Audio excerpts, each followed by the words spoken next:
Hello, dear ladies and gentlemen. Welcome to the last round of Russian Superfinals. We're starting our live coverage, as usual, from the Gogolevsky 14th Central Chess House of the Russian Chess Federation. And, well, this is the last day of the most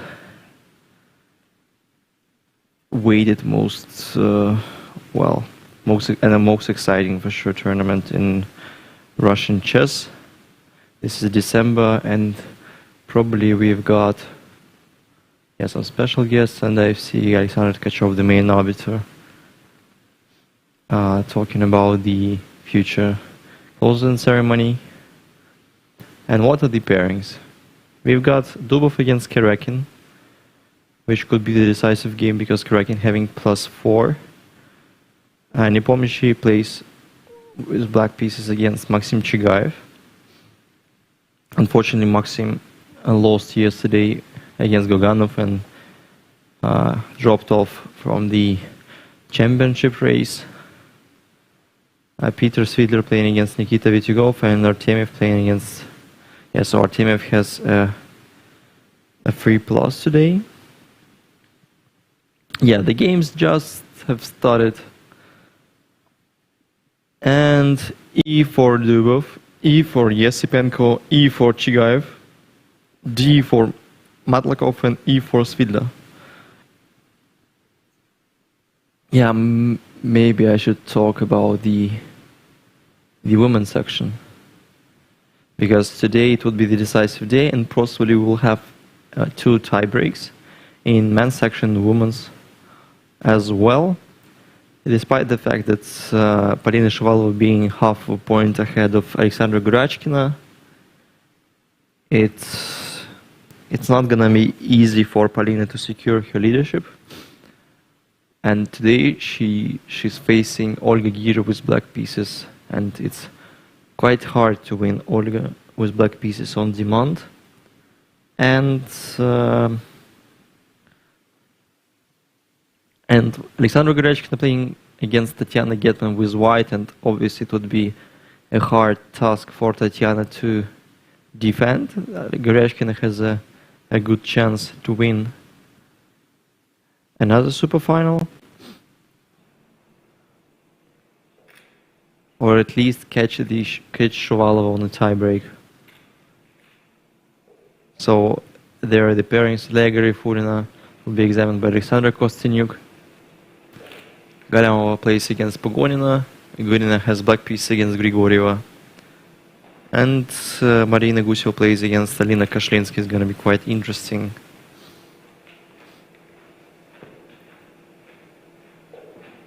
Once again, just reminding you the cross table of the men's section. Alexei Gaganov finally playing against Maxim Matlakov, scoring his first victory in the Superfinals yesterday against Maxim Chigaev. And Nepomniachtchi and Kerekin having +4, which is very convincing and strong, especially in this strong tournament. So, talking about the men's pairings, once again, just to remind you. And I'll just briefly scroll.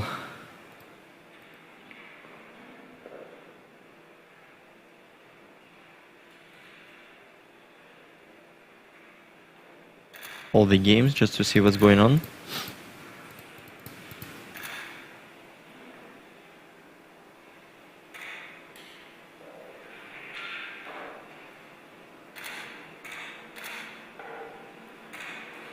So in Chigaev, Nepomniachtchi, bishop e3 invites black to play knight g4.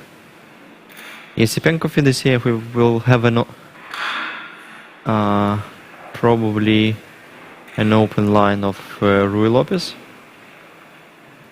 Svidler against Vityugov, again another Ruy Lopez, and Maxim Matlakov playing queen c2, the same stuff as Dubov did against the Yesipenko, against young prodigy. And Dubov against Kerekin, e4, e5. No moves made yet. Knight c6 after knight f3, and we'll see what Daniil opted for.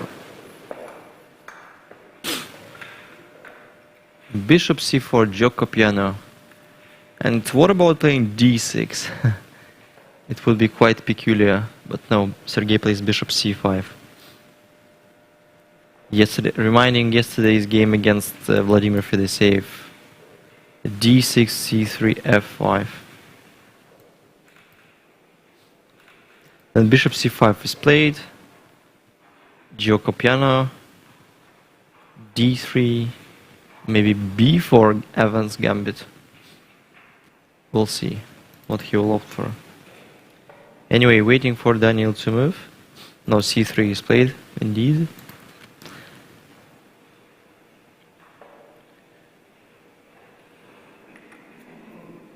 Rui Lopez.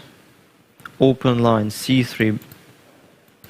The other option is to play a4, queen e2, as I remember. Anyway, c3, bishop e7, h3 is on the board. Black can simply castle still. And then white has a plenty of options. Black's main idea is to play f7, f5. At least give white a choice to trade this central pawn or leave it on e5 while e4 knight will be enormously strong. So h3 waiting for castle. I don't believe anything else could be played there.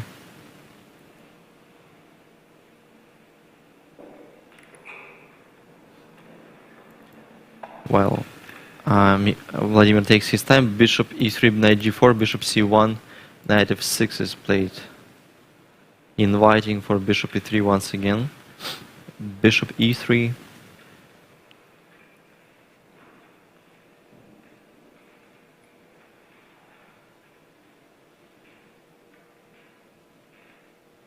Bishop e3, well, and probably there is no necessity to push for young, because Sergei has not to lose at least against Daniil Dubov.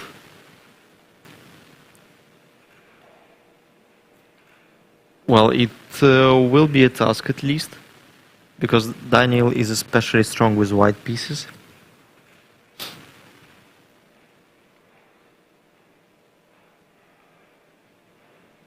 So bishop e3 is played.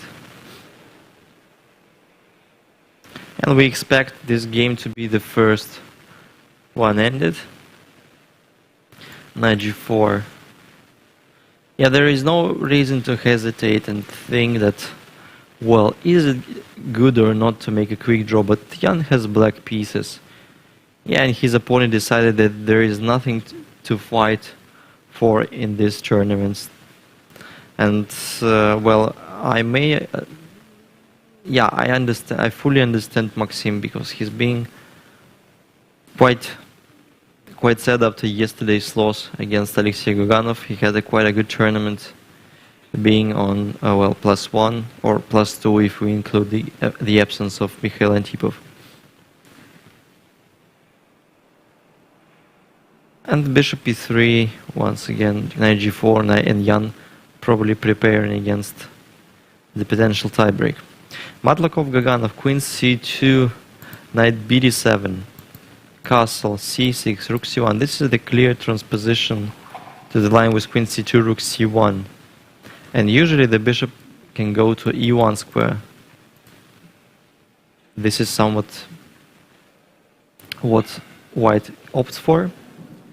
And basically, the other option after queen c2, knight d7, castle. Well, I just have to admit that knight d7 is not the only move. c5 was played in Dubov against Yesipenko, while d takes c5, d4 was the line. Yeah, sorry my word, I've been just absolutely wrong. Bishop b4 check was played, and I just didn't see that the bishop is already on d2. So there has been... No, that's just an absolutely different story. Sorry my word.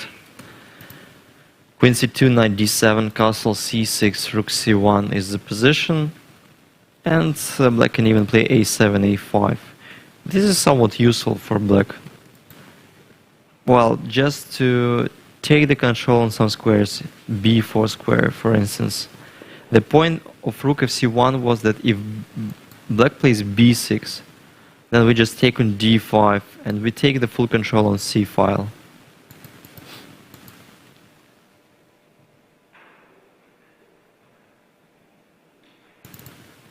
Once again, knight g4 is played in Chigayev Nepomniachtchi.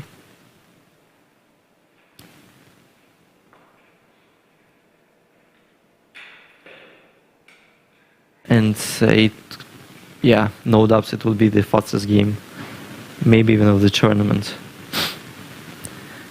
Anyway, a very solid performance for Maxim Chigayev. It's happy to see him improving a lot, working a lot, and playing such a good chess in the strongest competition on the entire post-Soviet Union land. So knight g4, bishop c1, and the tournament will be over for Maxim. Quite a good, solid performance, but Nepomniachtchi potentially having a tiebreak against Sergei Koryakin. Still, Maxim hesitates to play bishop c1, while, yeah, it was a clear intention to do it. Svidler against Vitugov, Archangel line in Rui Lopez, a4, rook b8, c3. Well, that's basically what we've seen in Peter Svidler game against Daniil Dubov, isn't it? At least it looks like. So c3 is played, and maybe d6 or castle.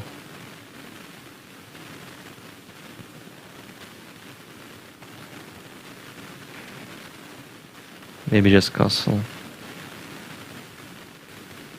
Well, d6 looks more solid, obviously. d6, d4, bishop b6, and if I'm not mistaken, a5 is the move. Bishop a7. Now, white can take on b5. At least there is no... Yeah, so black is absolutely safe on the queen side. Bishop a7, and then the theory goes on probably h3 or knight b2, rook e1. A bunch of moves. d6 is played. Well, the cherry haven't started yet. And it seems to me that, wow, that's a cool stuff. Bishop c5, c3, knight f6, d4, 8x d4, b4, bishop b6. This is kind of transposition. Well, it's not a transposition to Evans. This is just a completely different position. And bishop b6 is played instead of bishop e7 or bishop f8 and other moves. That's a kind of cool stuff. Bishop b6, e5. It's gonna be some kind of a gambit, but what is the difference? d5 is somewhat typical there. It would be very typical.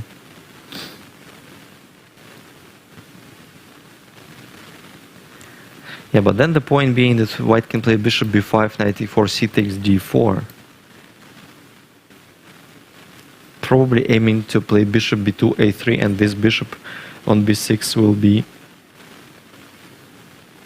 stuck for the entire life. What could be the other options? e4, e5 looks quite logical.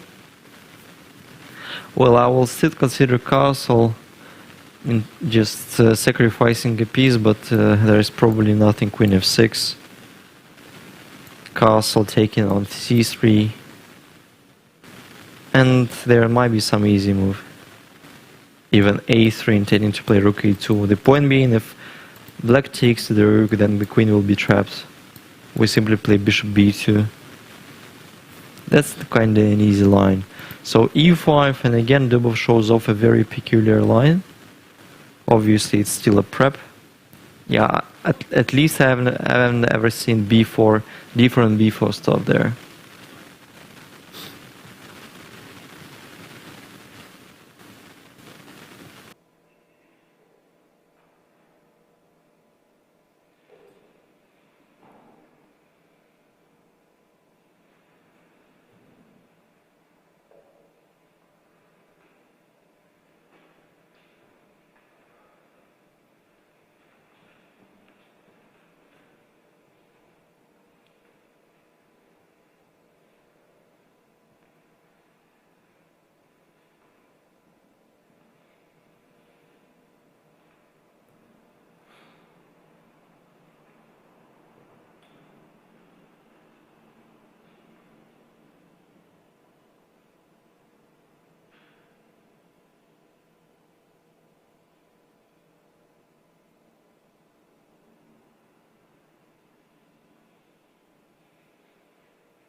e5 on the board. It seems to me that Sergei also have never seen this position. Funny enough that Dubov finds some novelties, or at least the less considered lines on the very rare moves, as it was yesterday, it has been during all tournament. So e5, well, this is kind of his trademark. Yesipenko, Fedoseev, bishop c2, maybe a bunch of games. If I'm not mistaken, Anand against Vidler in some candidates tournament, 2016, if I'm not mistaken, but I don't really remember if h3 was played there. Bishop c2. Probably f5 is the move. Well, it's a little bit boring to discuss about the theoretical positions, but it's never boring to discuss about Dubov games. Svidler against Vityugov, it seems to be exactly the same line as in Svidler against Dubov.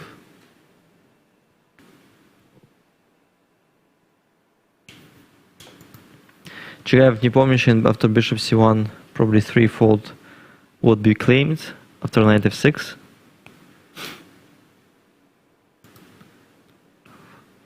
Matlakov against Goganov, a4, a5 were the last moves.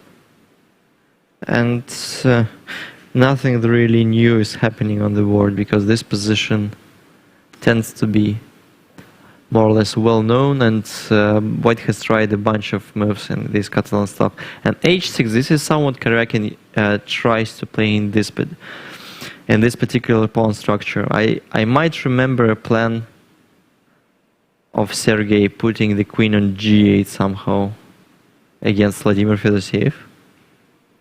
I don't know how exactly it may go. King h8, rook goes somewhere. Yeah, basically it's not that easy to do. It's not an easy task, but King h8 probably gonna be played. Nothing wrong with this position. And positionally I would even prefer black because of this b4 square. Andrei Yesipenko looks very puzzled. Probably he didn't expect the open line of Ruilov's. Queen c8 is played.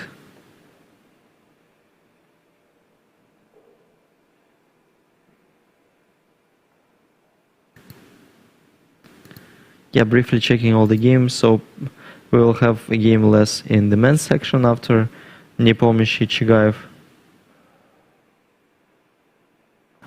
Probably a draw will be agreed there, less than a minute. Dubov Karakin e5, and now it's time for Sergei to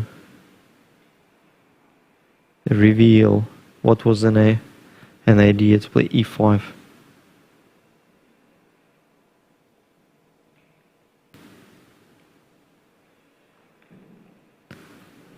Yeah, this Superfinal seems to be one of the youngest, because of obviously Andrei Yesipenko, Daniil, Dubov, Vladimir Fedoseev. The average age of Superfinals has to be under 30. It's obviously quite young.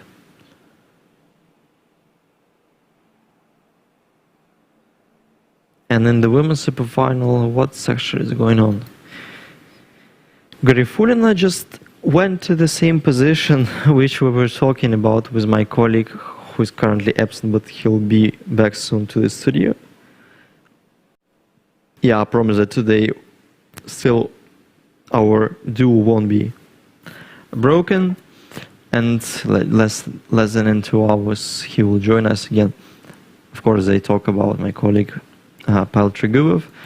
And this is exactly the same line we were talking about in a case of the arbiter decision to separate the wars, the games of Shirov and Karakin, playing against their opponents.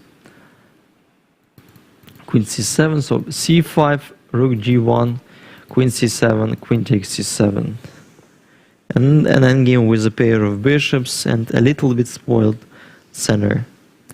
Rook takes c7 is played, obviously, And it's not easy for white to get use of the c5 pawn, which seems to be a little bit weak. And obviously white has to expand on the both sides. G5 or B3, whatever. Yeah, I'm not pretty sure what white should start with. Yeah, so B3 or H5 or G5, there are a lot of moves. So Garifulina is about to play G5, but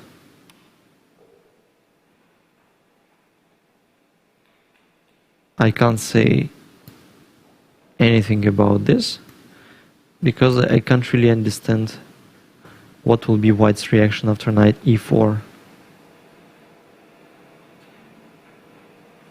Taking the control of D6 square, which is kind of important. Of course, still the game will go on, but I think there is no necessity to spoil some additional squares. Rook C7. Well, so knight E4 anyway is black's idea.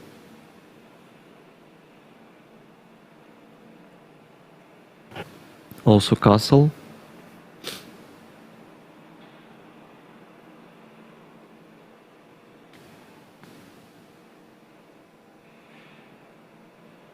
To be honest, I do not really understand this type of endgames, despite the fact that, beside the fact that white has a pair of bishops and just in terms of chess patterns they should be better, but it's not that easy to prove. They don't have a center, black's bishop on b7 is very strong, and white has some weaknesses.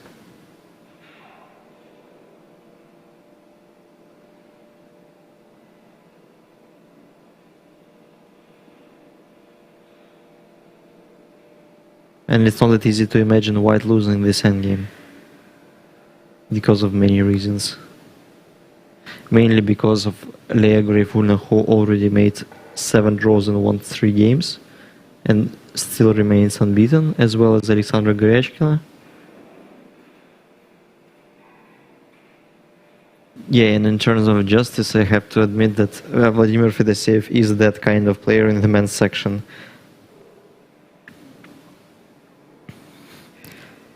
So besides being third, currently on the current standings, he is still the only unbeaten player in the men's section.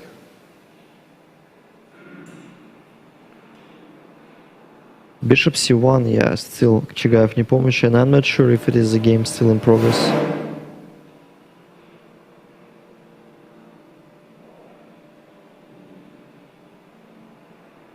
I don't know what are players showing up to us.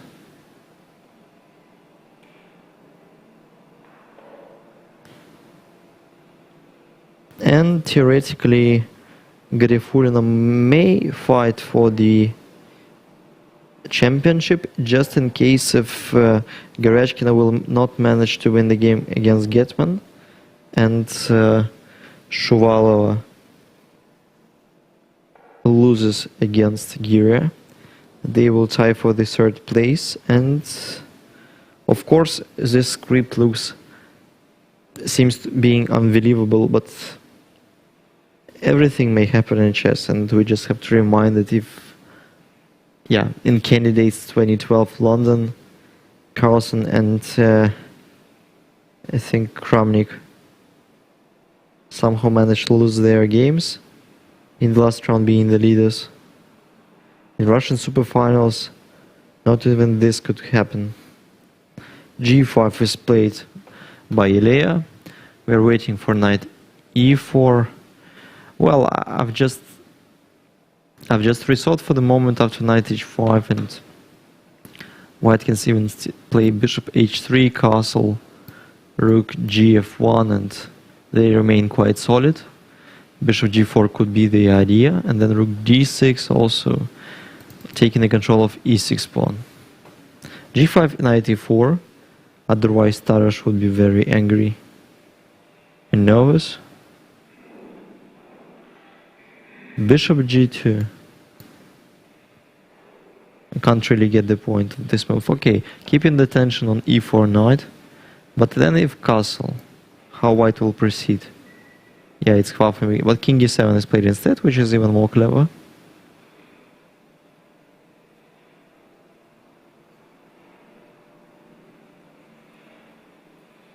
I would say rook d3 is the move. Seems to be quite logical. And then rook goes to a3. And then to a5. At least some pressure.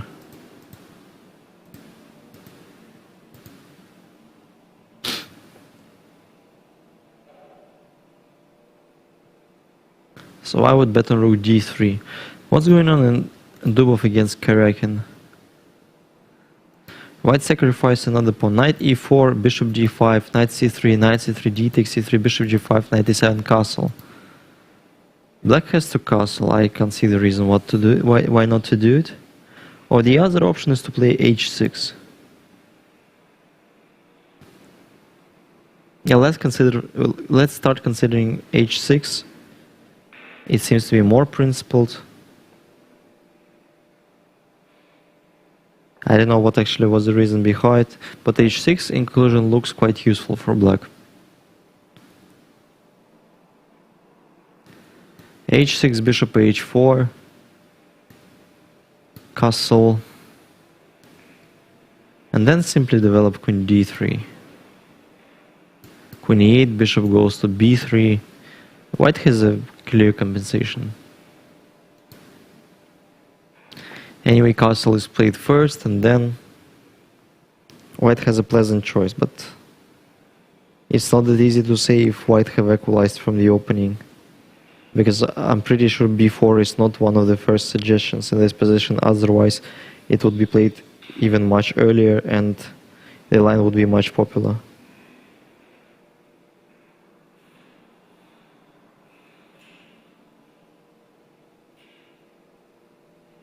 Yeah, so the Chigayev-Nepomniachtchi game just ended.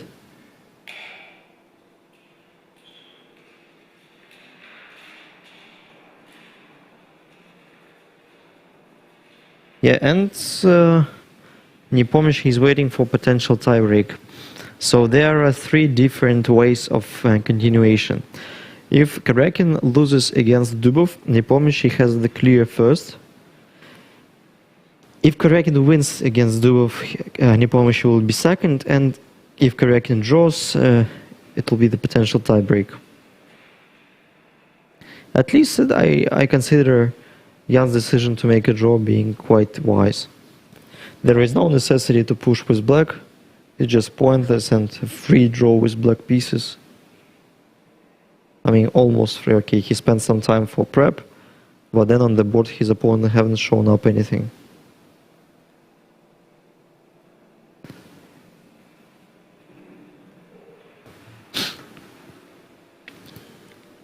Matlakov against Ganov, bishop e3, knight e3. These are two pieces that I do not like, but maybe Maxim Matlakov has another opinion on it. And playing with black pieces, I would really consider playing knight b8, knight a6, knight b3. Sorry, knight b4, of course. Well, probably it's too long. It's a little bit long. Bishop e3, f5 could be the move. And then we should consider knight d2. Knight e2, threatening to take on e4, play f3, get rid of this knight, and with this stone wall setup, well, usually stone wall is better for white, but even there it should be slightly better. Why I said even there? Because I do not like this awkward a4, because a5 seems to be more useful, because at least it controls the b4 square. Knight on a3, not the best piece, obviously. Yeah, castle is played by Sergei, it's doom of time to think. No, pardon me, castle is played by white. Castle is not played yet by Sergei.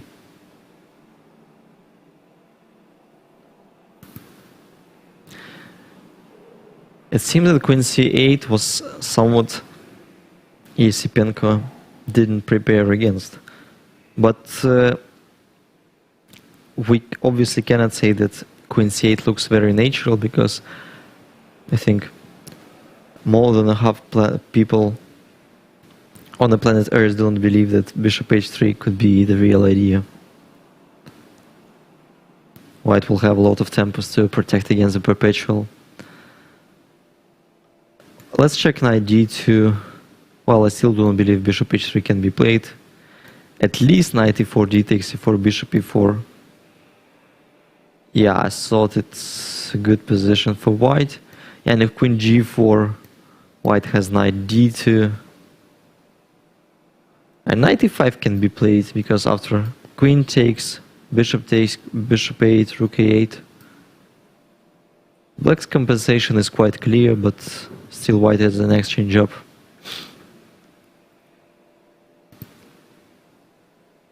So this is something, e5, gh4, a line which is very similar to what Daniil Dubov shown in his analysis after the game against Peter Svidla. Bishop c2, f5, e takes, rook f7, knight g5, queen f6. So it seems to be that knight f7 will be played, queen f7, bishop h7, queen h7, and there is a perpetual. So this is my bet. Knight f7 indeed.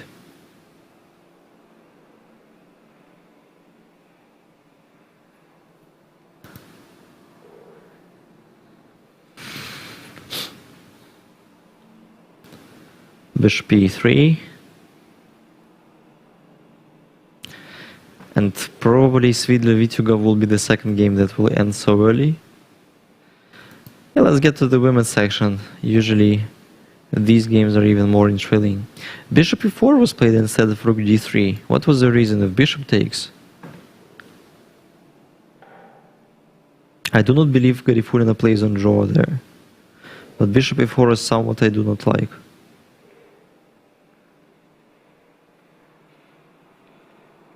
Yeah, I have no idea.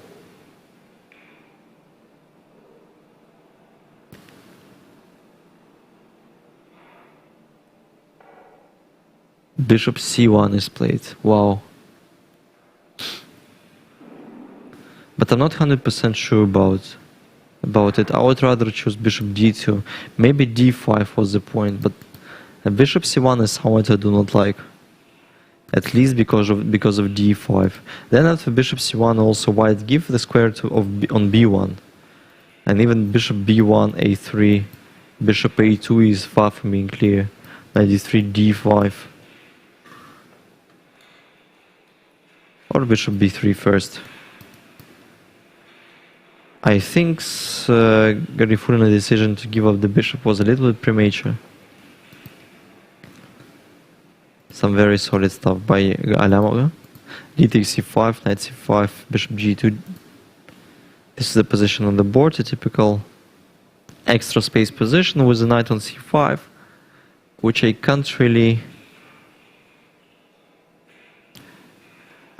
estimate where it is placed better, on c6 or c5.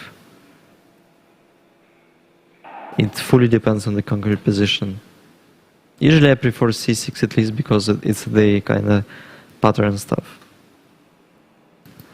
And Grigoriev against Guna, and again bishop d3 Caro-Kann. So that was the line of the tournament for Grigorieva. And she received quite reasonable positions. Quite solid and promising. But then something went wrong. And Grigorieva seems to be a very tactical player. Well, she has to improve her technical skills for sure. And it's not only about her game against Shuvalova, but also about her game against Galyamova.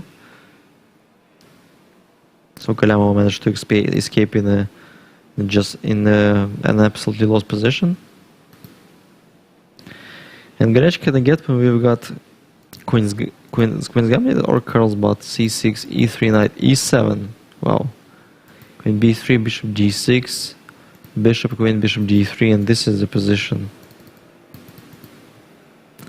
Black's idea is to play bishop f5 and get rid of these light square bishops. Or bishop g4 is also possible. And this position also has some attacking potential.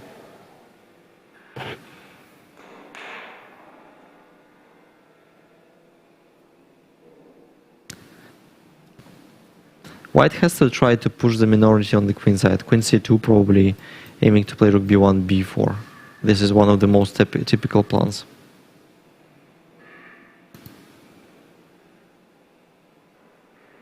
And in Gira against Shuvalova we've got Queen's Gambit. This is Vienna, clear Vienna. These positions are always risky, but Gira decided not to play the most principal line. Yeah, and also after castle, knight c3, b6, c3, bishop e7 is the most popular, the most played. At f6 check, knight c6, it reminds me some game of Carlsen with white. Rook b8, d5. This is a move. E takes, knight takes, b takes, knight d5, knight d5, queen c6, queen d7, and the players lead to the position which is slightly better for white for sure. Especially with these weaknesses on a5 and c7, and it will be a long game, while it's almost impossible for Shuvalova to win this. She would be happy not to lose one of these two pawns.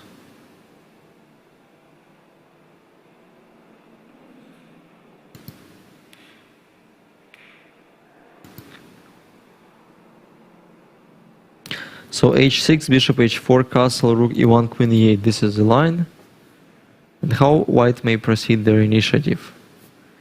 Or at least compensation, because it's a bit premature to say about the initiative, while this white 2 pawns down and black has done something and nothing wrong. Bishop f6 looks very tasty, but a little bit pointless.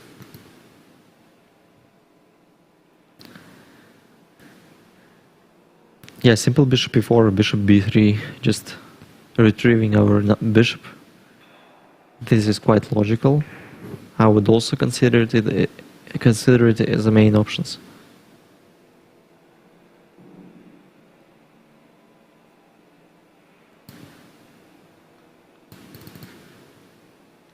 Queen c8 is still on the board.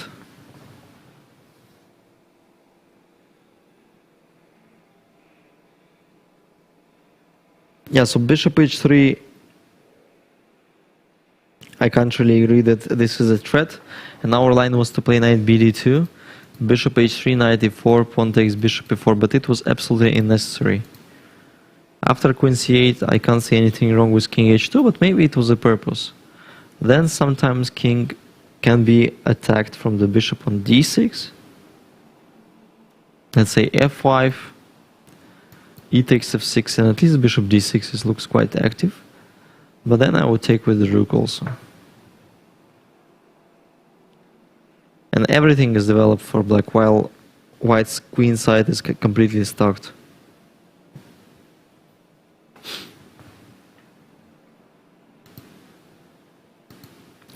So I would rather bet on Dubov having a double-edged against Kraken, which is already double-edged.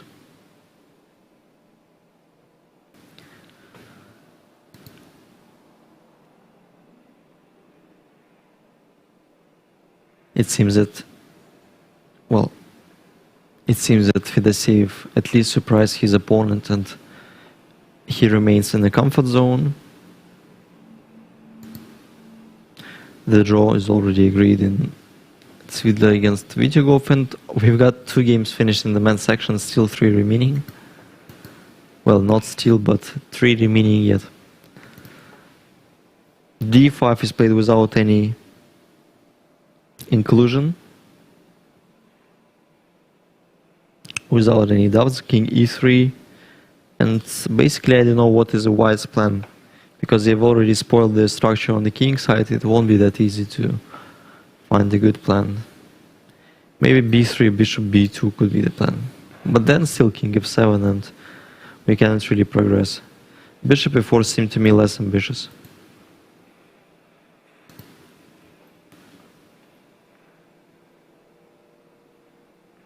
Rook a c1, bishop d7, rook f d1.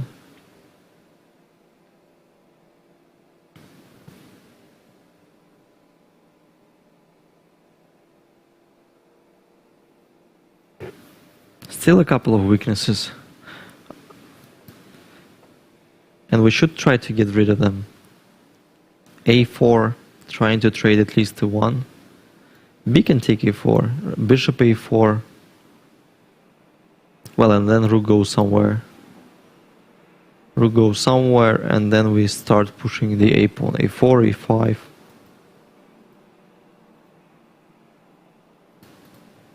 So this is the possible line, and A4 is a very logical and clever move. Get rid of the pawns. There might be some mess in Gusev against Kashlinska, and I was absolutely right. So what was the opening?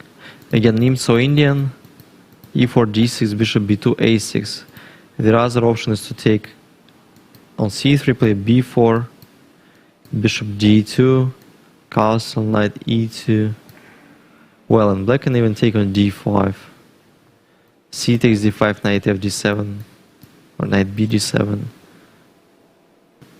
Still very complex. And A6 is even complicating more. B takes C4, bishop takes. Yesterday Gusev played against this kind of pawn structure with black pieces. Now she plays with white. Knight BD7, D takes, F takes, bishop, knight E5. Anyway, this is the current position. White is simply pawn up, but it's not that easy for them to develop, and black has some decent counterplay. Doubling on G file. Yeah, let's say castle, castle.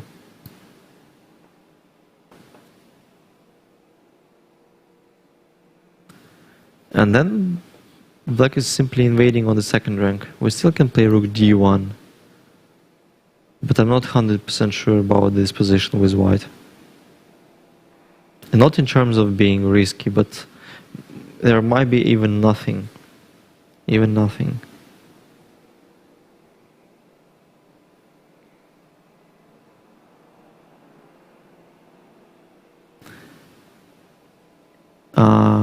Maybe I forgot to... No, so rook AC1 is played instead of queen C2, so, but then bishop F5 has to be calculated, but B7 pawn is still hanging yet.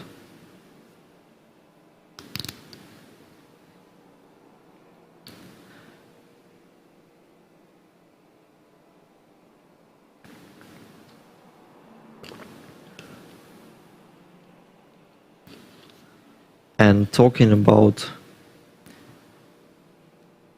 the player with the most fighting spirit, or the most fighting character, Valentina Gunina, never hesitates to play and win with any color against any opponent in opening.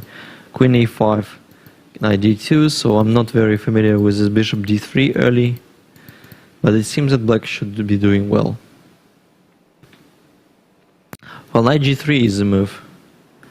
Knight G3, and knight has to go back, otherwise if knight takes and F takes and black cannot protect F7 pawn properly. Knight G8, then bishop G5, or G takes C5. Bishop G5 is somewhat I do like. And that could be in style of Grigorieva. Knight G3 is played. If C takes D4, then we first take on F5. E takes F5, knight D4, I would say. Knight G3, and black has some troubles. Probably they could have blundered F takes G3, but it's still logical.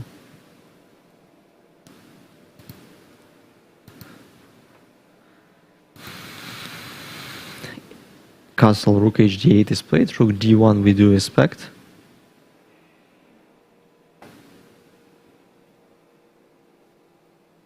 Once again, rook D1, there is a funny line. White is holding, I mean, even simply pawn up. Rook D1, queen D1,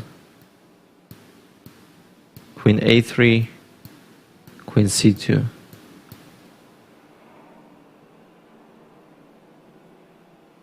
That could be the possible line in Kashlinska game against Guseva.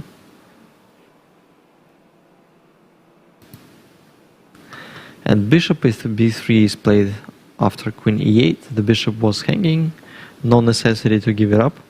queen bishop b3, and still the game goes on and it's very complicated and cool.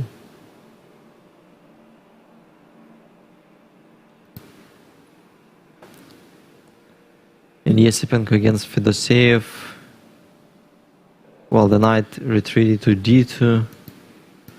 White took on f6, knight takes f6, then probably knight b3, knight d4, this is the idea. Or rook e1 first, which should be very pleasant and useful.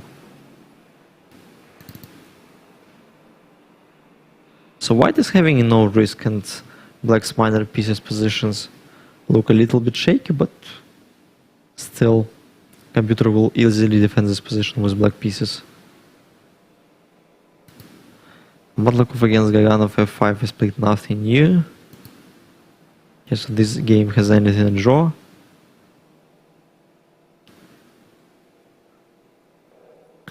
Yeah, so that was a very logical reason for Nepomniachtchi not to push, even with Maxim.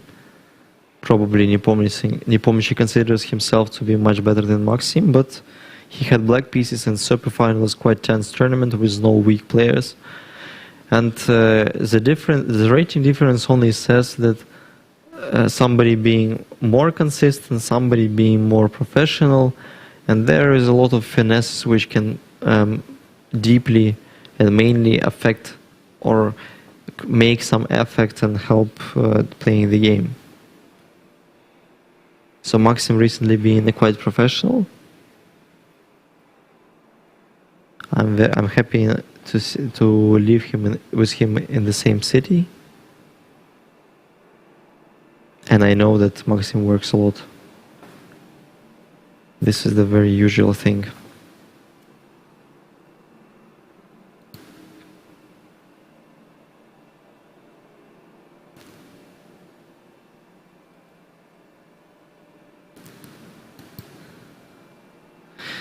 Yeah, unfortunately, in terms of the positions on the board, not a very exciting round, except the game of Dubov against Karakin, and probably in the men's section, that's it.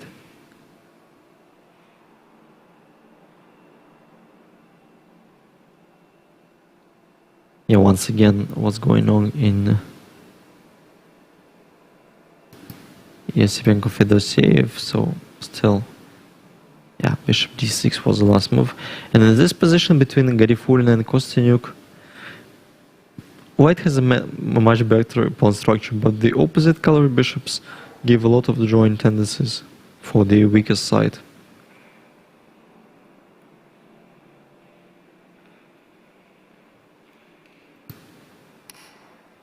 Wow.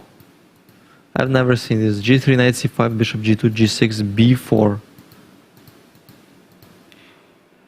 Knight e6, bishop b2, bishop g7, knight h3. It looks very, very awkward. Especially for white. I would start with a5, a3.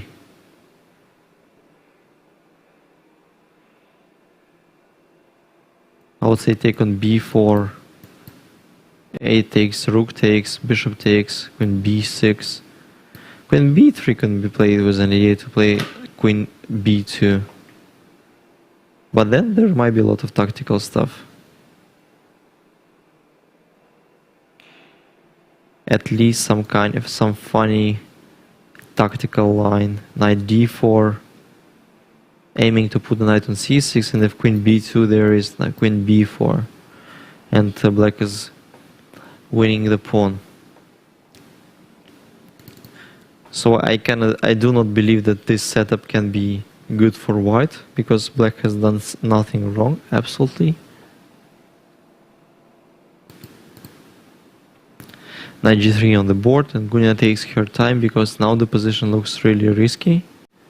Also if knight c, then c5 free pawn is hanging.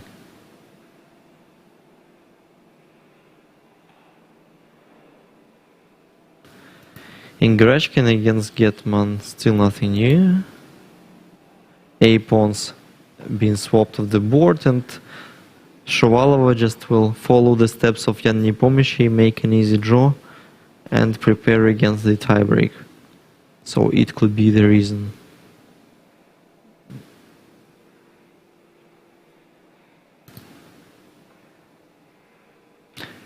Yeah, all of the games are quite messy.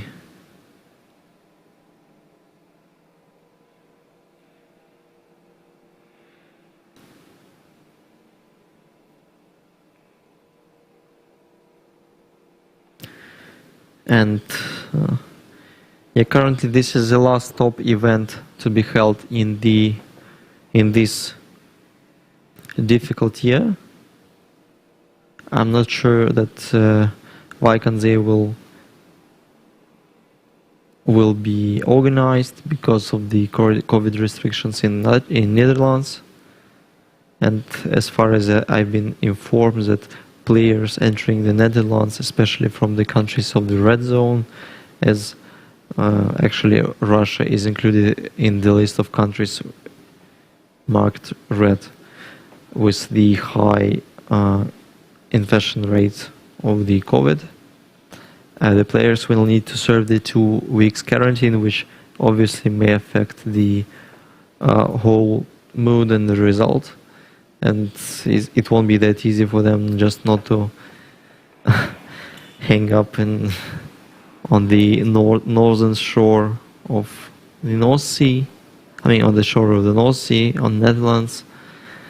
And I've heard a lot of stories about the Vaikanze, about the place, while the organization is almost perfect. Just the weather and the period of the year couldn't make you feel happy. This is what I may accept. It's obviously easier to play Gibraltar instead of Vaikanze because of the weather, because of the sun, because of the sea and other enjoyable facilities. We do really hope that the next year more events will be organized, especially for the players. Still nothing new on the boards. But already 25 moves made in Garifuna against Kostyanyuk. Both players are more or less equal on time. B3 is played. I don't know what actually is the black's plan, but I would really consider putting the king on f5. I can't see anything wrong with it. Maybe it's time for black to play and win.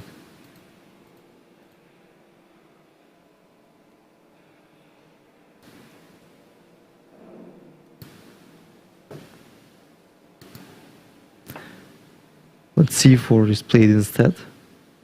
I can't get the point if knight takes f5. C takes b3. Well, knight may retreat anywhere, white is better. So this opening concept I do not really like from Valentina, and Grigorieva can surprise her opponent. She was very, very close to surprise Polina, but then something crazy has gone. And we do really expect Yulia to... I may recall the tournament of mine in Kharkiv, where I was 1 out of 8 and I won the last game against Vladimir Onishuk with black pieces, and I was quite happy. So the happiest move can be reached if you simply win the first, and it could be even the last game of the tournament. So winning the first game, I know what Alexei Gaganov feeling was yesterday. And especially we're starving, we're hungry for chess, we're quite eager to play it soon. Yeah.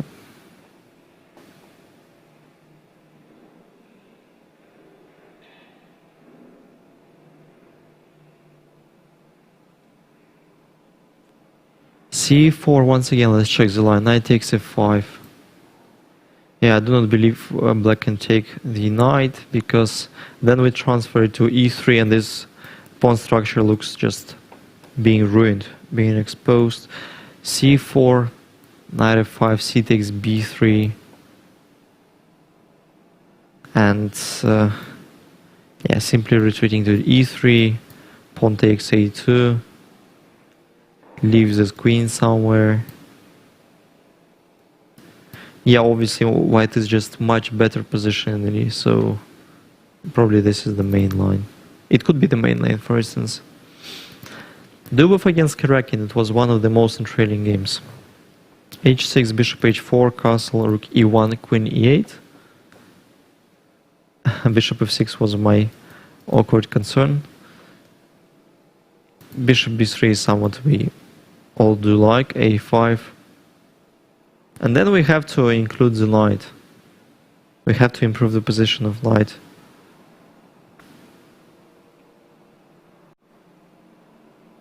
Well, obviously rook e4 is an idea. Rook e4, rook takes b4. Let's find the threat. I would still really consider rook g4, d5. Well, but even then, e takes d6 could be possible. C takes d6, rook e4, and the position is quite complicated. But after d5, rook g7 was my initial concern. Check on f6, king g8, otherwise we allow additional checks. Knight g5 probably. Bishop f5, if h takes g5, we play queen h5, and then queen goes to h6, and then to mate. Knight g5, bishop can go. We still play queen h5, attacking the pawn, and that's probably could be over. I think instead of a5 something else had to be played, but probably this position is already not that pleasant. So a5, and I do prefer white, not because they are so brave and sacrifice the pair of pawns, but because of just being quite good and probably in time to create some very unpleasant threats. Once again, rook g4, maybe some other moves.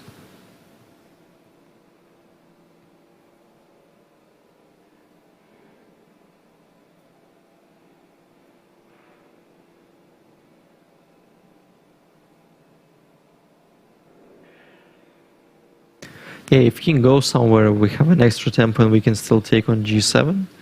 So d5, rook g7, once again, king g7 check.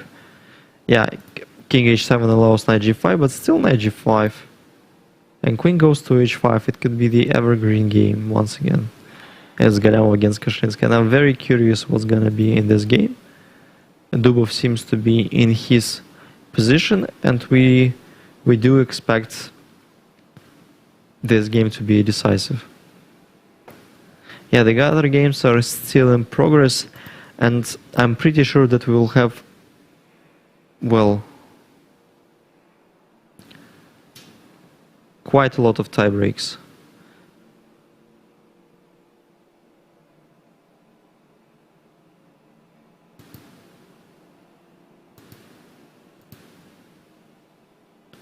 Knight f1 by Yesipenko. So black gets rid of this e-pawn, but still their king position is a little bit less safe than white's, but they have a better development yet. So this is the f5, e takes, c takes was played. Well, basically I do like it for white, but with his king on e3 they shouldn't be better anyway. Yeah, a5 is played indeed, and again, my idea, I do not believe it should pay off, but in the level of ideas it's just quite nice. Quite beautiful. Okay, and as far as I repeated, that today we'll have even much more games than during the old tournament. We will have a little bit more rests, and the time of the intermissions will be a little bit shorter. So stay tuned and don't turn off. We'll be very, very soon.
Уже свыше 40 тысяч жизней унес коронавирус с тех пор, как все началось. COVID-19 уже в 80 российских. Медики предупреждают, в зоне риска заражения в основном находятся пожилые люди. Им рекомендовано не выходить из дома без острой необходимости.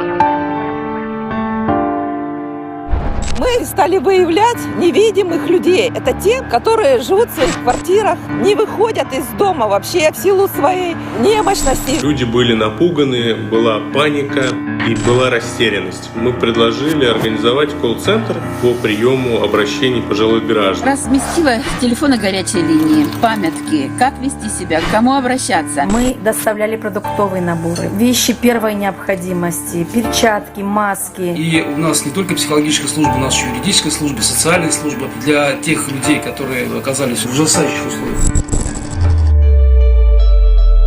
Перед тем, как выехать, позвоните, пожалуйста, участнику. Бабушки все предупреждены, но они ждут вашего звонка. Здравствуйте.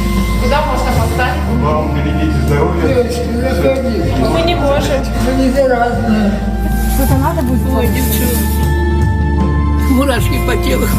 В эту камеру вы будете разговаривать со своим сыном. Я чувствую, что я не совсем брошенный человек, что кому-то еще я не совсем безразлична, а это много значит. Они так о нас заботятся. Дай Бог здоровья. Всем дай Бог здоровья. Единственное, что бы я хотела сейчас, это просто вас обнять и расцеловать.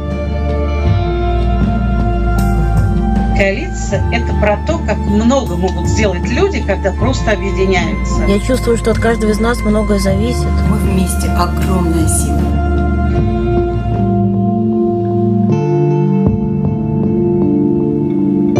Солидарность – это норма. Солидарность – это норма. Солидарность – это норма. Солидарность – это норма.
I'm back to the commentary booth after the very short intermission, and still nothing has changed in all of the boards in terms of concluding draws or signing the resignation protocol. And just to remind you, the pairings of the final round of one of the strongest Superfinals franchise. And Bishop f6, I am just, sorry for Roptov, but this is how Dubov plays. Yeah, as you can see, he plays against Karakin, and obviously you will enjoy how beautiful the move is. And in the women pairings, Grigorieva is trying to score her first victory in the Superfinal. Still other games are in progress, and Shuvalova is leading. Today she plays against Olga Gure.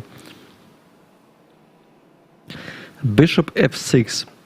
Well, I think we will put more focus on Dubov's game. I think you won't have any doubts and questions why I've chosen this particular game. Bishop f6, and black has to develop their queen side somehow. A takes b4 looks a bit long, and it feels like it can be a decisive attack for white. I would rather play rook e4, aiming to play rook g4 and just crush. It looks very scary. Looks simply very scary. Bishop f6, if a takes b4 and rook e4, black can play d4, d5 or d6. Let's try d5. Then, well, it still can be a blunder. E takes d6. If g takes f6, then we take with the pawn, and no way the rook can be saved. D takes once again. D5 is probably losing on spot as well as a takes b4. So after bishop f6, I'm really failing to find a good move. Can we make a knight move? Let's say knight g6.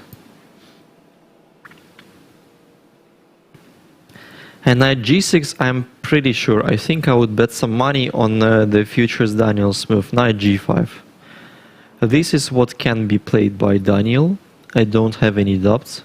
He can do it. Basically, I'm not sure if knight g5 is that good. But talking about the romanticism in chess and the beauty, aesthetics, knight g5, this game could compete against Galyamova-Kashinskaya game, because higher level, more, well, a lot of hidden lines. The moves are not that obvious, and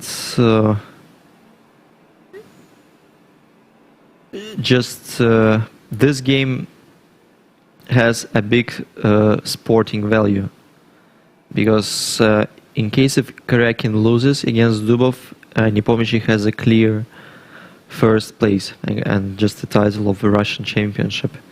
And in case of Dubov's attack will fail to reach the goal, and the goal is the black's king, Karakin at least will have a tiebreak or can be the new Russian champion.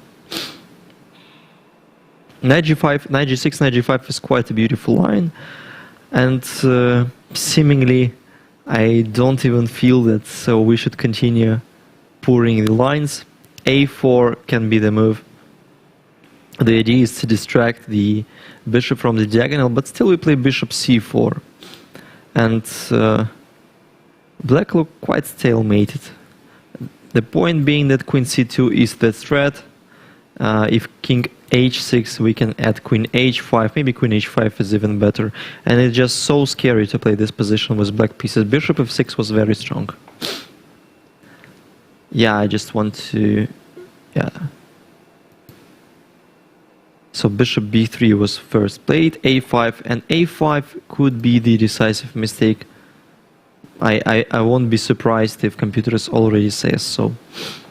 Bishop f6, what are the other ways to at least show the protection on against the urgent attack of White's pieces? Bishop f6, yeah, it could be again the game of the round.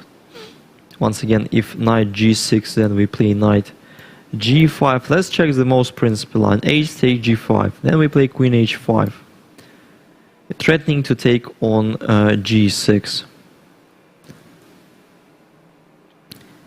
If a4 still queen g6 is simply winning. Queen h5. We have to protect the diagonal somehow. Let's say d5. E takes d6. Bishop e6. And now the game goes on, and it's black has a material advantage. Maybe still nothing wrong with white, but black is already a piece up, and the bishop is hanging on f6, and the position not being that obvious.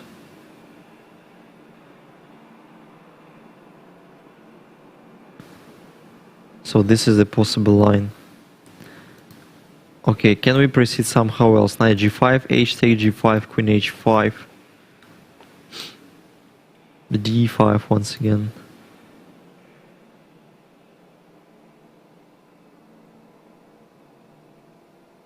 Not really.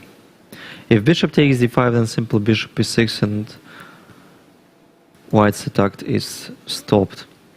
So that's why e takes d6, then bishop e6 could be the refutation. At least I can't see how to proceed. Knight g6. Knight g5 probably may not work. Maybe other ideas. The other idea is to play queen c2 first. Just aiming exactly the same. King h7 could be the move.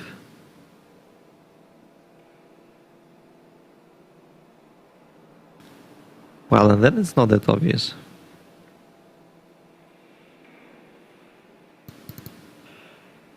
a4 is played, for instance.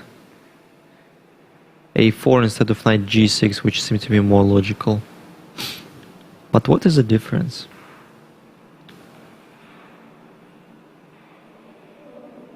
Now we can choose between bishop c4 and bishop c2, which seems to be a pleasant choice. I don't know what Dubov will opt for. Let's consider both retreats. Bishop c2. Yeah, with a clear intention to play queen d3. Still, black probably play knight g6. But the line is still not over. Knight g5, h takes g5. Queen h5, d5. And with this bishop c2 inclusion, white has some additional options, but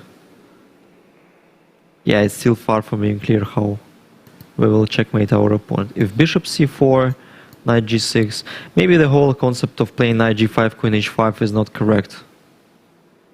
Maybe we should try something more solid. Knight g6, queen c2, let's say. Yeah, because if knight goes, then we add rook e4, and it should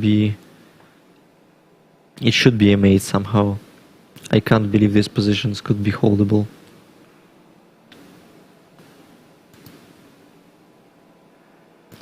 So bishop c4. Could we have done exactly the same, but there. No, but then we need the c2 square for the queen. So bishop c4, knight g6, queen c2, knight f4, rook e4.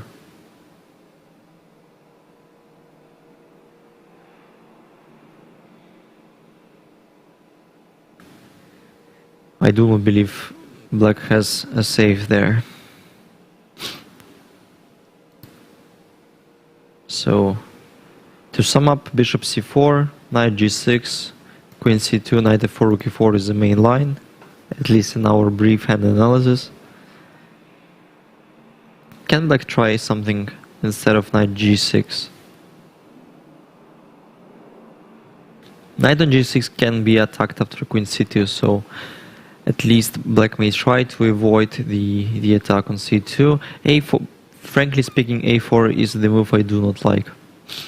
And now, in my point of view, white should be much better. At least they should gain something out of the attack, just for a couple of pawns. Bishop c4, I think. Yeah, but no more useful moves. I do not really believe in knight f5, at least because of g4. Well, g4 we still have to check because of this line. And then queen threatens to take on f6, and that it would be safe for black. Knight f5, let's choose something else. Still queen c2. And again, the point being, if black trades the knight, then queen g6, and there is no defense against this mate. Quite typical, it reminds me Kamsky, Svilda game, Rui Lopez, some World Cup 2009, Hunter-Mansisk. Yeah, a4. Well, we'll leave Daniil with his thoughts, but it seems to me that bishop c2, queen c, bishop c4, queen c2 is the best setup. I do not... Well, it looks more... being more harmony than bishop c2. But Daniil might be enjoying his position.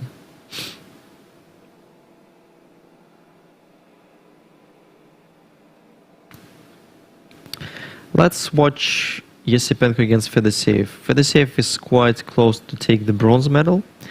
He needs not to lose his game against Andrei Yesipenko, and well, I don't know what are his additional values.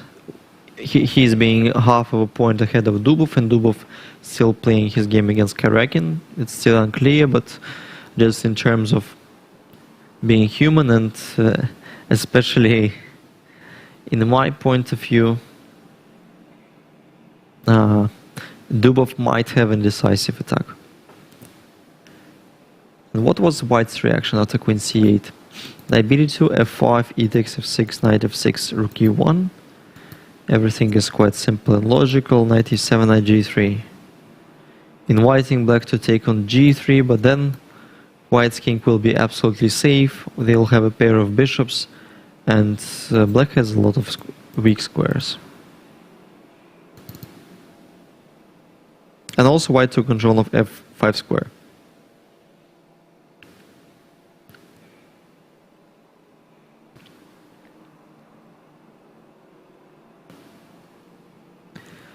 Can black play knight f5? Let's analyze. Knight f5 may fail to rook e6. This is the first that we have to mention.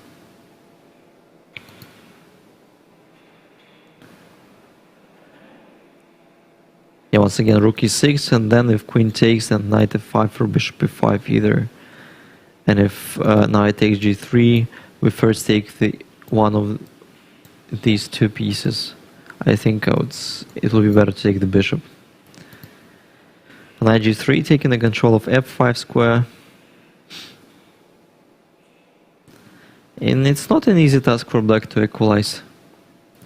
White has some ideas connected with knight g5, putting the pressure on an h7 pawn, and all of their pieces are looking towards the black's king. It shouldn't be that pleasant.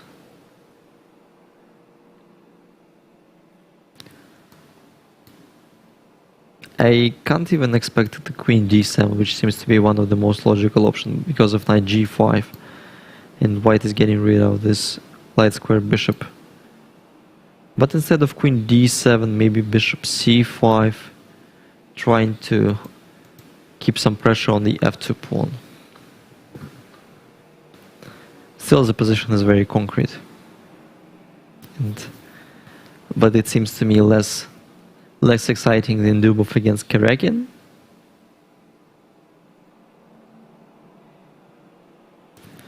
Yeah, what's going further? Maxim against Alexei.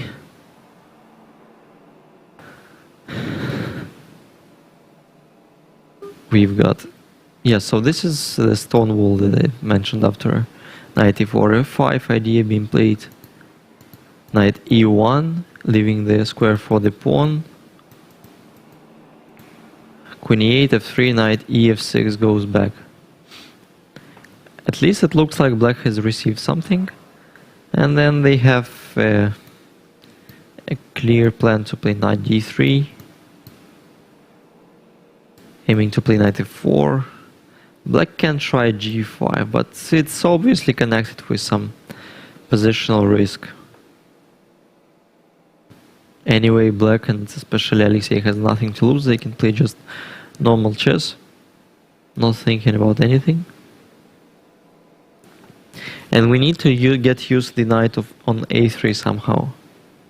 I can't see the path how it will be transferred. Knight d3 is played indeed. g5. And probably knight goes somewhere.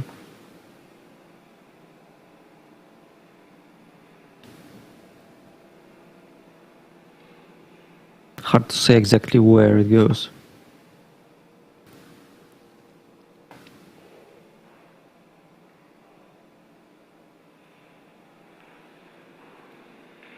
Okay, so g5 should be played in my point of view.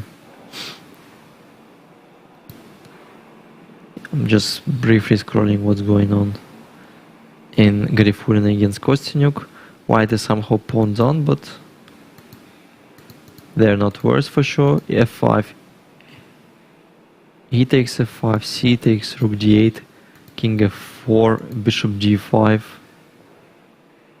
rook g1. That was a moment when white decided not to take on f5. Probably she didn't like something over there. Maybe because of the check. The king has to retreat on e5, otherwise if king f4, black can take on d1, plays c4, but still this position has to be a draw. Not a lot of material. This is even a more active stuff. And if black tries to hold the extra pawn somehow, probably the answer that bishop b2 and well, but still rook d7, nothing wrong with black. Instead of bishop b2, rook e5 is possible, then rook d7, threatening bishop e6 or bishop c6. Still probably slightly better for white, but indecisive. So the game is approaching to a drawish harbor. Now against Pogona we've got... Yeah, I recall some awkward opening b4, knight e6, bishop b2, bishop g7, knight h3. This knight h3 became very popular in this superfinal, playing knight h3 in some Catalan twice. Gaganov and I think it was yesterday somebody played a5, a3, rook traded, bishop a1, queen c7 instead of queen b3, queen d3. I don't know what was wrong with queen b6 once again. Queen b6, if queen b3 then knight d4, that's what we figure out.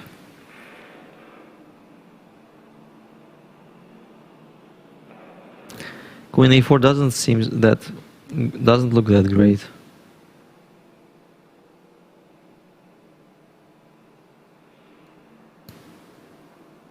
Castle or even knight d4 still, with the same idea. And white couldn't castle. But queen c7 was played instead, queen d3. Still no problems for black, simply castle and play d6 and knight d7. It should be alright for black for sure.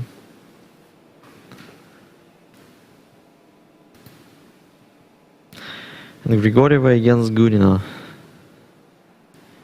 Finally, White opened an NF file. She will try to triple there. Play 93 first. Queen has to retreat somewhere. Otherwise, this pawn on f7 will be an eaten pawn.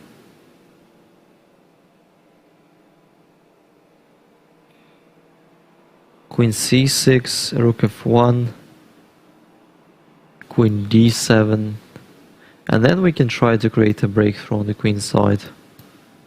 For example, this. This is somewhat to do like for white.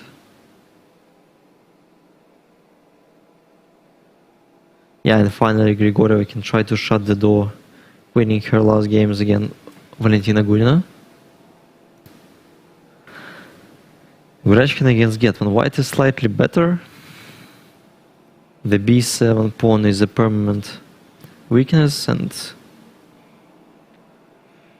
White will simply push e3, e4, and then create some... Yeah, there might be some chances. At least now White is reasonably better. f3, intending to play e4 someday. Also g5, king f2. I do like White. They also have the best pieces on the board.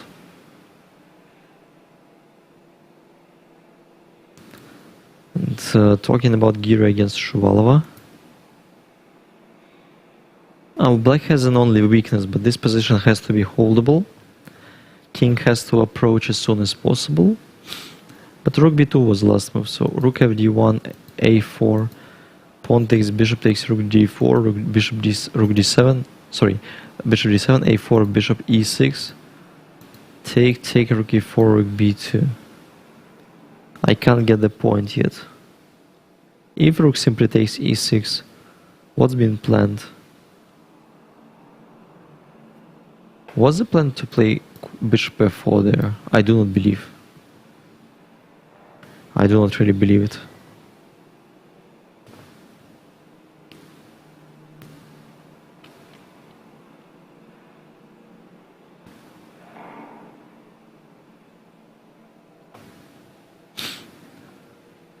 Maybe we can still try rook f1, which looks a little bit passive but secures the material advantage. But anyway, black has to suffer a little, and rook a6 is a good move. At least forces black to show up some critical line. Otherwise, with moves back and forth, while white will not win the game.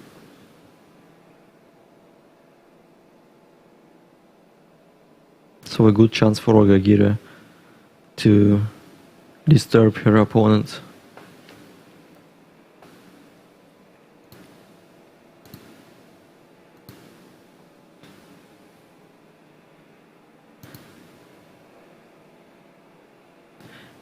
Yeah, so this is the, once again, Grifurin against Kostyanyuk.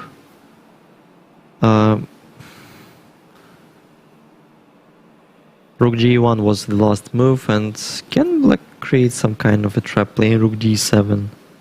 The point being that king f5 could not be played because of a couple of reasons, and the both reasons are checks. And then rook is hanging. So inviting for king f5. Rook g1, rook d7 in my point of view. At least trying to keep this pawn. King f5 is untouchable, and white will probably swap all of the rooks of the board. Playing bishop a3, c4 and so on.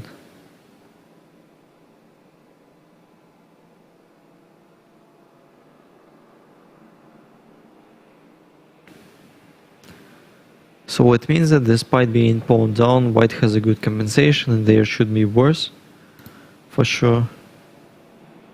Yeah, and the last game, the game between Guseva and Kashlinskaya, rook fd1 was played. I said black has a compensation, but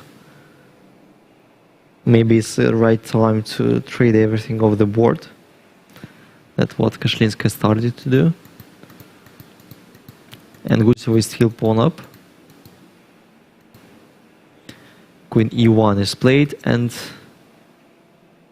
no, the queen is not trapped yet, but queen g5, queen f4, queen h6 are the only possible moves. Queen h6, there is knight g4 that has to be calculated properly. If queen g5, what would be the answer?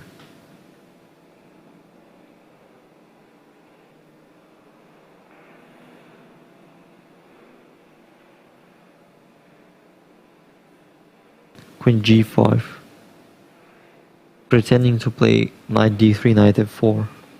Maybe even g3 could be fine.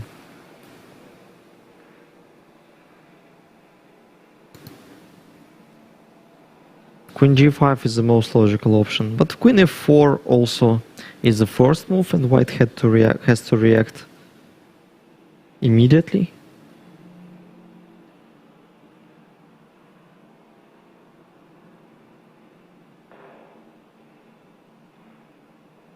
Well, the pawn is still hanging and it's far from being clear.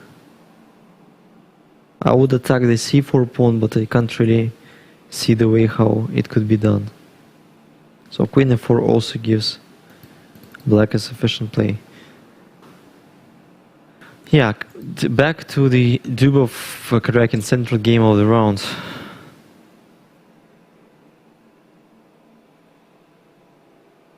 Queen d3 is played instead of queen c2, which is probably a little bit more useful because knight f4 now, as well as in the line with queen c2, is still forced. And queen on d3 has a bit more perimeter.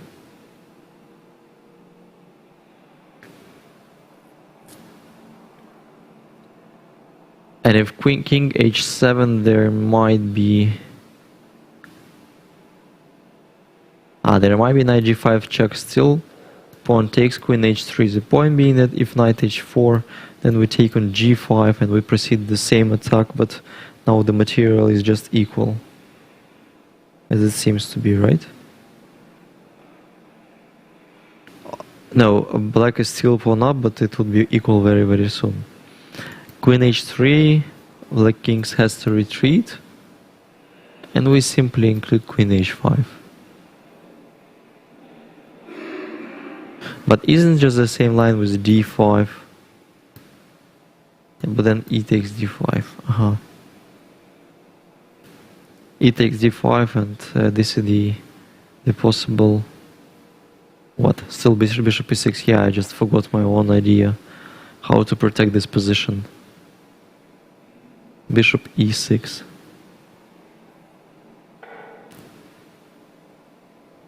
d5 is played immediately.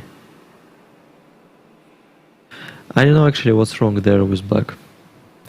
Maybe he just didn't like that white can even take on c3, but then bishop takes c4. Then d5 is played. So this is the reason. And now if bishop takes, there is knight f4, which comes with the tempo. Wow, it can be a blunder. It can be a blunder by Dubov. Oh my god. Still the position is quite unclear. And if bishop takes d5, knight f4, queen forcing a knight to take on d5, queen takes, but then we can easily protect this g7 pawn, playing bishop f5, putting the bishop on g6, playing queen e6, and also c2 is hanging, which is quite unpleasant. And that could be the difference between playing queen d3 and queen c2.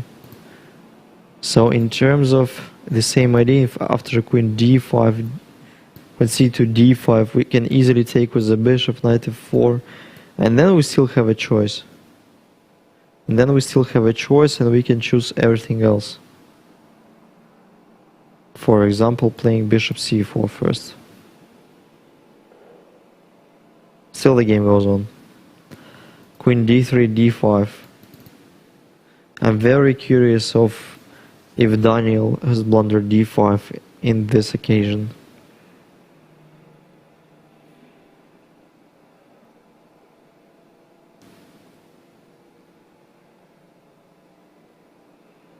And Sergei being much lower on time, fighting a huge resource.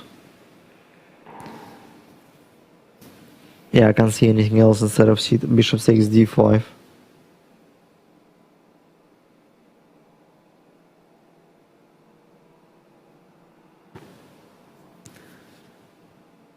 So we couldn't hesitate of taking on d5. We should take on d5 still. Knight f4. And I have to admit that if queen takes, then bishop e6 is even simpler, because there is no mating threats with the knight on g6. We have to play h4, h5, which seems to be quite long. Queen has to go to e4 or d3. I think there is no difference. Bishop takes, queen takes, and even after queen e6, white's bishop is hanging. Maybe even g takes f6 immediately could be possible. Anyway, black now is absolutely fine after d5. It could be a blunder. It could be a blunder because of the last round. Initially, I couldn't see the difference between queen c2 and queen d3, but then I see that queen c2 probably have been more precise.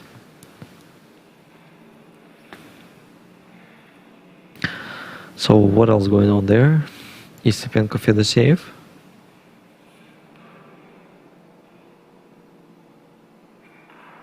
Yeah, so I'm just curious to see Daniil's reaction.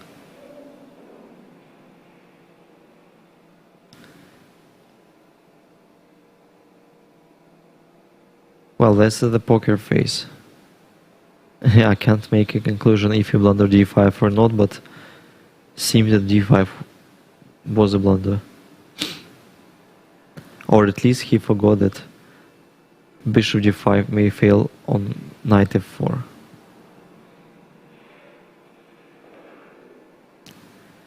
Okay, well, I think Dubov will think a lot there. Yestepenko Fedoseev is the game. So bishop d7, passive move, but probably needed. Bishop g5, king h8.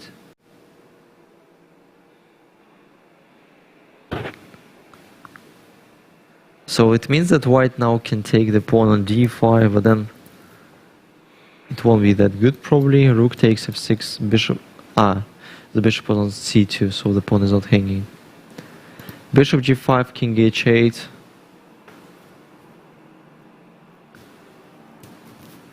Proceeding with an active play, play knight e5. I'm sure black doesn't have to take, otherwise their pawn structure is just ruined, and without the dark square bishop they will have a lot of troubles on the dark squares. Knight e5. Still black has to get rid of this knight on e5. Probably play knight c6. But then there is plenty of options, starting with bishop f6, rook f6, knight d7, taking on g5.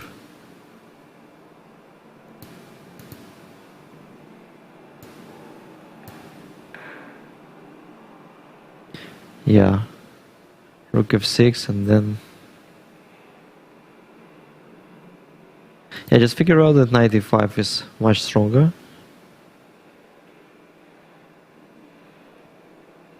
It's not that easy to react. I would consider bishop c5 at least, aiming to take on f2 and create some tactical motives. Bishop c5, and knowing Andrei, he would mainly consider bishop e3 as an option, just to avoid any kind of tactical motives, even if they are not possible, to implement bishop e3. But I do like white. I do like white, especially because of the pawn structure. For black it would be better to get the pawn back to the 7th rank, but then being on d5, the e5 square is spoiled.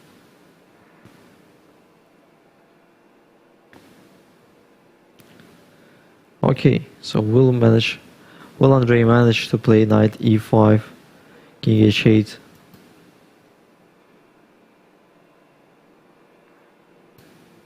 Yeah, so knight e5, bishop c5, bishop e3 could be the line. And what about the last remaining game in the men's section? Madnakov against Gaganov, still Catalan, still this Cheney and awkward pawn structure with a4, a5 included. It's not being easy to find a breakthrough in this position. Yeah, so you can see Matlakov Gaganov on the screen. Both players have played together in the many teams, and now they're the teammates in Mednev Sadik, bronze horseman of St. Petersburg, the current Russian champion, as well as Vladimir Fedoseev and Nikita Vityugov played there.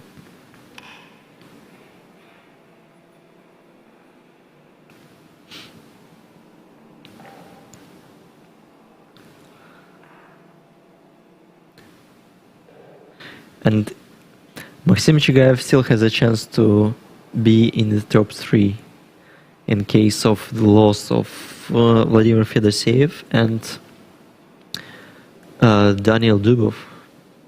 Still some theoretical chances taking a medal of the first superfinal.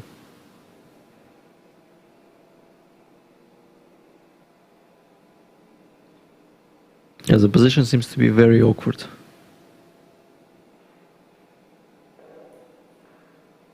Rook a d1. Centralizing. Being prepared against some e6, e5, which also seemed to be a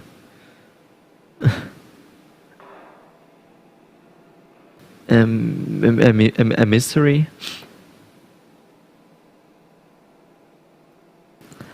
And usually it's not that clear for black how will they develop the queen side, because b6 move affects a lot, spoiling the pawn structure. Well, still can be considered, but queen g6 is played instead. What was wrong with b6? Could it be that c takes d5, c takes d5, queen c6 is a refutation? Well, if I've been younger, I saw that the line is not over, but I'm getting wise, and at least when I see a free square on b5, such a tasty square, I would say that b6 is just a big blunder.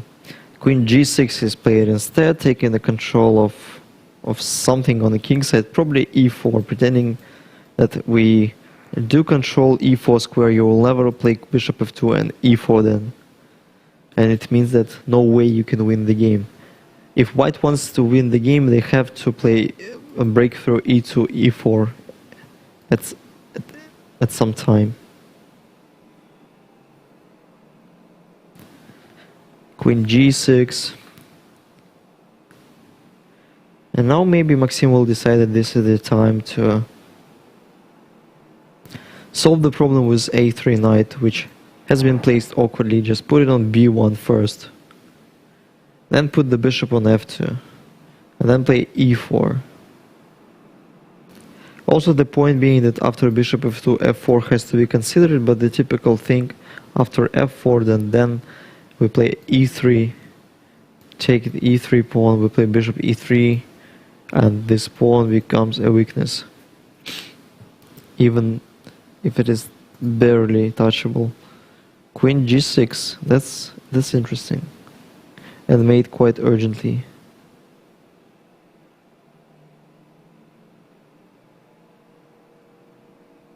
So queen g6, and just transfer the knight, play knight b1. Anyway, white has to improve with this piece. They cannot be pieced down. Instead of queen g6, I would rather choose rook f7.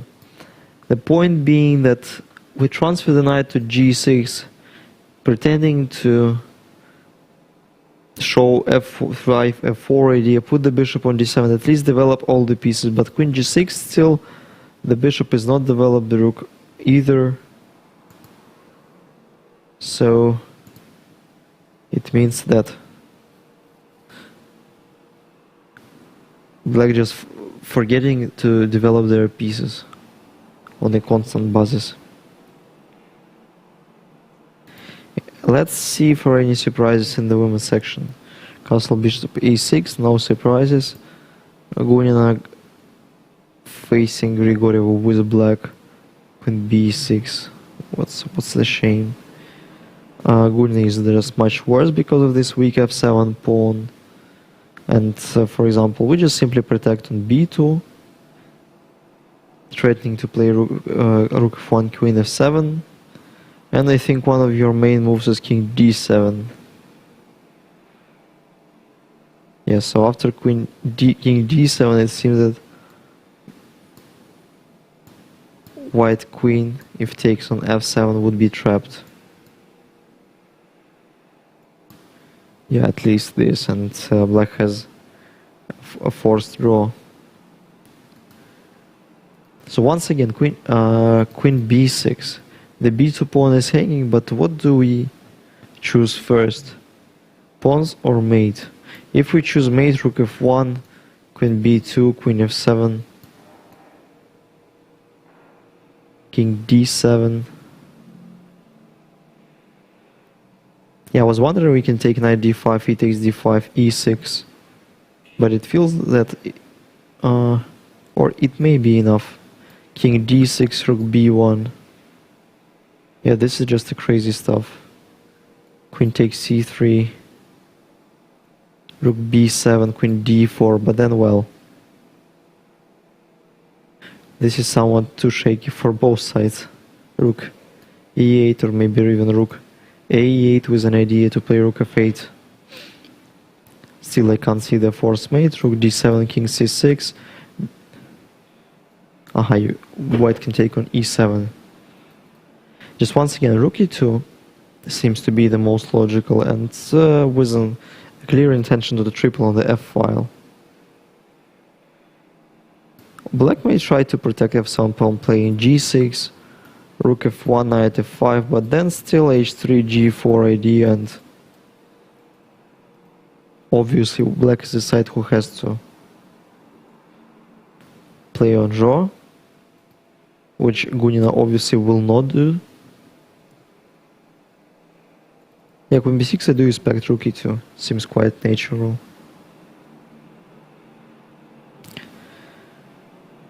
Grechkin against Getman. Before the game, frankly speaking, I've expected Grechkin to crush her opponent quite quickly, while Getman haven't blundered anything yet, but her position is quite unpleasant, because white will simply push all of the pawns. And the question is if black will manage to make some draw in a time trouble, being the side who will defend.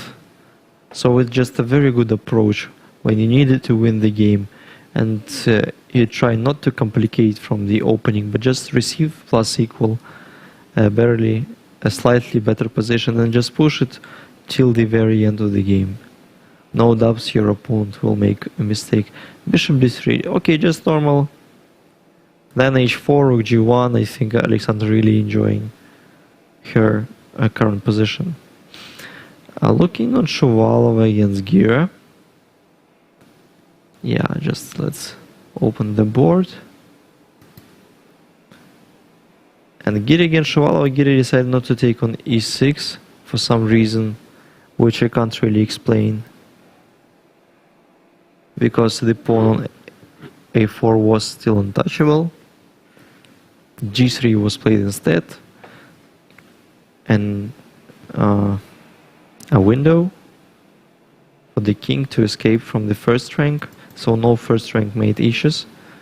But what was in the game? Rook a2, rook cc4, e5, king g2, king f7. Now it seems to be that black should be more or less fine, but still can get the point why rook e6 hasn't been played. Okay, maybe bishop e4, but still black has a quite wide margin to make a mistake. But Shuvalova is not risking to win this position. So, and let's check the last game. Queen h6 was played instead of queen f4, queen g5, probably the third chase. Queen h6 and then queen d1.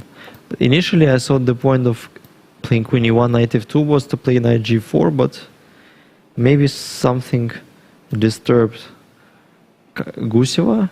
But then after queen f4 there is some queen e3 at least, and well, king g1. And then queen goes somewhere, h4, e3, f1. So queen d1 instead of knight g5. Maybe she just didn't like something.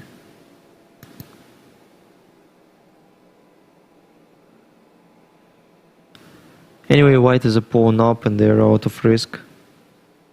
Black has to be very precise.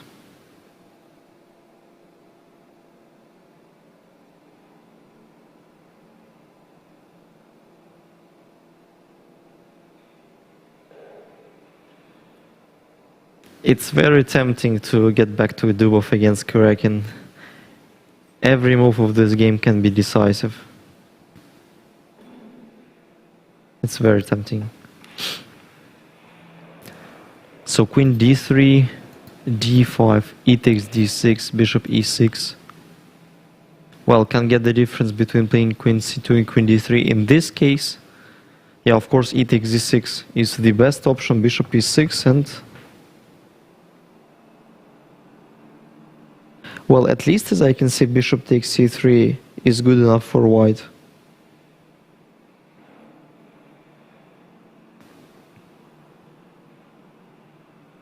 But obviously Daniil is searching for something more. I have no doubts about it.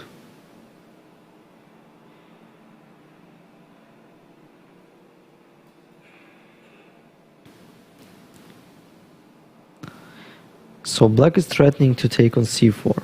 Probably this is the only threat. Or g takes f6.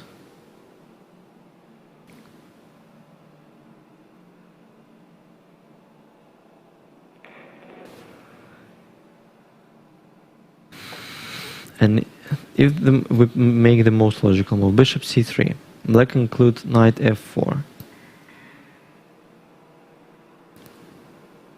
Then we play queen d2.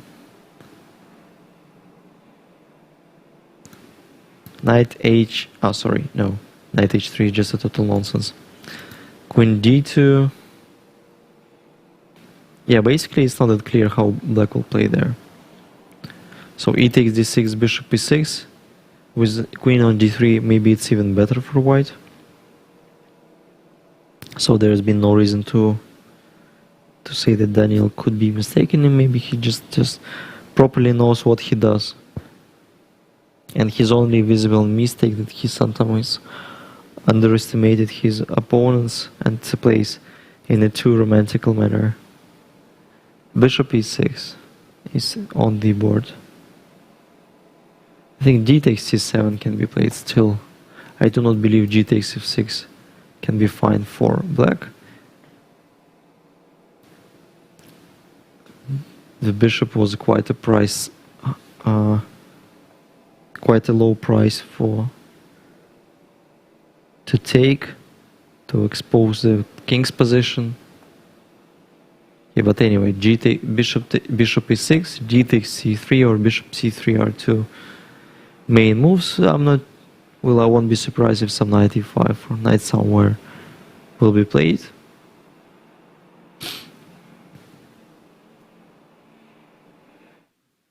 But bishop e6, can it fail to rook e6, f takes e6, d7? Is it that clear?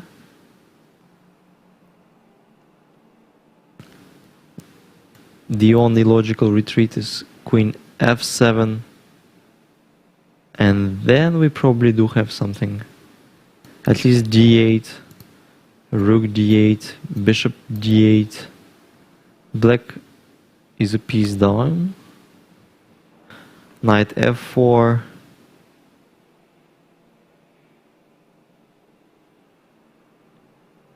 Well, and this is the line, and now it's not that easy to protect the bishop of queen e4. Simply rook d8. Piece up.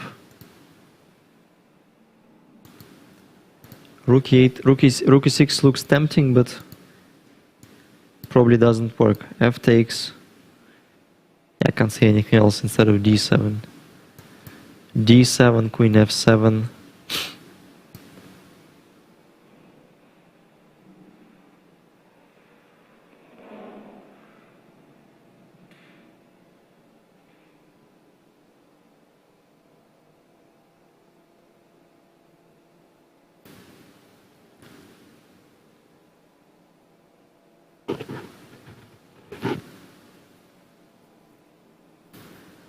Queen f7, and we cannot really make a pass. Wow, and I was wondering about rook e1, but knight f4 is the refutation, protecting the e6 pawn.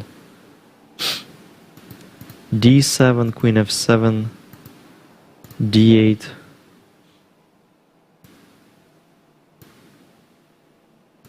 Rook, bishop, knight f4. Well, yeah, black might be good there.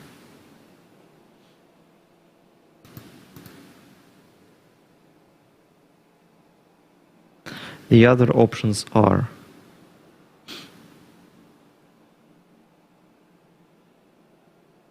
knight e5 looks in a spirit of possession, but I'm not sure if it works.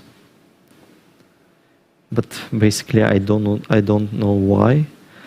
Knight e5 looks logical, but then rook e5. G takes f6.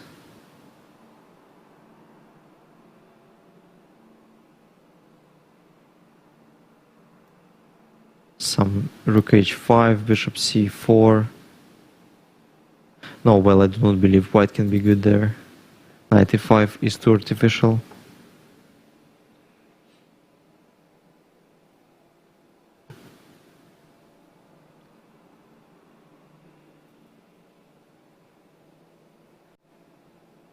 Could it be that bishop e7 is a move? But then even knight f4 is the line. Well, that's being too complicated. Knight e5, bishop e7 is already considered, is already investigated. Rook e6 was the move, but we decided that it is not good. Probably some peculiar queen c3. Pawn takes f6, queen f6. Aiming to play rook e6 there.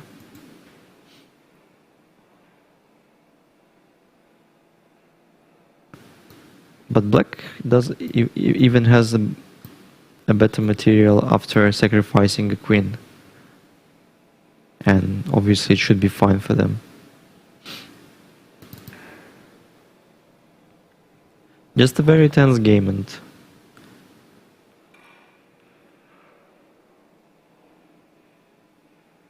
maybe it can win the beauty prize, if no matter what the result will be.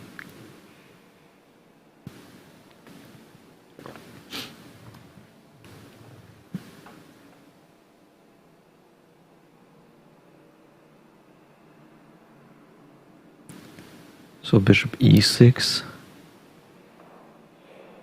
Very curious about it.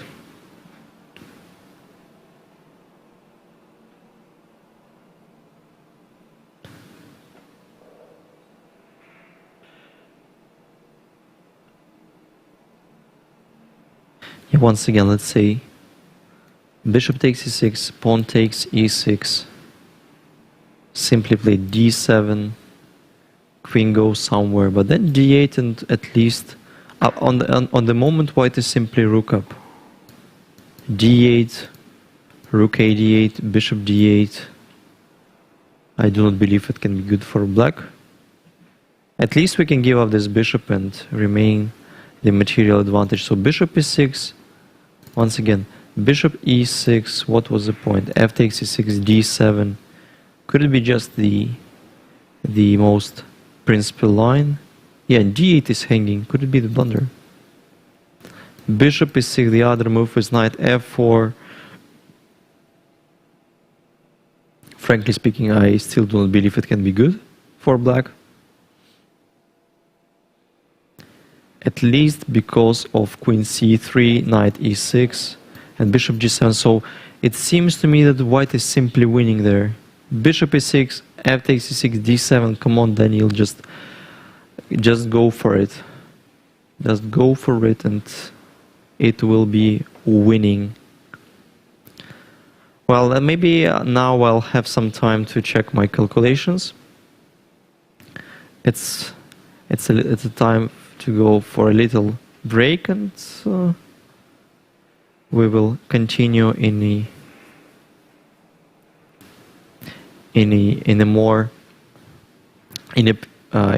regular squad. So stay tuned, and we'll be back to the normal format with my colleague. Don't turn off. We'll be back just in a few minutes.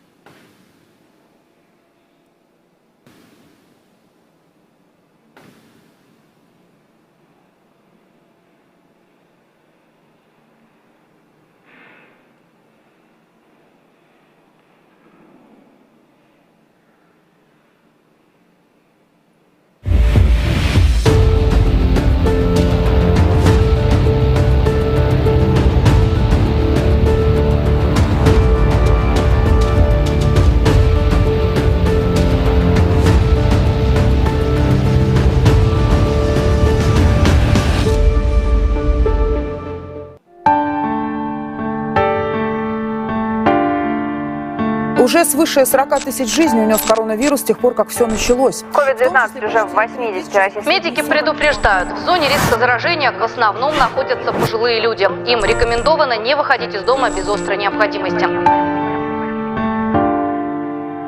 Мы стали выявлять невидимых людей. Это те, которые живут в своих квартирах, не выходят из дома вообще в силу своей немощности. Люди были напуганы, была паника и была растерянность. Мы предложили организовать колл-центр по приему обращений пожилых граждан. Разместила телефоны горячей линии, памятки, как вести себя, к кому обращаться. Мы доставляли продуктовые наборы, вещи первой необходимости, перчатки, маски. И у нас не только психологическая служба, у нас еще юридическая служба, социальная служба для тех людей, которые оказались в ужасающих условиях.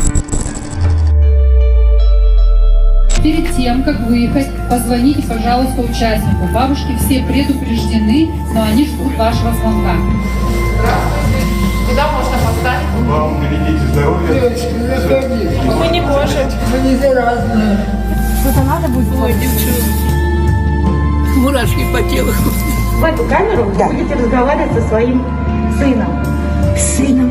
Я чувствую, что я не совсем брошенный человек, что кому-то еще я не совсем безразлична, а это много значит. Они так о нас заботятся. Дай Бог здоровья. Всем дай Бог здоровья. Единственное, что бы я хотела сейчас, это просто вас обнять и расцеловать. Коалиция – это про то, как много могут сделать люди, когда просто объединяются. Я чувствую, что от каждого из нас многое зависит. Мы вместе огромная сила.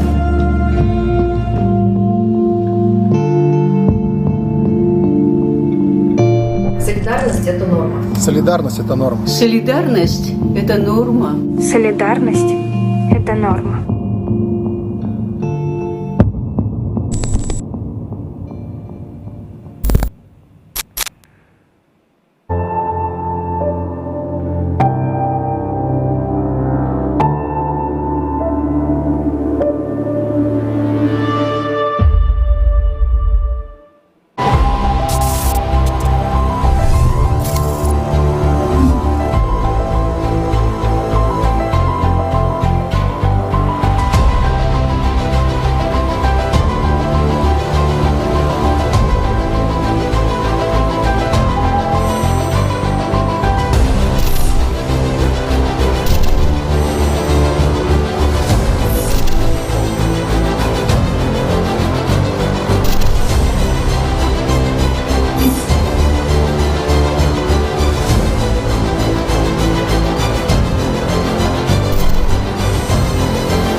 Hello, once again. Finally, we're back to the habitual process.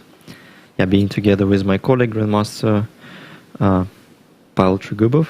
Good afternoon, everybody. I'm glad to be here and to join Daniil and share with him and with you this last moment of the Russian Superfinals. Yeah, and now finally I feel maybe twice or thrice more energetic, because for all of a sudden the sleepy mood has gone. And well, that's basically because of the weather, because of the games, and I can find thousands of reasons why I've been so sleepy. But yeah, talking about the pairings in women and men's section, there is absolutely no reason to find an excuse for being tired, because the games are quite exciting, especially Dubov against Karakin. This is the game we've been paying attention a lot to recently. And Bishop e6 was played, and basically in the intermission I've checked the lines that I've been talking about.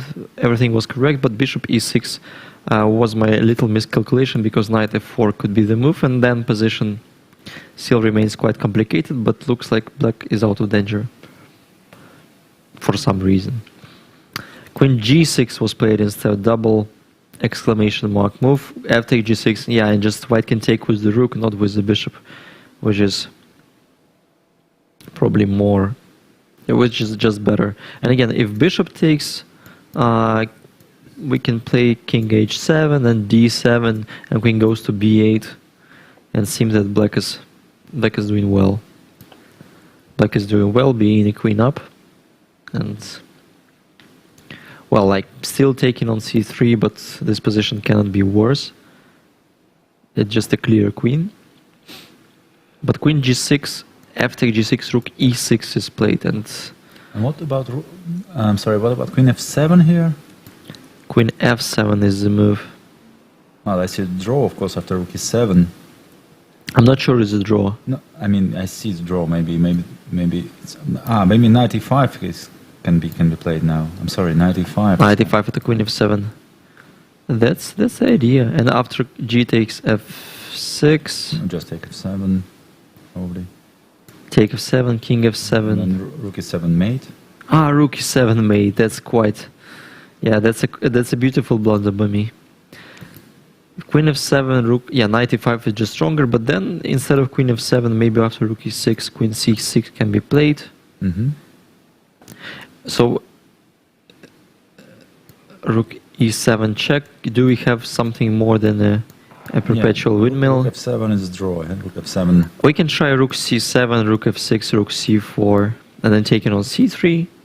But and so if rook takes it, we are pawn up, and some advantage. White is just pawn up. Yeah. White is just pawn up. Well, black has a decent compensation because of the bishop. They can chase this f2 pawn, but well, white is better. But it's clearly better. Rook e6, queen f7 is played. Oh, so what about? Could it be just blundered? Knight e5. No, I don't believe it. Maybe queen e6 then. Yeah. Bishop e6, king h7, but still the game is on. So yeah, but now with knight e5, bishop c3 is not possible, right? Yeah, and white has went to all in. Well, but this is what I do not like for white, to be honest. Once again, queen f7, maybe there are other options instead of knight e5. Maybe just simply retreat with the bishop first. Or even bishop e7 is probably not working. And not only because of c takes d6, but maybe all because of king h7. I can't calculate it properly, just... Bishop takes c3, meanwhile. Bishop takes c3, meanwhile. Is played, and what... So, bishop... Oh, I'm sorry, king h8 or king h7 should be considered, right? But then rook e7... That's still not more than... Okay, king h8, let's say. King h8, you're right. But then knight e5, probably. Knight e5, queen f2. Queen f2. And still. King h1. Huh. No, but it's desperate. Very, very far from being clear. This is desperate. But once again, Queen f7, Bishop c3 is played. I just want to check the other opportunities, if there are any. Well, if Bishop c3 is played, then Daniil is clearly playing for win, because Rook e7 would be enough to draw, right? But then g takes f6. G takes x6, then, Once again, Bishop takes c3. King h8 was your proposal.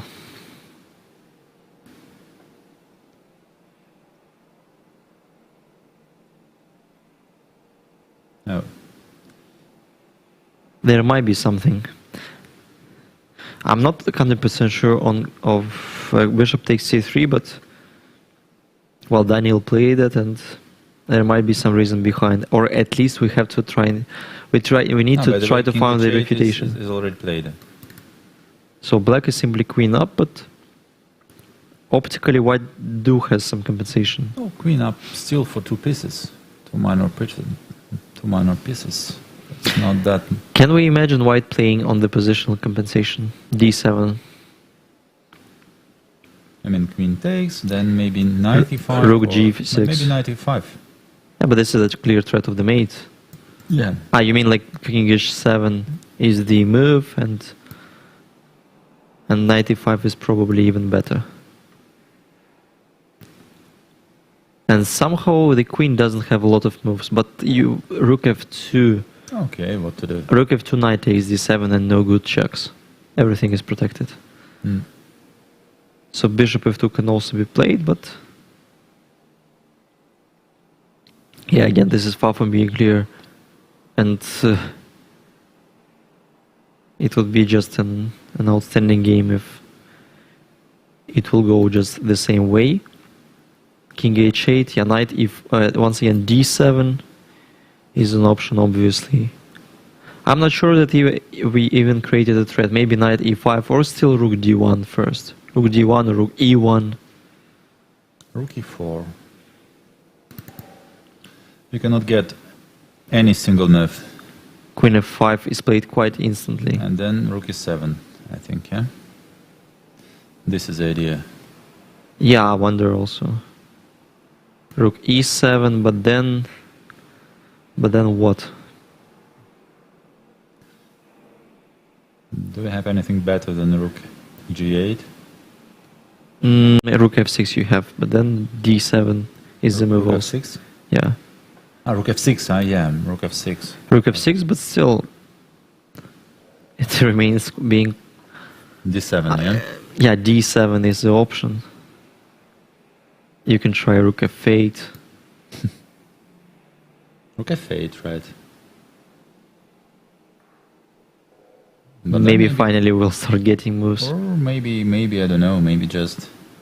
Okay, bishop takes, queen takes, yeah? Bishop takes, queen takes, rook e1. No, rook rook e1. a1 is sorry. Rook e1, of course. And c6. But this looks quite dangerous for black. Rook e8. Yeah, rook e8 was a direct threat. King h7 probably. Oh, still takes, rook e8. Takes, once rook again, e8. draw is...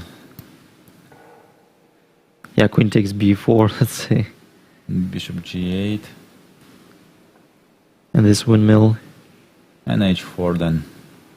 What on this? Yeah, bishop g6, g8. And h4. Yeah, and h4. This is good. This is good enough, I think. But maybe not queen takes b4, maybe queen d6 instead. Yeah, rook e7 is played indeed. But the moves has been made quite quickly. Rook g8. Black is so passive. And what is Sergei's answer? Because he answered immediately. He was in time trouble. Actually, that was the reason, right? Oh, not yet. Because he replies in such a sharp position, he replies instantly every time, so... No, rook g8 is played, right?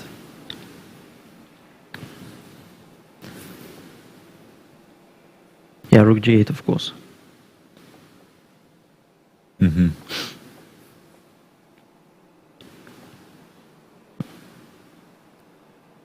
Still, okay, bishop takes, rook takes, d7, right?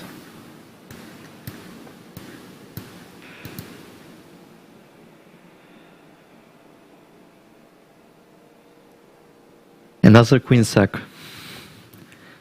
This game can probably compete against Galyamova-Kashlinskaya. That was my suggestion also. Yeah.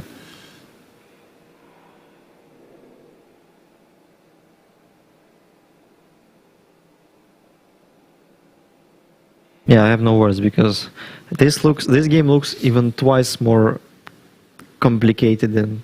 Yeah, that's much more complicated. Maybe less spectacular, but less spectacular, but much more complicated, and it shows just the pair of bishops. Oh, c6. Yeah. Are we forced to take on g8? G8, not yet. No. Can we try some positional stuff still? Oh, we can still play d7 first. c6 anyway, I think should be a good answer. And now, I don't know, maybe knight e5, threatening bishop g3. So just giving up this f2? It was just blunder, but maybe still, it's still... yeah. So you have a huge gap, you have a huge level of... Yeah, maybe knight of e5. Safety. Maybe knight e5. I just want to scroll back the moves before queen f7. So, yeah, black could opt for queen c6.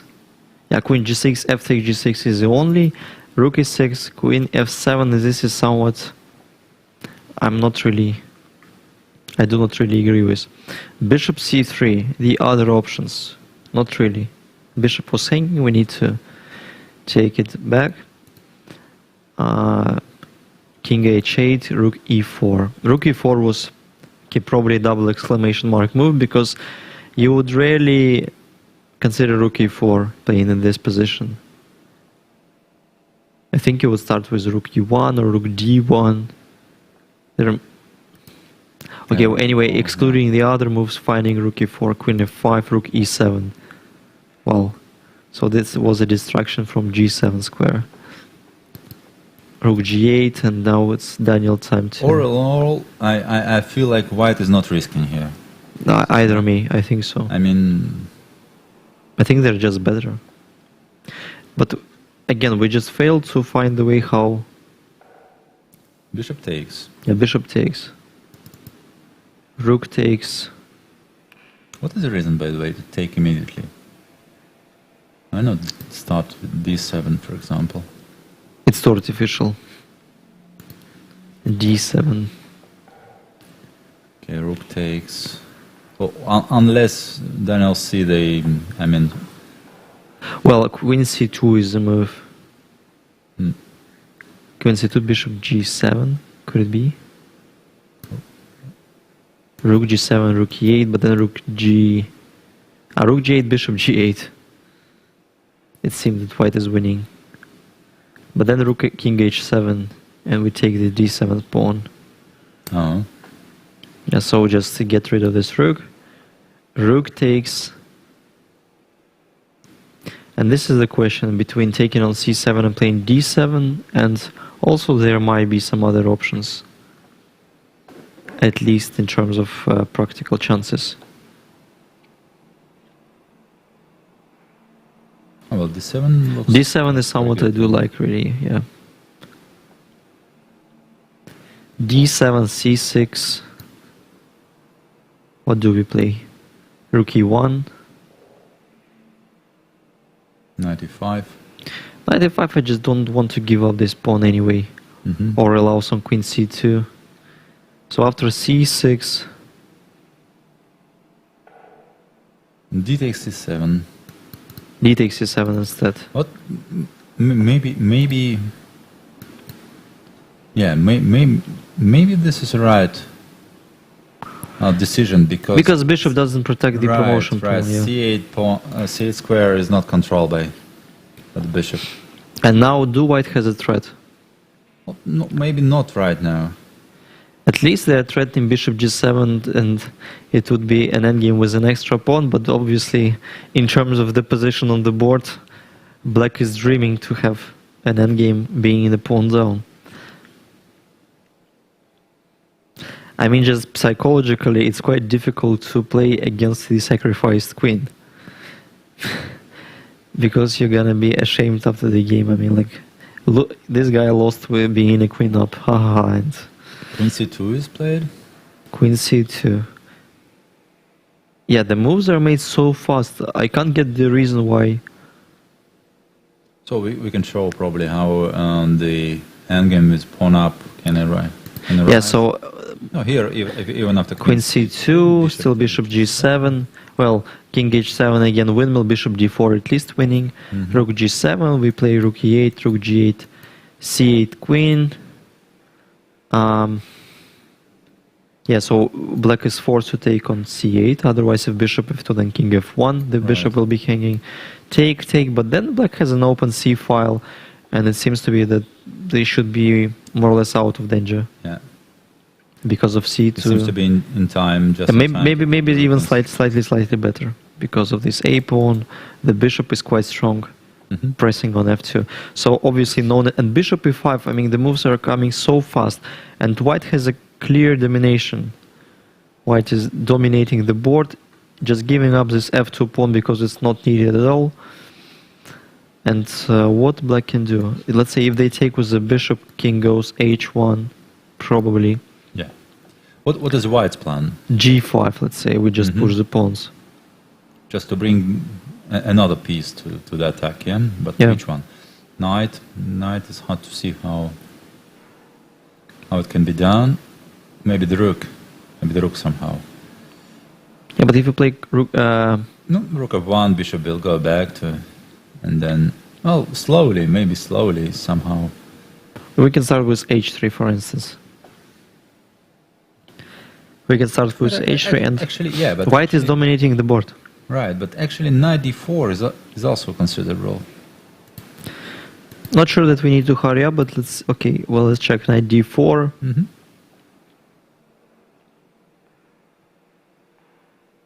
Then knight e6. Knight f5. I don't know. Yeah, so that's also a reason. Well, and if bishop takes, bishop takes. But then if but then it just rook a1 will come, it looks just lost. Yeah, at some point just lost. To the 7th rank, we play like bishop e5, h3, rook f1, rook f7. This is a plan.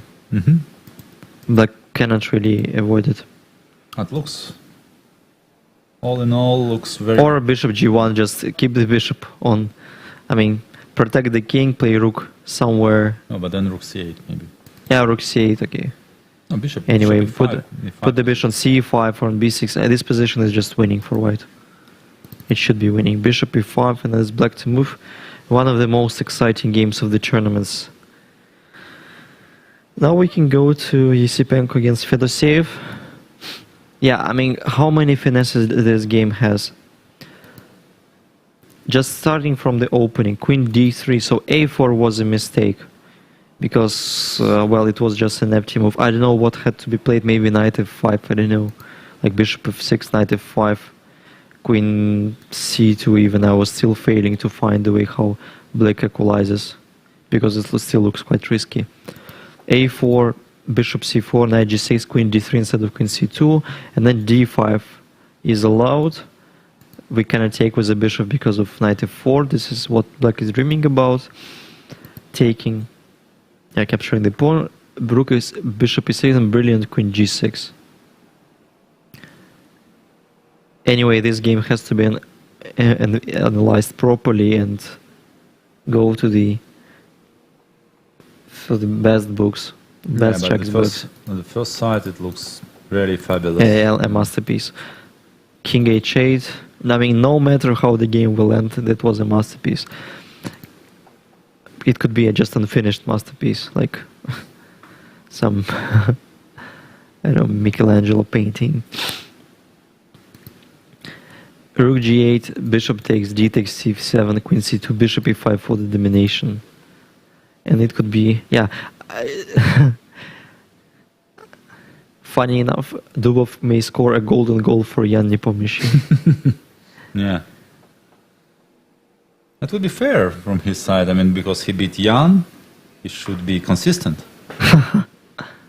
So it means that Dubov performs like a Robin Hood, like taking money from the rich people and giving it to the poorest one.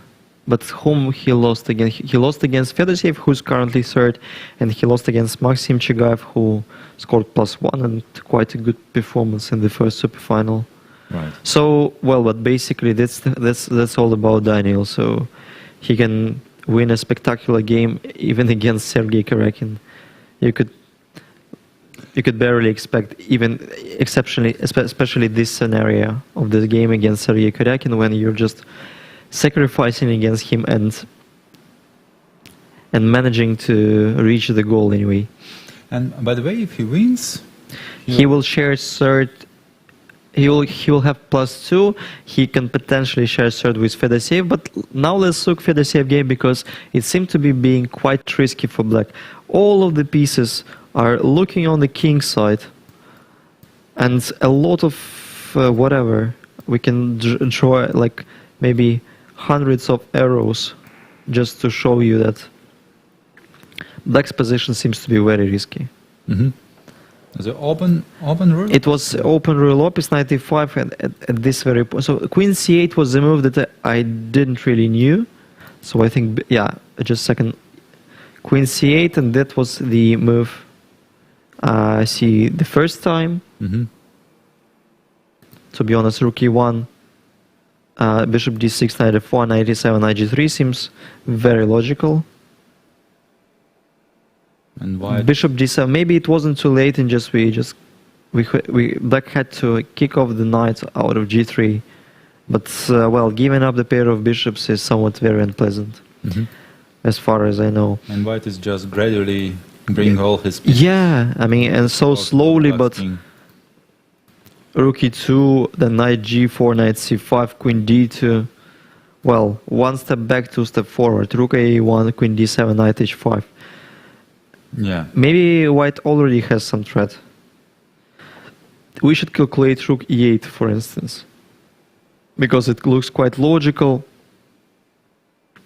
But the point being that, well, I wanted to start with Knight F6 first, but even Rook E8, and let's say Knight, yeah, I want to put some Knight on F6 or H6. It looks so tempting. Yeah, but maybe even Knight G7. Yeah.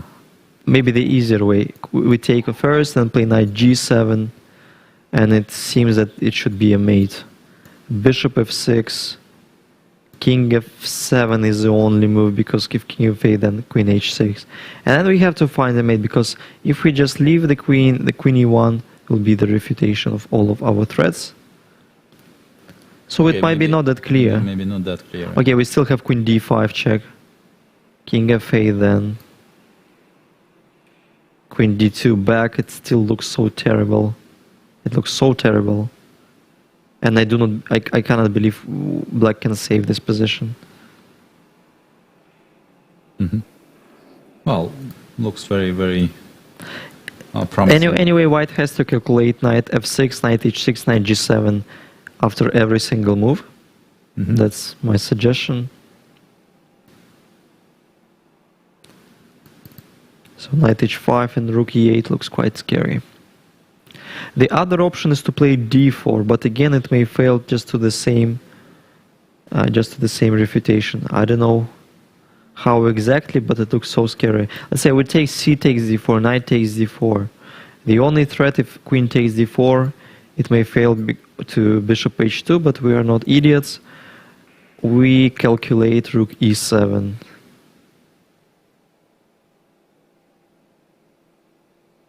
Rook E7, Bishop takes, Rook takes, and now it's time for the calculations.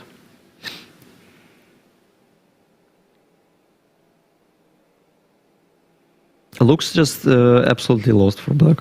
Looks very, very bad indeed. Yeah, because we take with the Rook. I mean, we take with any piece, and I'm not sure that Black can even hold the piece on on D4.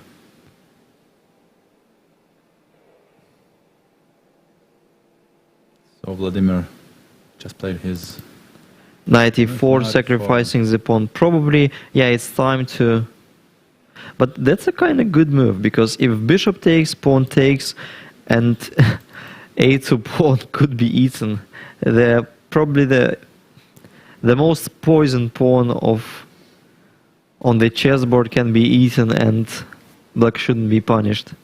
Because now they're getting rid of the pair of bishops. This is somewhat very... Okay, let's calculate still. Rook e4. The point being that after bishop e2, rook e7 needs to be checked properly. Knight e7, yeah. Rook e7 still. Maybe just queen takes. Just queen takes e7, bishop, bishop. And yeah, I'm a bit curious if I do have anything forced, but maybe I do. Maybe I still do. Queen d4. Like you are forced to play rook g8 or rook f7, but then after rook g8, knight h6 is coming. This is somewhat very unpleasant for black. Ah, no, I'm not threatening knight f7 mate, so you can try to get rid of my queen. So probably I just blundered. Well, even rook d8, maybe I still do have something. Of course, queen e5 fails to rook d1 and bishop d6. So instead of queen e5, we have to calculate something else. Well, it remains complicated. I'm not that sure. Maybe some cool stuff. No, I mean, maybe that's a bit too much. Bishop c4, queen c4. No, that's funny. At least it's funny. Yeah, but maybe just winning c4 is quite key. C4. Yeah, once again, rook d8, c4. For all of a sudden. Okay, bishop takes c4. Queen c4. No, I mean, bishop takes c4. Ah, bishop takes c4. Sorry, yeah. D takes c4. Yeah, rook a4. At least it looks very principled from both sides. If you not take on a2, then like white is pawn up, just a better position. All the time, rook e7 and knight g7 are the threats. So at least if black do want to suffer and not resign immediately, they have to take something. They have to take something back.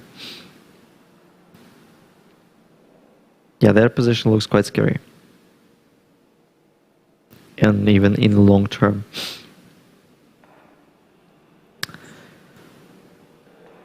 Yeah, still...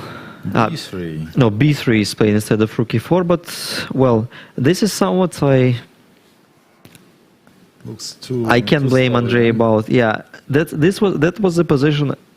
This position is about playing the most principled way, because you've already put all pieces on the right squares, and now it's time to just break through the defense and just crush your opponent. But b3 is somewhat a... Well, white shouldn't play in the positional K, in the position with all pieces being centralized and aiming to checkmate the king. So b3 I do not really like. Yeah, just a couple of dynamical lessons needed for Andrei Sipenko. Okay, let's see what happens in the women's section. Yeah, I want to check briefly Matlikov Gaganov. That was the last game, and the material is equal, but white is slightly better. Yeah, the pawn structure is slightly better, and black's king. Yeah, especially the king. It was Catalan, queen g6, queen c1. Well, just a very...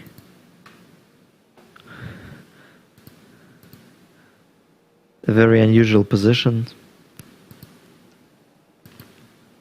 A stonewall pawn structure. A stonewall pawn, but the fact that e6, e5 is not that good in stonewall. I mean, following my experience, yeah. Just giving an additional weaknesses. Bishop e6, take, bishop takes. The point being that the king is a long-term weak piece on the black's camp. Yeah. Rook f7. Just a little trick, but I'm not sure if it still works. What?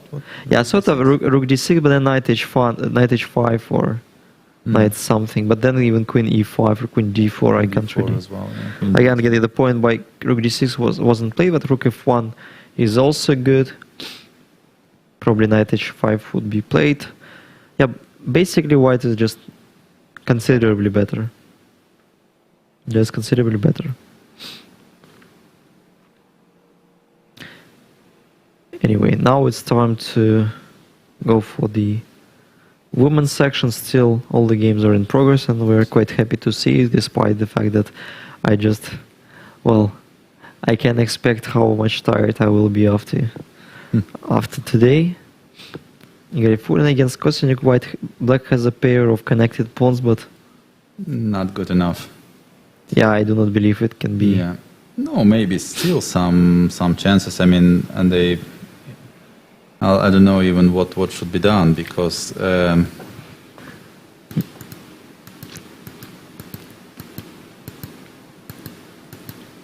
so that was the game.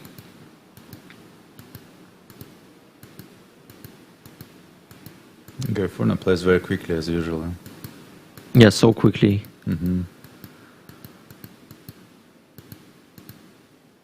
Mm-hmm. Yeah, very low winning chances for Black. Yeah, the point is that the only winning possibility could be if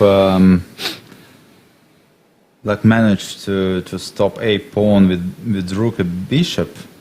Yeah, they had to put the rook behind. And release the king, and king will go to another part of the board. But I mean, it's hard to imagine how it can be done. Yeah, they need the bishop being put on f5, rook on a2, h5, and then king goes. No, but bishop can remain in somewhere. I mean, on.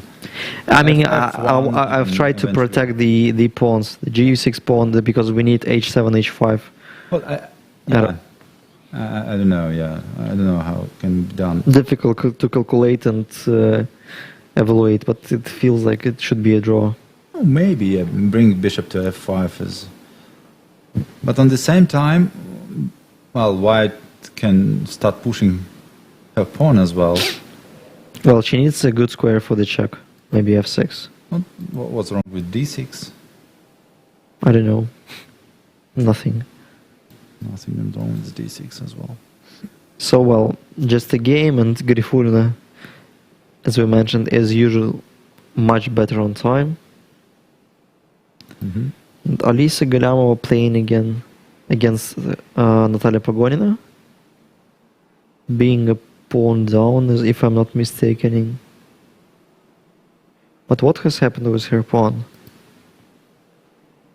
So that was a moment when Pagonina played queen c7, while I thought queen b6 could be the move. Yeah, and if queen b3, there is a little tactical trick, knight d4, forcing white to take with the bishop, otherwise queen b4 is coming. Mm-hmm. So queen b6 seemed to me a bit more active, and I couldn't find the reason why it shouldn't be played. Well, obviously bishop c3 is the move, but then these pieces are so awkward. Knight on b1, knight on h3. Black is absolutely out of danger, maybe just better. But then b6, castle, bishop a6, still nothing wrong, maybe. Just, well, again, it's better for white. f4, that looks quite risky for white. These pawns are so weak, especially c4 pawn. And then b5 was played. Wow, that's a good tactical blow. That's a really good tactical blow. If pawn takes b5, then probably b6, yeah. check, bishop d4. So no, there is no bishop d4. Let's say king retreats or knight f2. No, doesn't matter. Bishop b5 winning an exchange. So b5 was brilliant. c5, d takes c5. Bishop, bishop, pawn. Frankly speaking, I wasn't sure about bishop takes f6. I would also consider e takes f6.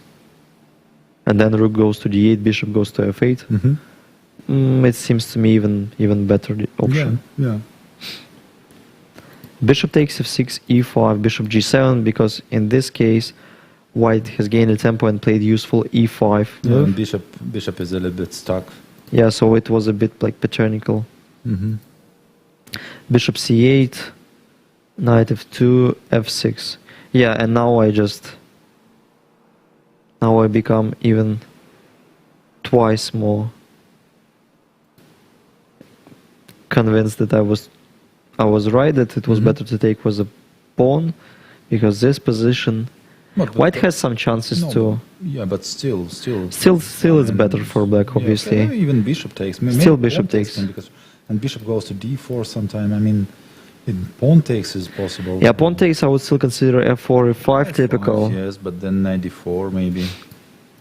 Yeah, so knight d4 is a strong refutation. Oh, okay, bishop takes. Bishop takes still. Okay, black is clearly better. It's clearly better. Just pawn up and. So the rook is hanging and everything is hanging. Yeah, so, but what was misplayed again? Rook e1, rook d8. Maybe rook e1, it was just bad. Anyway, this position is clearly better for black. Knight f2. Well, it seems logical, but bringing knight back to the game. But still, I mean, pawn is a pawn and pair of bishops in this situation. I would try a knight e4 there. Yeah, maybe white. If pawn takes, at least we have some rook a7. Still some game. These squares are protected. So with knight d4, if f takes e5. Well, that could be the reason. That could be the reason. So it still was probably lost up even after bishop f6. Yeah, the pair of bishops is the strongest thing in chess. So Pagonin is about to upset Alisa Galyamova. I don't know how many points Natalia will have, but she had a very shaky start. And a couple of unnecessary losses, especially against Alexander Kostyanyuk. While she blundered a couple of pawns in a dead drawn position. Yeah, but she scored much more. But she scored much more, especially winning against Marina Guseva, being just worse. Yeah, and she saved just completely lost position. And in the next round, I mean, when she beat Marina, and then in the very next game, she was completely lost as well. Alina Kashinskaya. Against Alina Kashinskaya, could it be? This rook end game. It was a rook end game with a pawn and f pawn, and she had an h pawn, king f3, rook f2. Black had a rook on a1, king on the king side, pawn on f5. It was a miracle save. Yeah, probably. Yeah, that one. And there should. Yeah, so women chess are also about luck. Yeah, exactly. So that came. Because draws could be different. It could be a good game with no mutual chances, with no mistakes, and the draw is a draw. But it could be the game while you were winning, then you were lost, then you were lucky to save the game.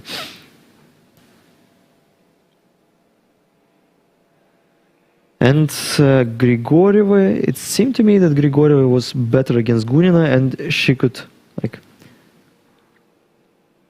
loudly shout the door in the Superfinal, winning against Valentina. Having just a winning position, because the king's placement is... Yeah, black's king is very exposed, and I don't believe this position could be holdable. And this is the current position. Yeah, this is the current position. White is absolutely winning. Just because of the king. And just from the opening, the whole concept for black went absolutely wrong. So nothing wrong in this particular position, knight b3. But then just take first on d4 and play knight f5. It's not that bad. I'm not very familiar with this particular line with bishop d3, but then knight f5 fails to knight g3. The point being that we take with the pawn all the time, c4, knight d2. With f-pawn, you mean? Of course. Knight c7, rook e1, and black has to take anyway. Otherwise, they couldn't release their king side. Pawn takes h5, rook, knight f1. Yeah, maybe it's even stronger. Knight g6. For some reason, Valentin didn't like knight f5, maybe because of knight e3, or even h3, g4, which also seems convincing. But in my point of view, it would be a better option. Anyway. Just castle long and then just play a game. Maybe it's bad for black, but what she done, it was just outrageous. Queen b6, rook f1, king d7, just giving up this f7 bishop while it's not needed to eat. Yeah, in my point of view, we still could have taken on g7 because the queen goes back somehow. Yeah, queen b2 is not good because of rook b1, so I mean rook f8. Just take rook takes f8, yeah. Or yeah, I thought we take on g7 for some reason. Yeah, if rook takes, we take with the rook is hanging. And then we somehow retrieve with the queen, but I'm not sure, maybe I'm mistaken. Rook a b1 was played instead, also a good move, intending to play b3, breaking through on the queen side, rook f8, b3, c takes, rook b3, queen c6, c4. The position is just awful. Black's position is just awful, obviously. It's just a disaster. b6, queen e2, queen e6 is coming also. D takes c5, and then like while the center is open, now it's time for the direct checkmate. So king e6 is a move, but then like even knight d5. I mean, it's just absolutely lost. I would also consider rook b4 instead of knight d5. Queen e5, some rook e1. I do not believe black can save from these. Yeah, but knight d5 venomous. It's very convincing. So Grigorieva is probably winning her first game of the Superfinal. This is the same as Goganov did yesterday. But it took Goganov 3 Superfinals to win his first game. Yeah, of course I'm not that cruel and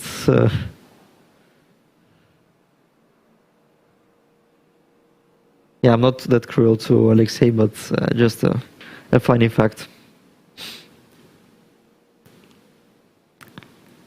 What about funny facts? I remember that Alexander Khalifman made at least 18 consecutive draws in the Aeroflot A tournament. 18? Yes.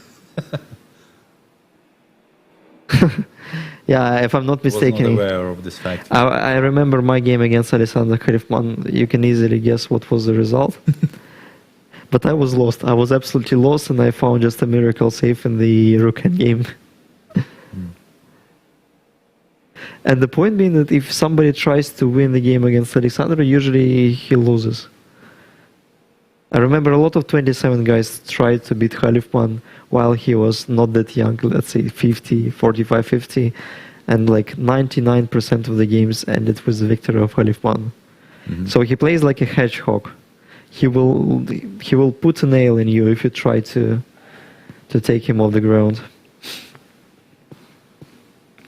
Not a great player. Yeah, of course, like a world champion. I think it's one of the most inconvenient players for Garry Kasparov. Maybe it was a reason why he haven't played against Kasparov a lot. He could play in different styles, just be very attacking, and sometimes just it was just a chess genius. Yeah. But he is still there. I mean, but of course, after a certain age, your level of ambitions start to decrease, and it's not only about ambition, energy, but also abilities. Yeah, about attacking abilities, for example.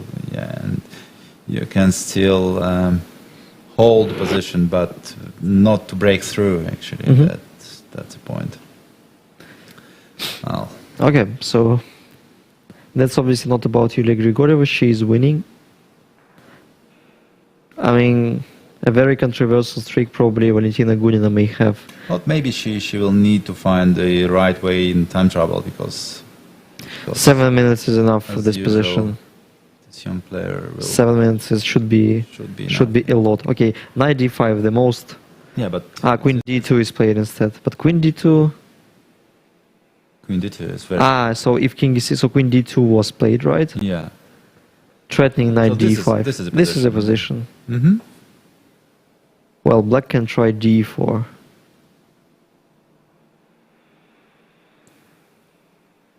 But then we can include e6 probably. No, e6 is just pointless. I don't know what's wrong with the fourth line, but I don't want to take on d4. It just doesn't suit the spirit of position. Or maybe simply knight c2. Yeah, we need to improve the position of our knight somehow. Knight c6, let's say. Knight d4. Knight d4, knight d4. Rook b4. So this is the way. But if queen d4... No, I will move. Check, I'm sorry. Yeah, this is a check, unfortunately. Check. So it's still not... I mean, obviously it's much better for white, probably winning. Most likely winning, easy, yeah, but not that easy. But for some reason I don't like this queen d2. But maybe no better option.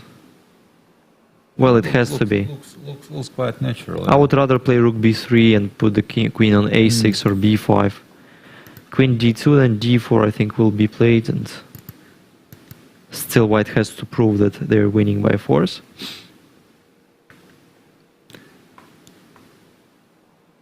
Still absolutely nothing wrong.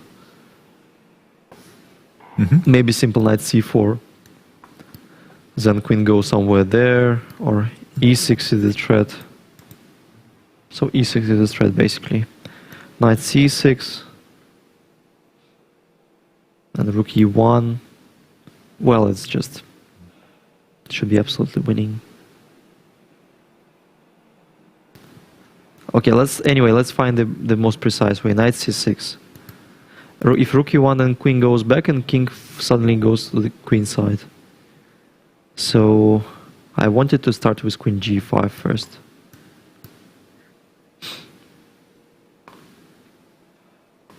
Anyway, queen c2 has to be calculated. Then rook c1 also.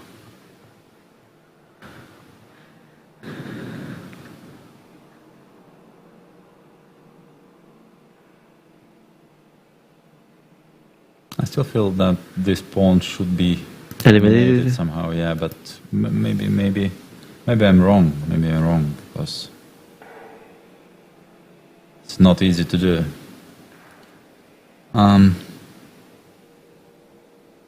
Yeah, but maybe go, okay, knight c2, knight c6, right? And maybe rook e1. Queen goes somewhere, e6. Then, no, knight takes d4 was my intention. Yeah, you're right. Maybe this is the cleanest way. Yeah, I agree. Rook e1 maybe queen g4. Okay, queen g4, but... No, I don't know, even h3. Or then maybe rook d5. Also nothing wrong with, yeah, and knight takes d4. Knight takes d4 now. No, rook takes e6.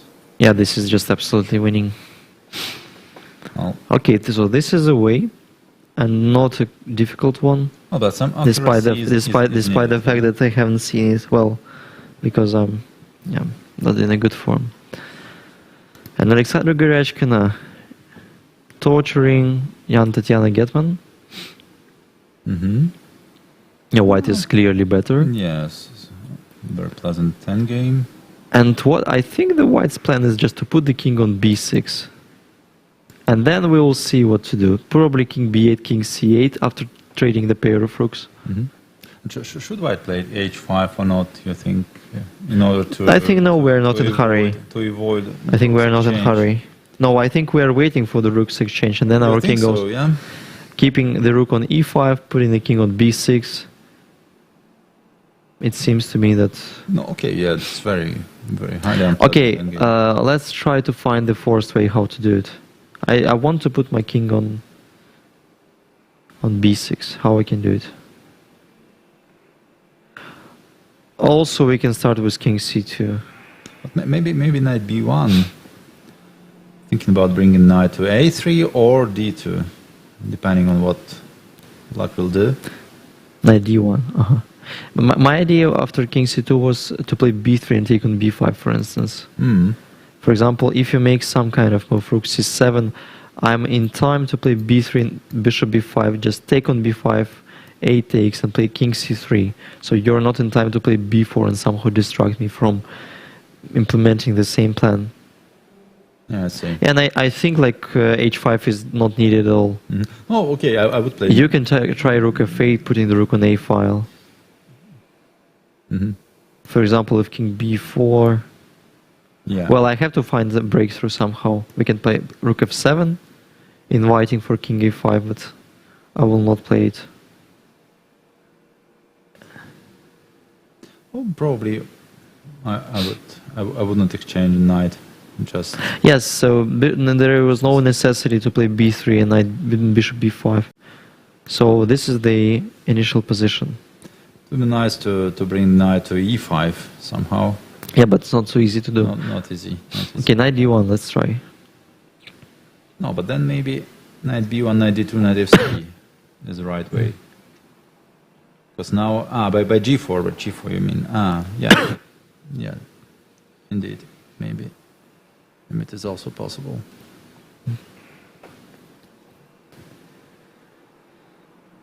Yeah, I agree. H5 doesn't look, appropriate in this position.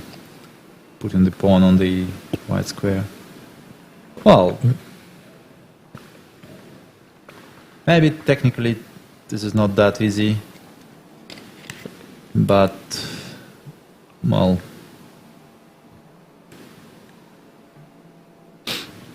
Can you avoid this knight f2, knight g4, knight e5 plan? Somehow. Well, right now, knight g4 would not be. It would be, yeah, it would be possible. Then. Okay. To sum up, white is much better and seemingly do have a couple of winning plans. In Giri against Shuvalova now, black has solidified at least and still being slightly worse, but I think Olga, nothing critical, Olga has spoiled a good opportunity to have a decisive advantage. And frankly speaking, I can't get the point of playing g3, but still rook e6, bishop f4. Bishop f4? Yeah, but I don't know what to play instead of bishop f4. Maybe I'm blundering something. But it seems to be that bishop f4 is only logical. Otherwise, yeah, I'll just... What do you mean after rook a8? Rook what? a8? So the point being that rook e4, rook a2, right? a2. So it's not that clear. Oh. And if rook a1, you just take on a4. That doesn't help, yeah. Once again, rook e4.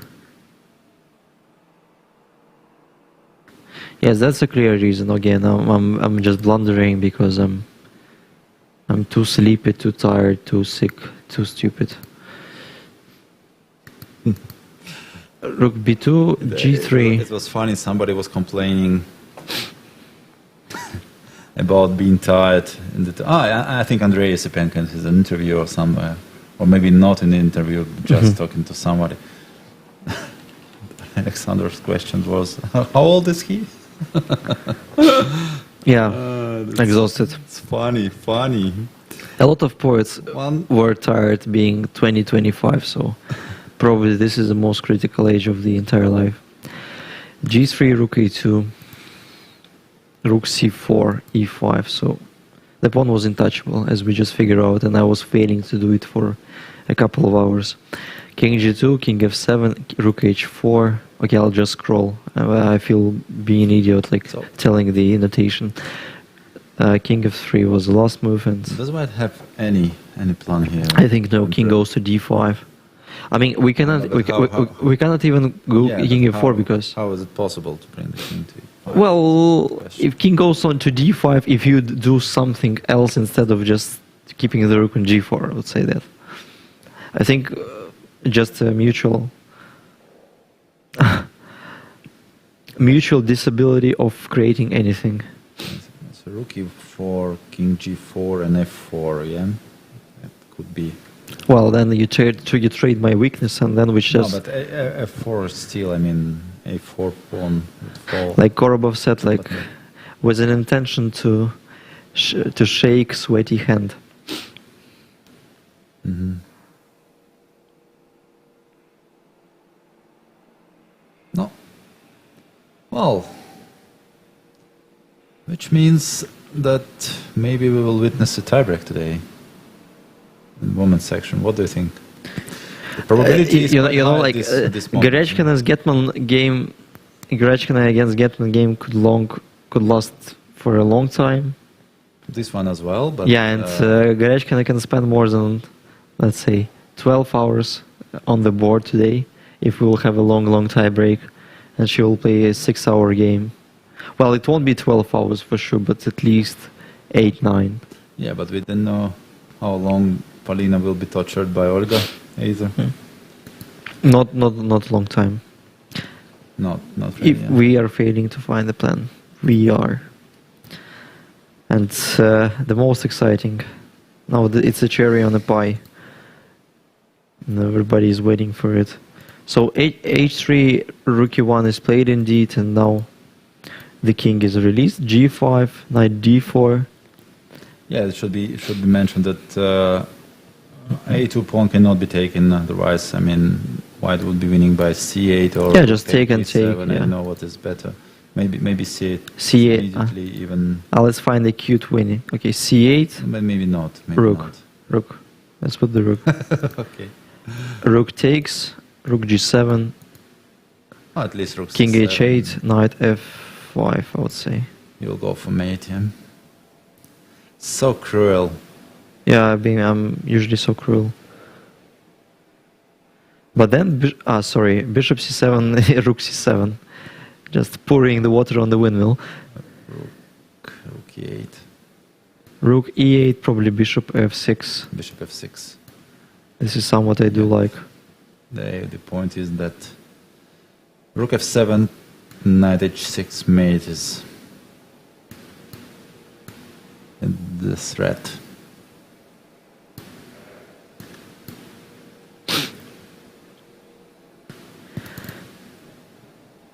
Okay, but somehow king released. King just goes to G6. Looks a bit desperate, right? Rook C1, King G6, and what? So asking a knight to go away. So what about knight D6 simple? And rook G7, yeah, you're right. Still, what was being White's simple. Last move, sorry. Rook C1 was played. Queen B4, Rook C1. So what was wrong with C8 or Rook G7? Okay, C8 I can understand. Just no, sorry, I cannot. Okay, still maybe. Queen E1 maybe. Queen E1 and. At least some calculations needed, at least. But maybe the whole concept is just wrong. Yeah, that's a clear point. Rook C1 was the only move. King G6, and let's find the victory for white, because obviously the position looks winning. Rook G7 is good enough, right? Once again, Rook G7. Maybe there has been some idea behind the King G6. Not only defending skills will probably not help him today. Yeah, so if king takes, we take on G8 just to victory. If rook takes C8, also winning. King G6, yeah, and if rook G7, simply killing, right? It looks so.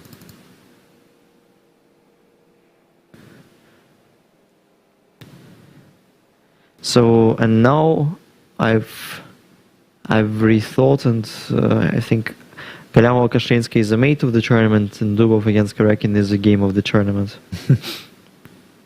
The battle of concepts.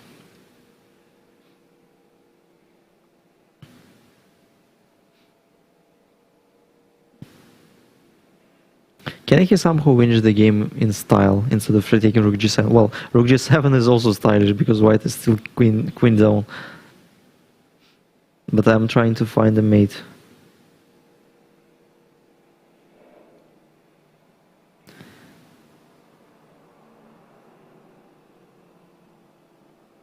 Not really, right?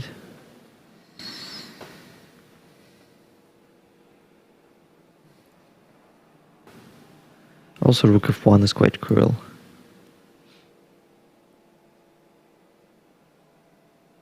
Then you can protect c8 because c8 was my idea. Anyway, nothing wrong with rook g7. Okay, just once again, rook g7. What can we play there? The choice is not that huge. Only yeah, only one. Only two moves. Okay, king f5, rook g8. No, I can't see any checks. Bishop takes c7. Bishop takes c7. Queen b2. Oh, probably this is the reason. Yeah. Okay, check. Yeah. Okay. Okay. The position is no doubt completely lost, but. King goes somewhere. So, okay, maybe a cleaner way, because this is still a game, even being an absolutely winning position for white. So, king f5, rook g8 is needed, bishop takes c7, and then, well, still we take, queen b2,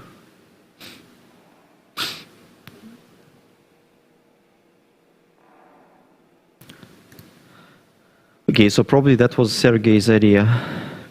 At least not to lose by force. If rook f1, which seemed to be too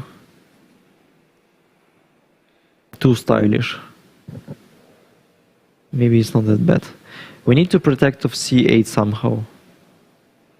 Yeah, but okay. Let's see what's going on. Another important game of the day. Yusuphenko Fedoseev. Yeah, just the last review of the third place. I want to put the last view on this game, on that game. Last quick view. Yeah, well, rook g7 is good enough. Yeah, and probably nothing better. Otherwise, Sergei would probably already resign. But this is the last practical chance. If he remains in the game, there should be a certain reason for that. And white is a pawn up. Yeah, but their knight is a little bit misplaced, and their position is just fine. But it's black to move, so b3. And again, like Yusuphenko decided to protect the pawn on a2 instead of improving.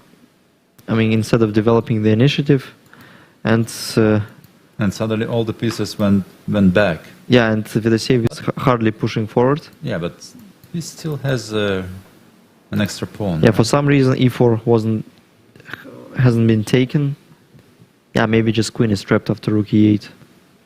Or queen h4, but why didn't they take the pawn? He always been always. It is interesting to understand what. Being afraid of something. Rook e5, queen f3.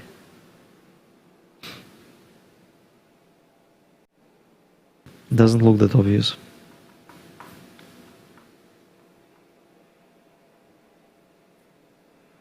Oh no, but our rook is not hanging at all. No, so the only risk is the queen to be trapped. But h4. Bishop h7 is still a game. Yeah, but h4 we take with a check. No, I mean h4 square always remained available. Yeah. And now that's a little bit puzzling. Okay, we can't get the point, so. No, it's very strange, yeah? There should be a reason. No, okay, maybe he just wants to take it with the knight. Okay. This is maybe. Bishop h7, f3, c5, c4. Well, white has to be better. Oh, with knight on h2, I would not be that sure. But if you take on e4, then my knight simply releases. Right, but I don't want simply to. Released. I don't want to.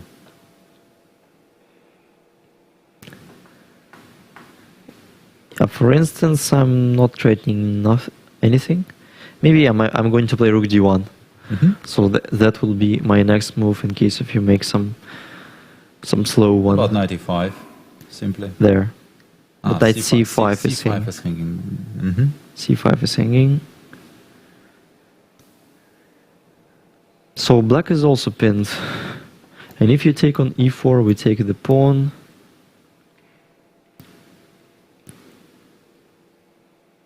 And then knight e5 is not that good, it seems to me.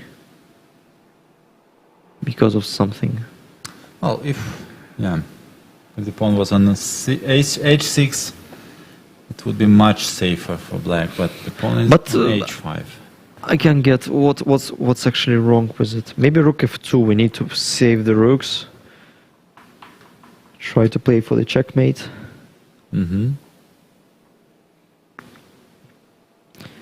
But can get the point. What's wrong with knight c4 still? No, maybe just queen g5. Queen g5, I thought. So if rook e5, then queen g6, white is winning. So now black has to be careful, or maybe it's even too late. No, this is somewhat very unpleasant. Bishop e4, f takes, knight e5, knight d2. Maybe knight e5 is not necessary. Somehow I don't like to open the f-file and giving... Yeah, it gives white an attack. At least for the moment. Maybe... Rook d2 and black to move. Black still needs to keep the tension somehow. So the option is just to retreat with the queen. Maybe to e7. Sorry, the knight is hanging. Not so many options. And bishop e4 has to be played, otherwise knight c5 is also an idea. I mean, at some lines.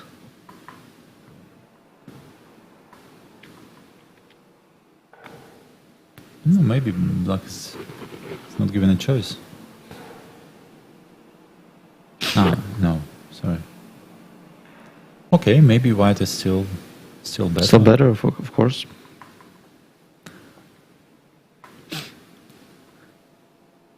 Yeah, besides, this is the current position in Dubov-Karyakin. As well as we saw, then queen b2 will be played, otherwise, or queen d2, so 2 moves. So, and Vladimir Fedoseev just went queen d8. I mean, yeah, I can see the point, and he's preparing knight e5, but what will be played after rook d1? Otherwise, he will play knight e5 on the next move. Rook fd1, you mean? Yeah, so the point is that queen will not be under attack after knight takes e5.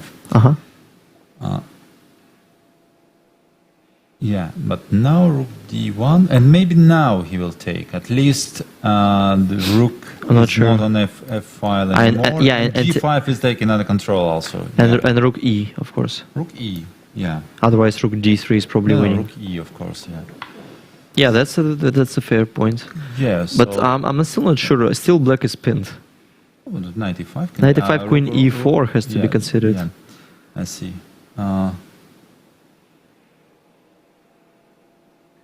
Yeah, you need some tactical finesse. Knight t1. Check on h5. So the pawn is also hanging. And knight is hanging. So what is the move? Probably. There is knight f4. That's huge. Queen e4, rook g2. That's huge. So probably that's the only move that saves black. And yeah, well, in this position, black is simply, they're out of danger for sure. Maybe even better. But not wait a little bit. If instead of taking on, no, okay, in this line, queen f3. Yeah, knight f4. Holding everything. So Sergei just resigned, and Sergei decided to resign. Wow, such a cool move. So but then we can congratulate Jan Nepomniachtchi. Yeah, with the victory, so no tiebreak. Unfortunately for the spectators, no tiebreak, but just a brilliant game. No, theoretically, he's still reachable by Vladimir Fedoseev, right? No, Fedoseev has +2. Yeah, and Nepomniachtchi is already +4 because he won yesterday. Yeah. Yes. Yeah. So Nepomniachtchi is the new Russian champion. Well, congratulations to Jan. Yeah, the golden goal by Daniil Dubov. So could queen d2 was could rook queen d2 instead of queen b2 being a... no, but not really. Again, it's the same stuff, right? Rook c5. Actually, I don't know what was wrong with just retreating on f6. Because bishop e5. Okay, I've got it. Yeah, queen b2 loses by force, but if queen d2... Yeah, but on the other hand, this is just a last chance. Queen d2. And then maybe check, rook f1, one more check.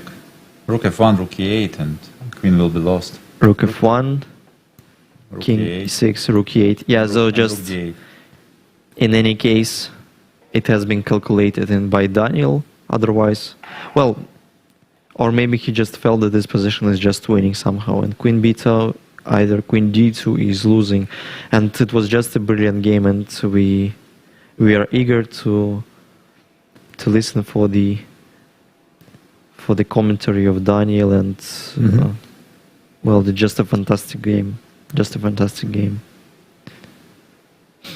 Yeah, so Fedoseev similarly holding, and again, Fedoseev Dubov will share the third place as well as 3 years ago in St. Petersburg. Yeah, just an amazing game. And what happened in Grigorieva-Gunina game? Just finished. Okay, young Yulia Grigorieva won her game in the last round. Yeah, the first victory for Yulia. Congratulations. And Valentina suffered one more painful loss, and this tournament went completely out for her. What to do? We wish her to recover quickly and to show up her brilliant chess in the further events. Yeah, absolutely. A very disappointing tournament for Valentina. And congrats, Yulia, first victory. So she didn't stop playing and finally won her game. Yeah.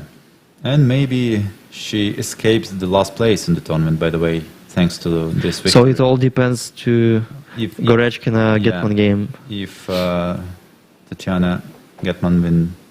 By the way, didn't she catch Valentina? No? No, probably not. I don't think so. No.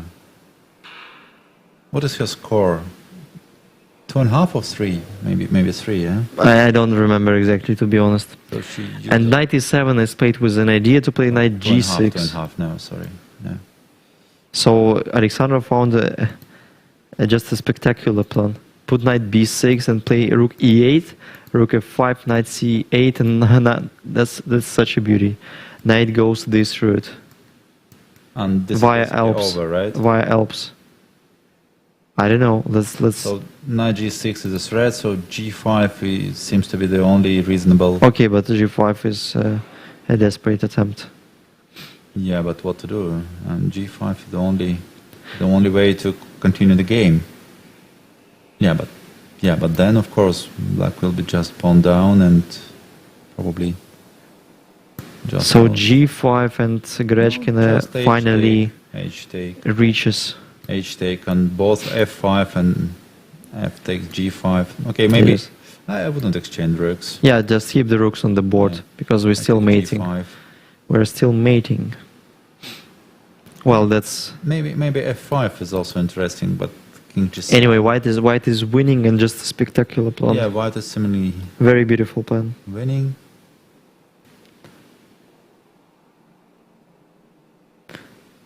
Oh, that's nice that there is no a player anymore in the women's section who didn't win any single game. So,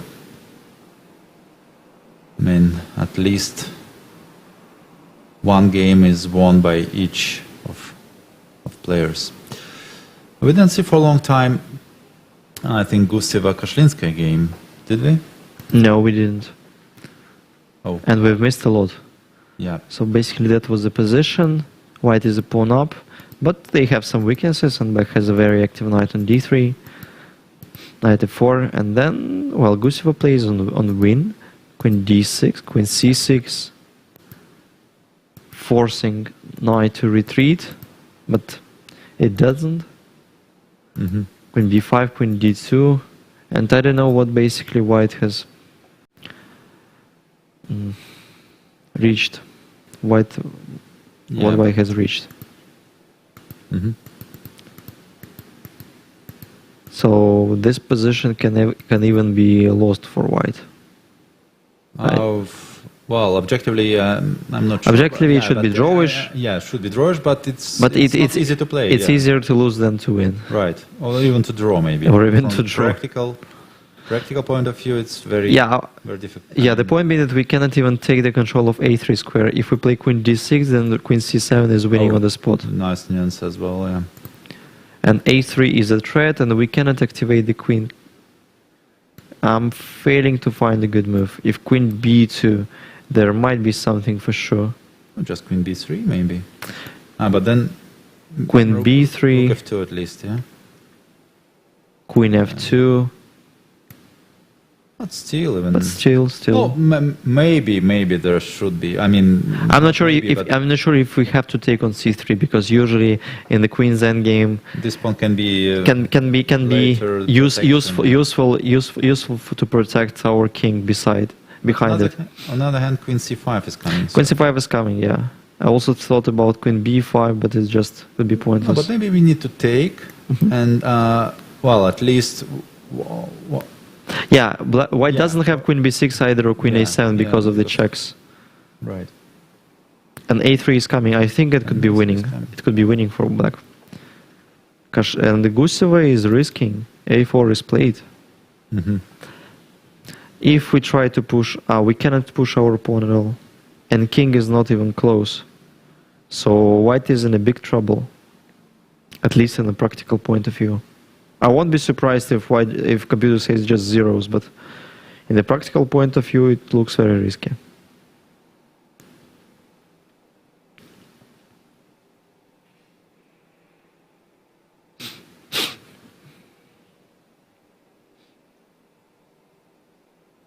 Right.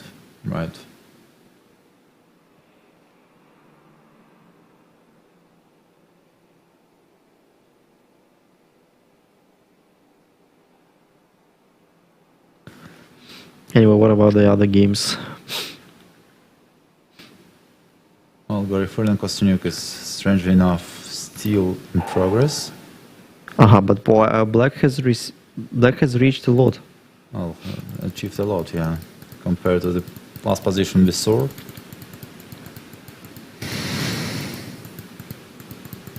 I think, yeah, so that was the moment. And we thought that draw. What was the reason not playing a6? And that just to move before. But at anyway, I think a6. Yeah, maybe check and then rook a2, but rook a2, but still okay. Black should be losing one of her pawns then. No, okay, rook. I mean, whatever, h6, bishop e4, and then bishop. Okay, bishop e4, but maybe rook. Well, still unclear. But it should be true. It shouldn't be true. Yeah, I would rather play a6. But could it be already lost this position? Oh, that position is really scary for white, I think. Yeah, just a lack of experience. Some tactical stuff. Why not to take on g3, for instance? Yeah, but okay, maybe this is never late to. No, but it could be late. It could be late in the final position, I think. Why? Bishop a3, bishop b7, rook c7, rook b1. It could be easily late. No, I think that white still can give up the bishop for but how? Both pawns. So rook b4 is a threat. Okay, what's wrong with the rook b4? Rook b4, h3, just killing. Okay, so rook h7. Rook b4, you said, right? Yeah, rook b4. Well, king g5 is the only move. h3. Sorry, it's not.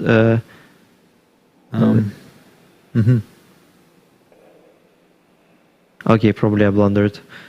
Rook h7. Yeah, maybe it was a bit premature. Yeah. So somehow white is holding, right?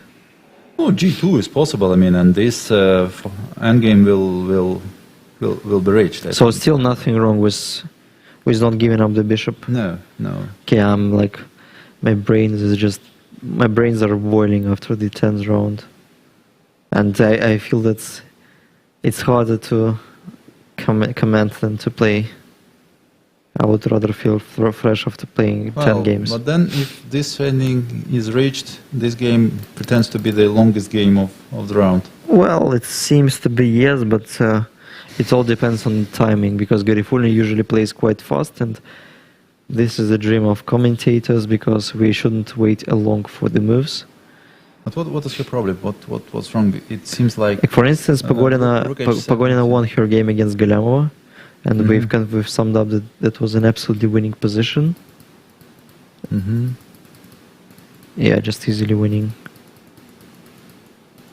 So bravo, Natalia. Okay, that's very good for her to finish her tournament, which was not that great in my opinion. Yeah.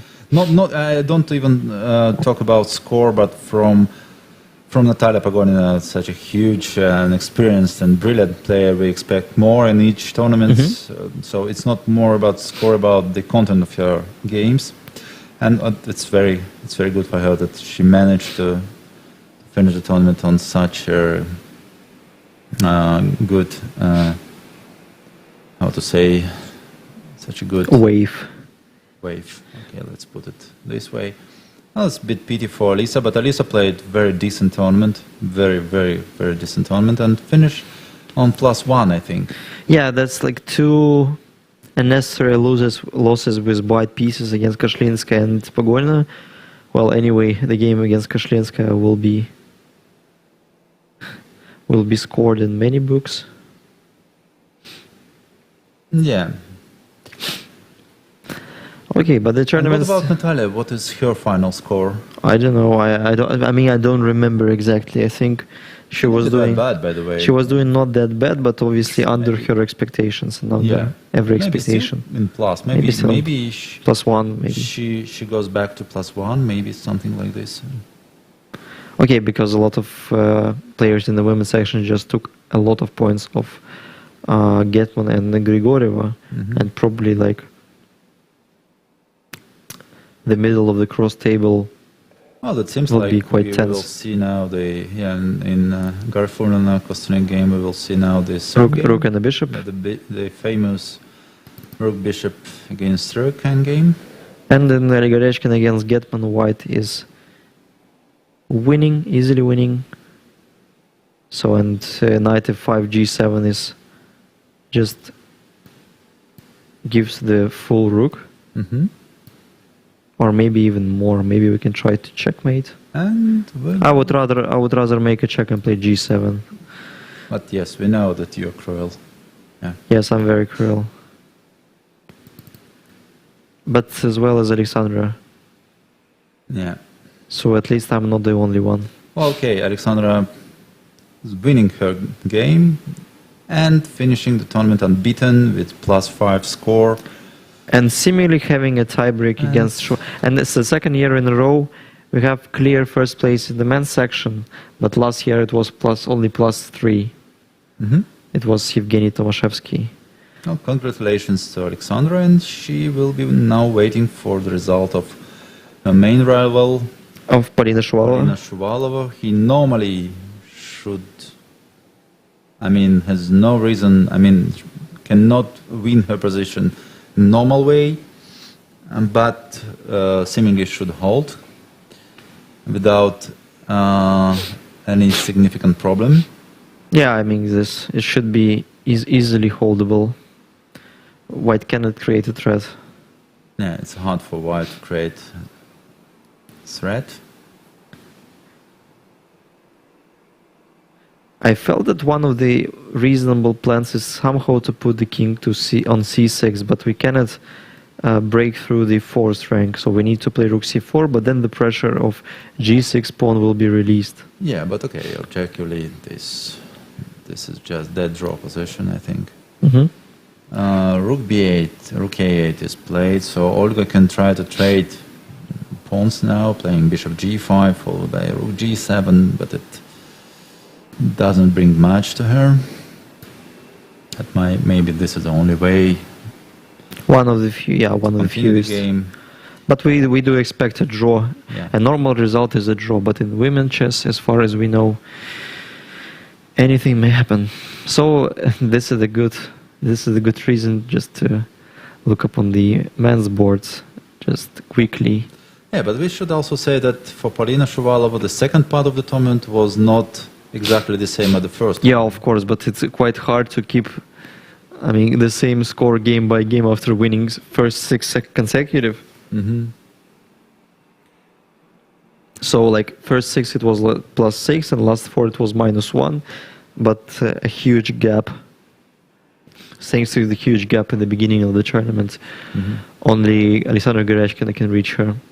Physically or psychologically, maybe Polina was not. Yeah, she should be exhausted. Ready for this leader's burden.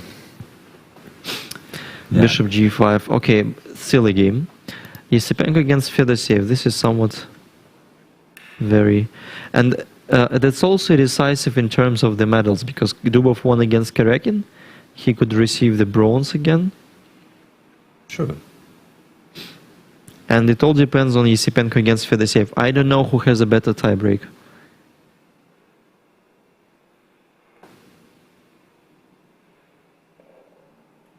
Like, in terms of logics, no. It seems that Dubov has to have better tiebreaks. Yeah, because he beaten Nepomniachtchi and Karekin. So just Daniil, Robin Hood, Dubov is seemingly taking the third.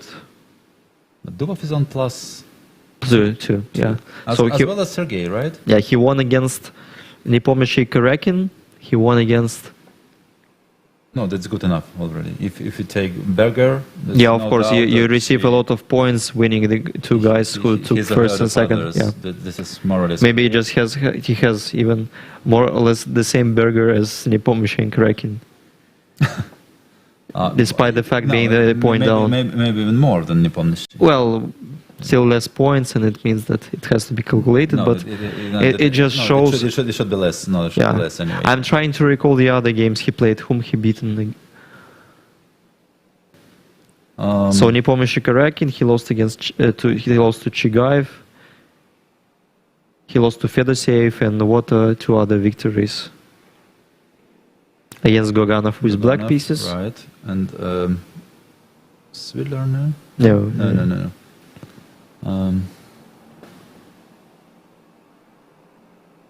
I'm trying to recall his game against Vladislav Artemiev, but no. And Andrei Yesipenko in round 1. Yeah, so now I've got it.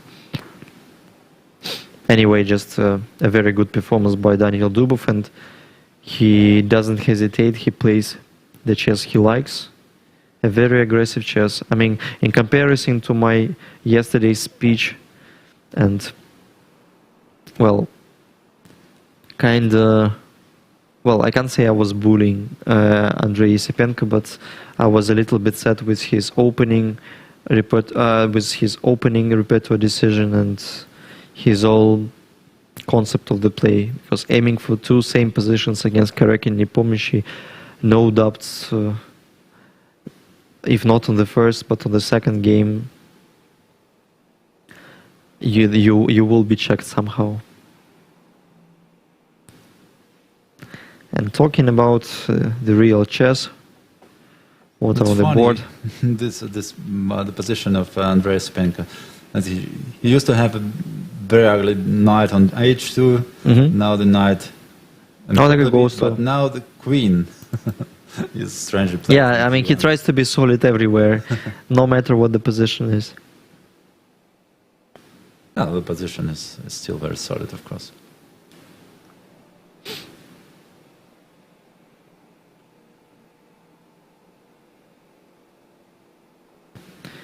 But then can we try... No, we cannot. I thought we can take on e4 finally. And I want to take on e4 anyway. Maybe it's already needed. Take on e4, f takes e4, and knight goes somewhere.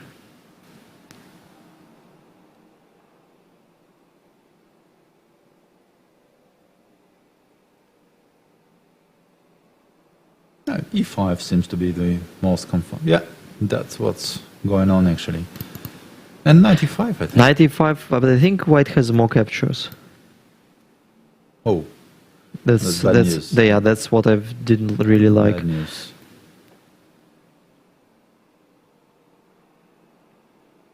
Okay, but then maybe something like queen c3 can be played. Queen c3, but then knight e3. That's what I didn't like. Still knight f5? Knight e5, but then knight d5. A problem I have. Takes d2, yeah, probably. But so that was the reason. This is not But clear. but I think this is not enough. Queen c5, yeah. Yeah. Still rook f8. Knight e7 is a threat. No, but then maybe it doesn't work. Doesn't work properly. You can try rook b8, queen knight e7. Knight e7. Yeah, I wanted to try knight f3, but unfortunately it doesn't work for many reasons. F takes e4 is played, and now Vladimir has to find the way to take the pawn back, otherwise white will be considerably better. And queen a4, yeah? Queen a4 attacking c4, and if knight e3, what is the move?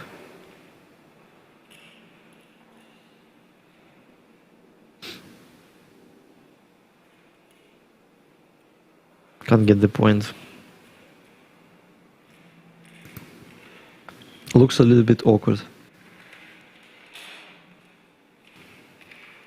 And one more game. Just finished, right? And see well. And Matlakov winning against Goganov. Yeah, yeah. For instance, I can see what's gonna be after 93. So we need some extra time to figure out what's going on. And let's check Matlakov against Gaganov. It was a very peculiar Catalan position.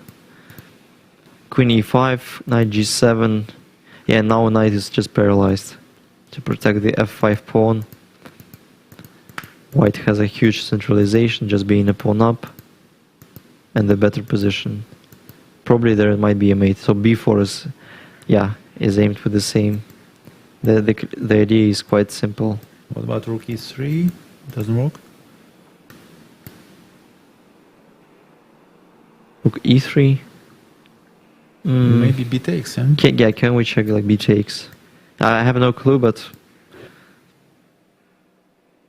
as far as we can make it, why not? b4, rook e3. Rook e3 is played indeed.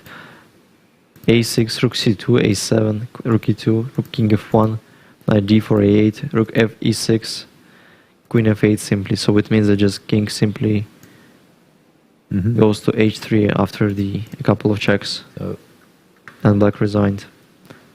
And Matlakov just, beating Maxim Chigaev and Alexei Goganov, came back to -1 score, right? -1, yeah. She lost first 2 games, and then she lost one more game. Yeah, he lost one more game.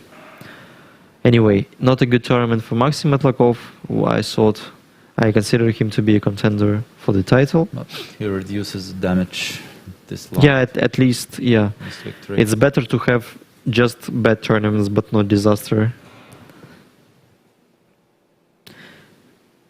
And how many games do we have in progress? Just 3, and all of them are in the women's section for sure. As usual. So men's section is completely over now. Yes, right? it is. No, pardon me. Isipenko Fedoseev is still in progress, and it's gonna be a long game, I think. But knight e3 is somewhat is puzzling me because I can't see the refutation, and looks quite obvious. Knight d5 is the idea.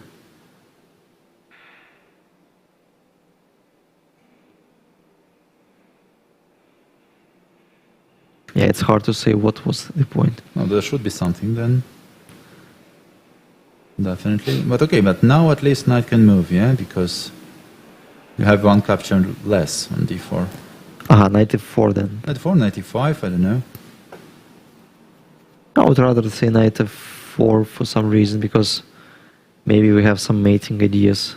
Okay, yeah, both can be played. And what about... Knight d5 maybe.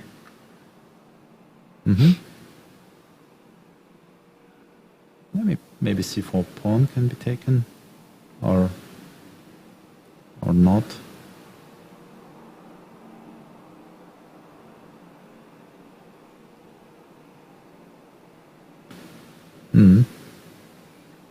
I also had an idea to play knight e2, but I don't think it's a really good one. Because of maybe even queen e1. If queen e3, at least queen d1, but even after queen d1, I think white is better. Because black's king position looks quite exposed. Anyway, queen e4 is played, it's white to move. They're at least slightly better because of the pawn. So obviously black is fighting for the draw. And Gira against Shuvalo still messing around.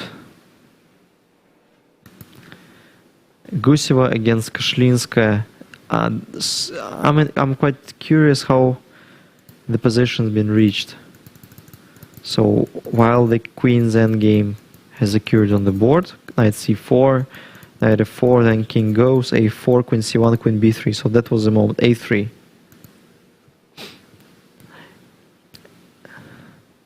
Yeah, so queen e3, right?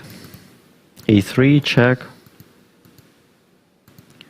e5, because if we make a check on the 8 strong, then queen b8 is winning. e5 has to be played, and I'm still curious, what if just check on c4 first, king goes somewhere, and then a2? Will white able to stop the pawn somehow?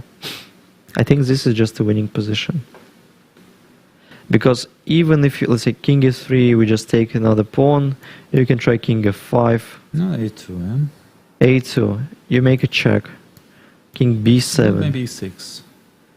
e6. Should be checked. Uh-huh. Queen d5. This is somewhat unpleasant. Yeah, and the pawn is lost. Right. So white's queen is chained to protect the promotion, and then I think white will be simply out of moves. Yeah, and white can and queen a6 is also a potential threat. Yeah, her own pawn, yeah. So it seems that black's position is just winning, and it would be just a spectacular finish for Alina Kashlinskaya, because she was -1 at some point, I think.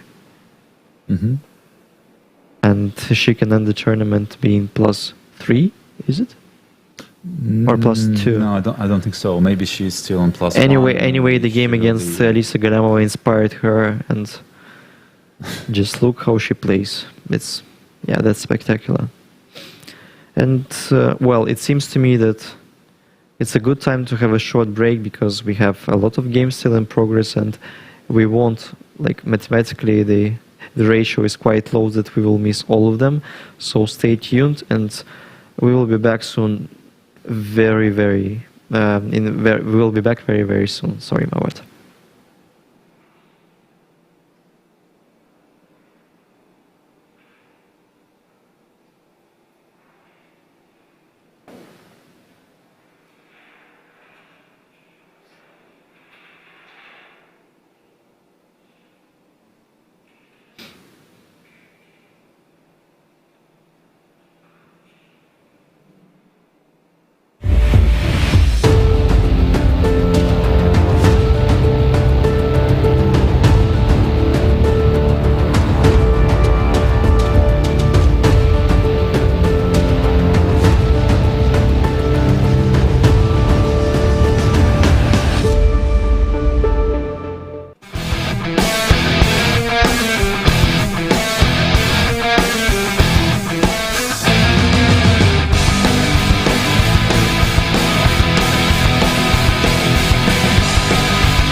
Уже свыше 40 тысяч жизней унес коронавирус с тех пор, как все началось. COVID-19 уже в 80 российских. Медики предупреждают, в зоне риска заражения в основном находятся пожилые люди. Им рекомендовано не выходить из дома без острой необходимости. Мы стали выявлять невидимых людей. Это те, которые живут в своих квартирах, не выходят из дома вообще в силу своей немощности. Люди были напуганы, была паника и была растерянность. Мы предложили организовать колл-центр по приему обращений пожилых граждан. Разместила телефоны горячей линии, памятки, как вести себя, к кому обращаться. Мы доставляли продуктовые наборы, вещи первой необходимости, перчатки, маски. И у нас не только психологическая служба, у нас еще юридическая служба, социальная служба для тех людей, которые оказались в ужасающих условиях. Перед тем, как выехать, позвоните, пожалуйста, участнику. Бабушки все предупреждены, но они ждут вашего звонка. Куда можно поставить? Вам берегите здоровье. Девочки, заходите. Мы не можем. Мы не заразные. Что-то надо будет? Ой, девчонки. Мурашки по телу. В эту камеру вы будете разговаривать со своим сыном. Сыном. Я чувствую, что я не совсем брошенный человек, что кому-то еще я не совсем безразлична, а это много значит. Они так о нас заботятся. Дай Бог здоровья. Всем дай Бог здоровья.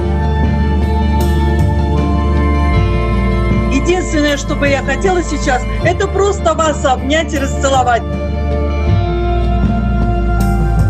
Коалиция – это про то, как много могут сделать люди, когда просто объединяются. Я чувствую, что от каждого из нас многое зависит. Мы вместе огромная сила.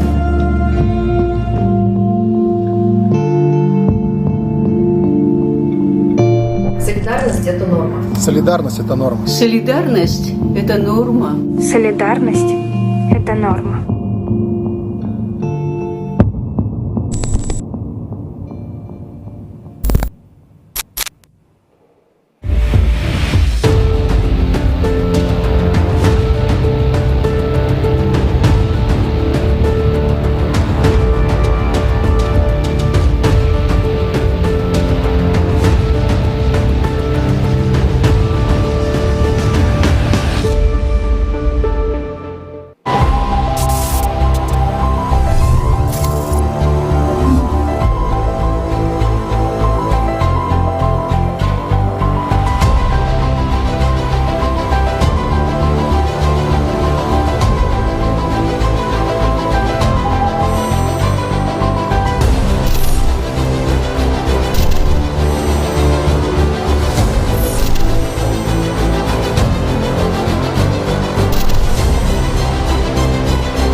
We're back to the last moments of the Russian Superfinal, the last moments of the round-robin event, and seemingly having a tie break in the women's section between Alexandra Goryachkina and Polina Shuvalova. And it would be fair enough to continue our review with the game of the men's section, the last remaining game of the men's section. Yeah, so as you can see that the game we will be following between the game that we will follow will be between Yusupenko and Fedoseev, and still 3 games of the women's section are in progress. So the Queen A4 was played on move 43 by Vladimir, and it seemed to us that Black's position was a little bit risky, but that after knight E3 he found a very nice move, knight B2, forcing White to take on D4, C takes D4, Rook D2, knight C4, simply winning the pawn back. Yeah. So that was just properly calculated by Vladimir. Knight takes Queen D1, Queen C5, and Black has no risk, and the position is just drawish. Yeah. It seems like draw should be agreed shortly. And Dubov shares the 3rd place with Fedoseev, and it will be a time to calculate the tiebreak. And with Sergei Karyakin as well. No, Sergei has clear 2nd place. Yeah, sure. So the top 4 will be Nepomniachtchi, Karyakin, Dubov, and Fedoseev. Yeah. First 2 spots are clear, and then it will be a tiebreak for 3rd, but on the first side it looks that Dubov has a better tiebreak.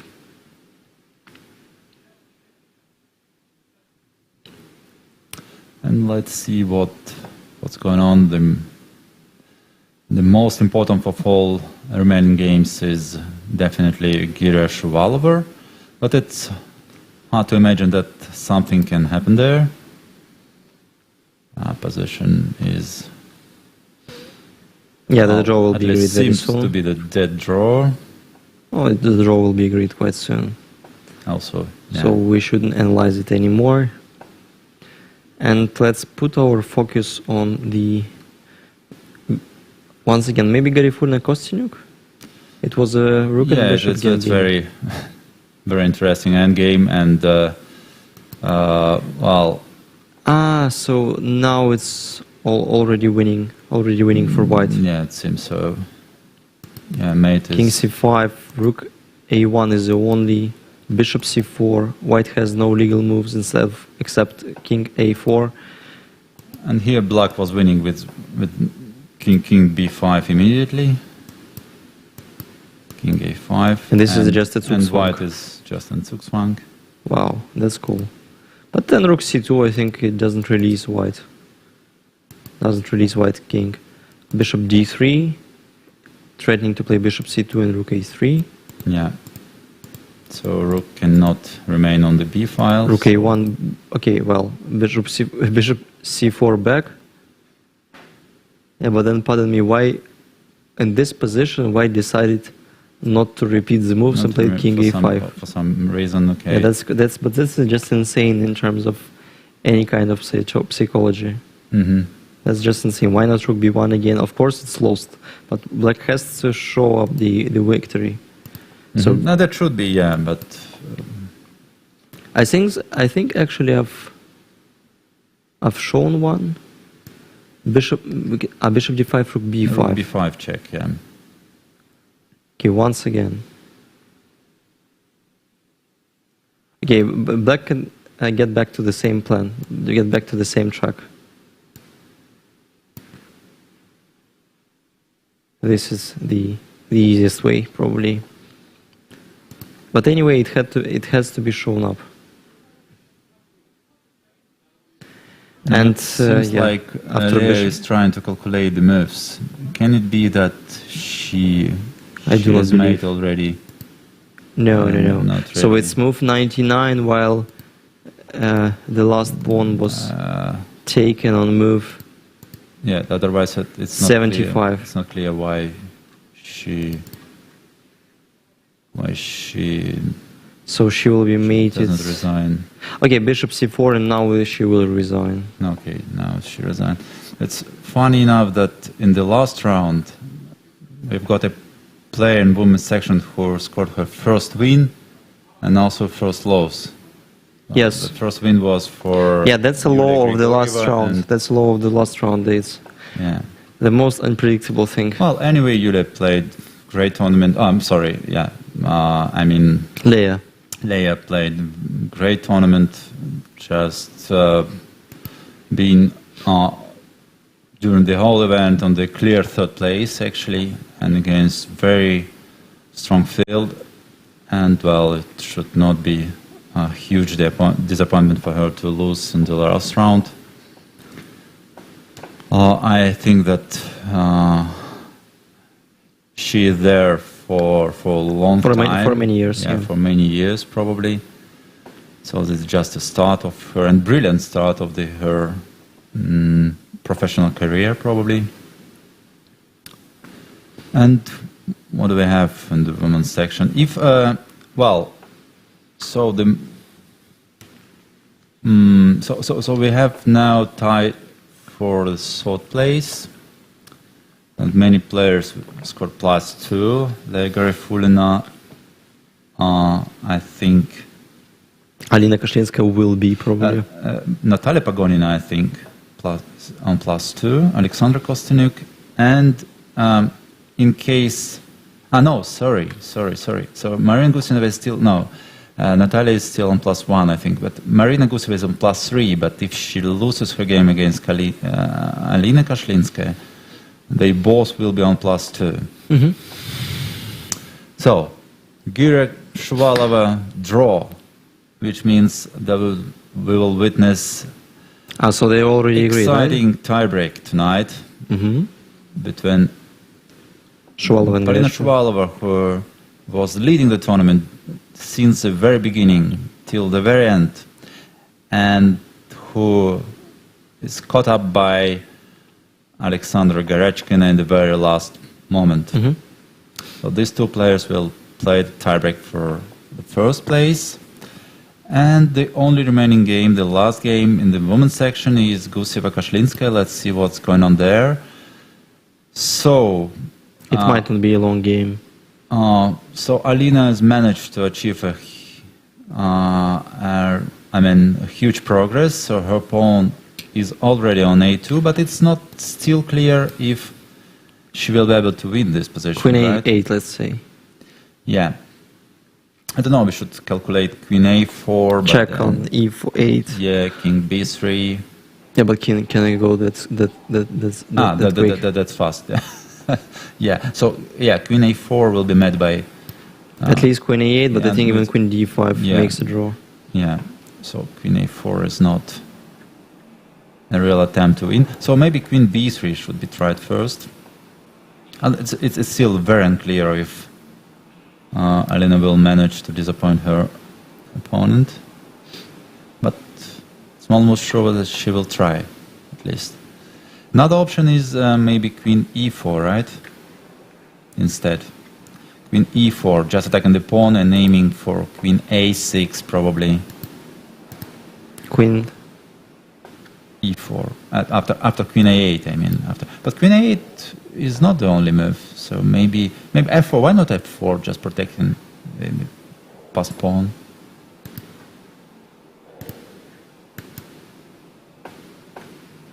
Okay, well, maybe Queen D3, Queen B1, I don't know.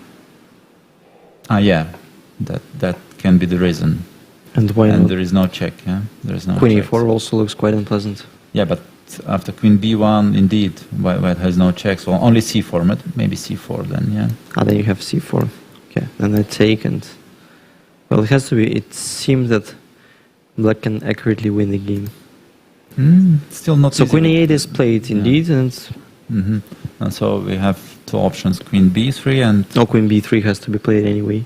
Queen B3, I think, yeah? Yeah. The only reasonable move. No, Queen E6 also. Queen E6. I was thinking about Queen E6 as well. And in case of f4, for example, in a6 somehow, which can also be interesting option, right? Yeah, queen e6 is also good, but okay, once again f4. Oh, queen a6, let's say. Queen d5, king a4. Oh, sorry, I'm blundering the pawn. Sorry, queen d5 check, of course. No, but then... Well, you're not blundering, but, it's not winning anymore. This is not, I mean, what I'm looking for. Queen 8, queen e6, and queen b3 are the moves. Once again, I will try to briefly check the Sipenko-Fedosiev game, and somehow black's pawn has fallen. Or maybe it's been a sacrifice. Rook d6, rook h1, h4, king g1, queen g3. Wow. And Vladimir is going to outplay his opponent in just a very... So actually, he forced to... Yeah, he forced to take, otherwise just check on e3. d3, yeah, would be... Oh. Let's say, can we play a queen c4? And then... Is it that clear? I would rather save the queens on the board. King f6, rook f1. Maybe king h6. King h6. Well, but at least it is not that risky. Because after queen g3, optically it feels that this position could be dangerous for white. Maybe not that. King e2. Not that match. Yeah, rook g3, and maybe I'm not in a hurry to take the e-pawn, but I don't know what to include. I would say d3 first, and then you play king. Then you play king e1, right? Okay, d3 is a bit premature. No, it should not be that dangerous. Rook g3. I think the most probable result is draw. Yeah, of course, as usual, but.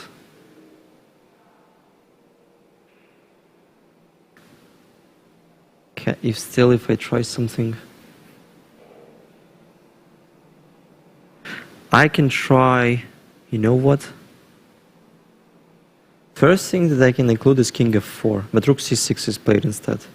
And Fedosiev is trying to win this endgame. So he's trying to outplay his opponent he's in the very end. There's no any single chance. Yeah, it's a very cute thing that after rook g5, I think king f4 is even more technical. King f4, yeah. Rook takes, king e3, and this is just winning. With this g6 pawn being alive. Even d3, yeah. Well, even d3, but there is no necessarily just king e3 to be sure. So rook c6, and it's not that pleasant to protect this, to defend this position. If rook a3, could it be the move? But then the rook becomes very passive. King takes f4. Then the rook becomes very passive. Yeah, indeed. Rook c6 seems to be the very, very good practical chance, at least practical chance. Maybe, yeah. Now I'm starting to. So I'm starting to believe. I would rather save the queens on the board than opt for this kind of rook endgame with d4, that strong pawn. And it would be very sad for Andrei to lose this game, but it would be a good lesson. So because I mean, like.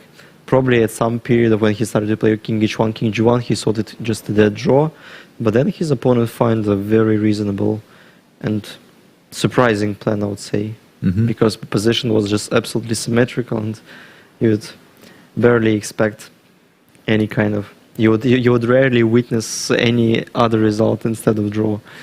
Right.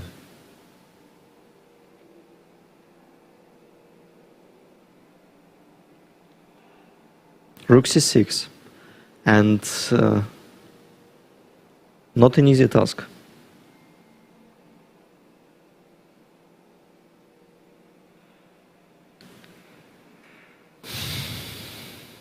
Okay, let's see what some moves are played in Gusevek-Ashlinskaya.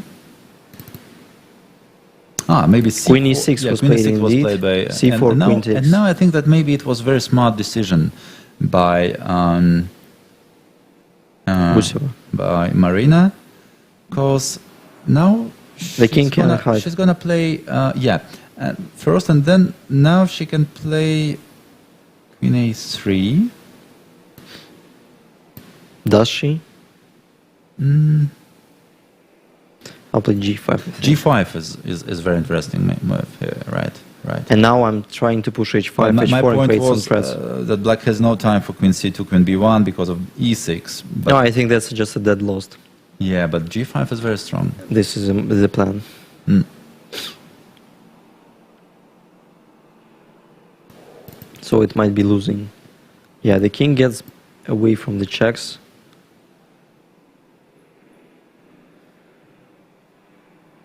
White shouldn't be in time. Is it so easy to get rid of checks? Well, for example, queen a7, queen a3. I think yes, because we've took the control on some critical. I think queen c3. I mean, just optically, it should be winning. I don't know why. Queen has to check there, otherwise a1. So we're threatening. Queen f2. At least we're threatening something. Queen c5. But now maybe I'm not threatening anything. But okay, anyway, my plan will be like to put the king somewhere there. What, you're threatening a1? Yeah, so I mean, you can still play queen a3. Yes, but and I can't see then, the forced win, but it should be winning. We will find one, yeah. So queen a3.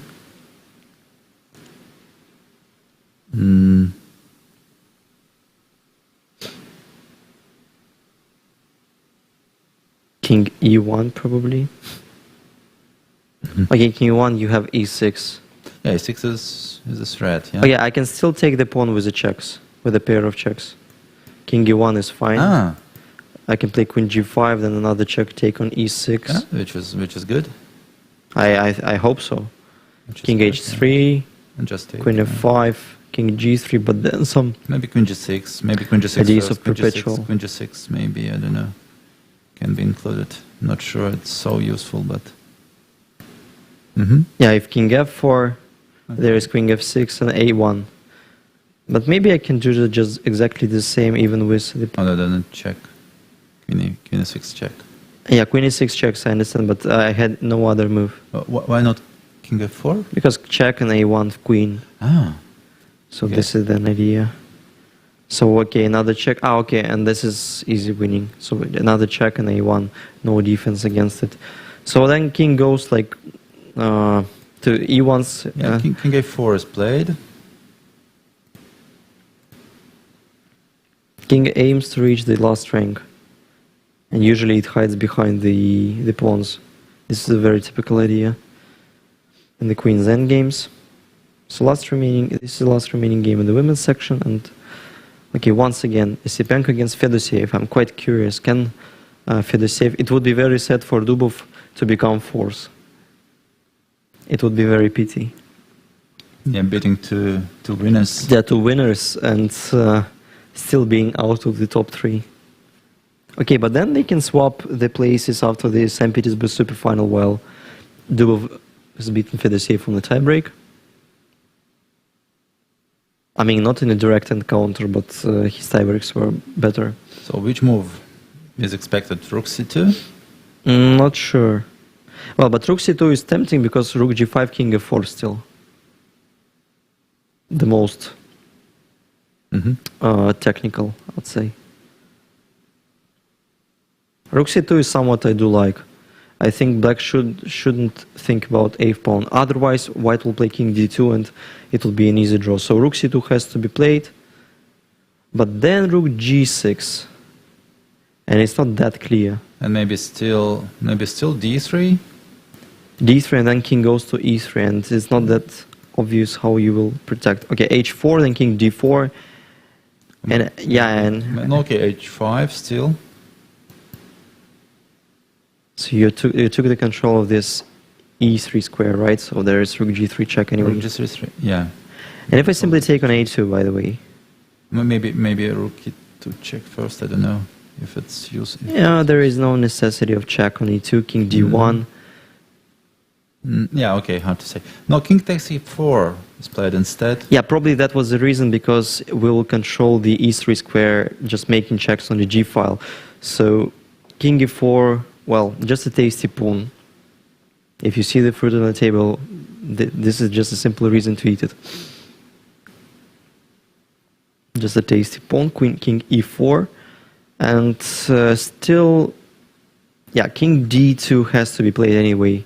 Otherwise, we will just take control of the second rank. It won't be that easy then. So let's say king d2. e4. a4, then check. Somehow get rid of your king on e4. Here I'm not sure. It's more. It seems to be more drawish, yeah. And we can make another check. What was wrong with rook c2? Maybe that line was... I think that line, because like white's rook has taken control of the g file, and all the time you play king e3 there, you will be faced by check on rook g3. So yeah, once again, just to review this brief line. Once again, rook c2, rook g6. So d3 is kind of needed, otherwise it was just pointless. Another plan is to put the a pawn. And we can try to distract the attention of the white's rook somehow. Right. Maybe a4. Maybe a4 immediately. a4, you play h4. Still a3. I think I'm in time to stop your pawn. I wonder I do rook a2. You play h6, another check, and then a2. Oh, sorry, I'm not even forced to play a2 there. So I play king f2, then I play a2. You play rook a6. Yeah. Ah, no, you have h7. I'm wrong. Then rook f1. It has to be calculated. No, but okay, it looks like draw anyway. It looks like a draw, but still a lot of precision needed from white. So. Yeah, but now I mean h4 is simply played, right? Yeah, h4 is played. Somehow white needs to trade a pair of pawns, otherwise I just can't get the whole point. Yeah, so h4 is played, and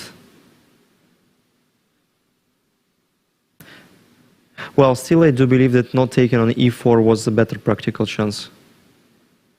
Really.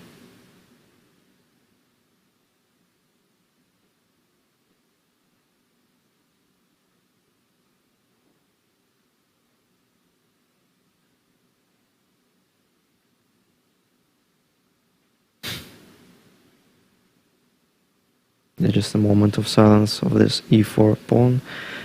Well, rook b6. Or maybe, yeah, rook b6 is the only reasonable move in this position. Okay, I mean, rook g4 then? Yeah, we are forced to go back, otherwise. Yeah. Yeah, so another check on g5. Ah, no, but check could be fatal. No, we'll play just king c4 yeah, and king then... c4 is the threat, yeah? So, but then king d3. No, king d3. So the inclusion of, in my point of view, the inclusion of g pawns could be decisive for black, because black is better, and as many pawns as we have, I mean, many. I don't know how to even explain it. As many pawns as we have, as better our chances to win the game. It's higher, better, whatever. No, the point is that after rook b6, white has check and king d3. So maybe rook f6 then. Ah, rook f6 is the same story. Yeah, just the same story. f3 square is under control as well. h4, but can we try a bit different direction? a3. And just take, probably. Well, it should be drawish for sure. Rook b3. And now black is risking. Not really, but anyway. But once again, I just want to reveal if king f4 was possible instead of taking on e4, which is a very direct move, but somehow I still believe there might be some peculiar finesses instead of just taking the pawns on the direct way of our king. What's going on? Rook f6 or rook e6 is played? Yeah, rook e6 is played, but... And rook e6 is played. Well, basically it was the same idea. Or maybe Fedosiev is trying to just put his opponent in Zugzwang. Yeah, but what is wrong with rook g4, rook g5? Rook g5 is what I rook like. g4 first. Uh-huh. King d5 for rook g5 then. And rook a5. I think nothing is wrong. Maybe that's the best way to... king b4, no, the game is still on. Rook d5? Rook d5, rook e4. Ah, this is it. This is it. This is it. So it's still not that obvious, but it feels that now black has spoiled a good chance. At least practical one. So instead of king e4, once again, just to reveal, king f4 was our thought. Yeah. Expectation. And what was the reason why we king f4 decided not to take? We were mainly thinking about rook c2. But king f4, did we discuss it? I think. Okay, we can start with rook c2. I think it's just more or less the same. I know king f4 is even much smarter. But king f4, rook f3 check. No, but rook g4. Rook g4, yeah. Then king e3. Rook g3. Ah, so it's just the same position. Yeah, sorry. So once again, rook c2, forcing white to take. We take on a2, just hypothetically. Could it be winning with this kind of an absolutely cut it off king? So h4, no, that seems like white is just in time. Well, I wouldn't be that sure, frankly speaking. Yeah, e4 pawn I can take any time. I play a4 first. h5, a3. h6, right? It's very unfortunate that. And then we figure out that king is under check after promotion. Once again, rook a1, king f2, a2, h7. h7. That's the important finesse. Rook f1, king g3. Rook f1, king g3, or even king e2. Who knows? Yeah, but yeah. King g3, rook h1, rook a6 is only. No, okay. Black can still try this position, but maybe then you're right. Maybe king e2 is more precise way than just keeping the king. Yeah. Okay. So. In front of the. Yeah. In terms of practice, maybe both lines are more or less equal. And what is the current position? Rook e6. Rook g5 can be played. Okay. Well. While you have less than 10 minutes in this kind of position, still some tricks are possible. Yeah, but actually, I don't know what's wrong with rook a3. Maybe rook f6 was the idea. Rook f6 probably. But what's wrong with rook g5? Rook g5. I mean, rook g4 and rook g5. Rook g5 first. Rook g5 immediately. Maybe nothing. Maybe still nothing wrong. a3 maybe, yeah, then. And then you're trying to trick. You try to trick me again. If rook f6, rook g4, and then king d3. King d3, of course. I see. Always the same idea. And so if a3, then rook goes back to g3. No, I mean if a3, but what to do? No. Yeah, I agree. Rook g5 seems perfectly fine. And if rook b6, what was your idea? Again, rook g4, king d3. Well, okay, I'm failing. King f5 for all of a sudden. Just take a pawn. Take, rook b2. Okay. We shake hands. Yeah, shake sweaty hands. And seemingly Yesipenko and Fedoseev will shake sweaty hands quite soon. And what about Guseva-Kashlinskaya? This is exactly the same position that we discussed, huh? Yeah. So it means that our level of play is not lower. It increases toward the end of the tournament. Not lower than Guseva and Kashlinskaya's.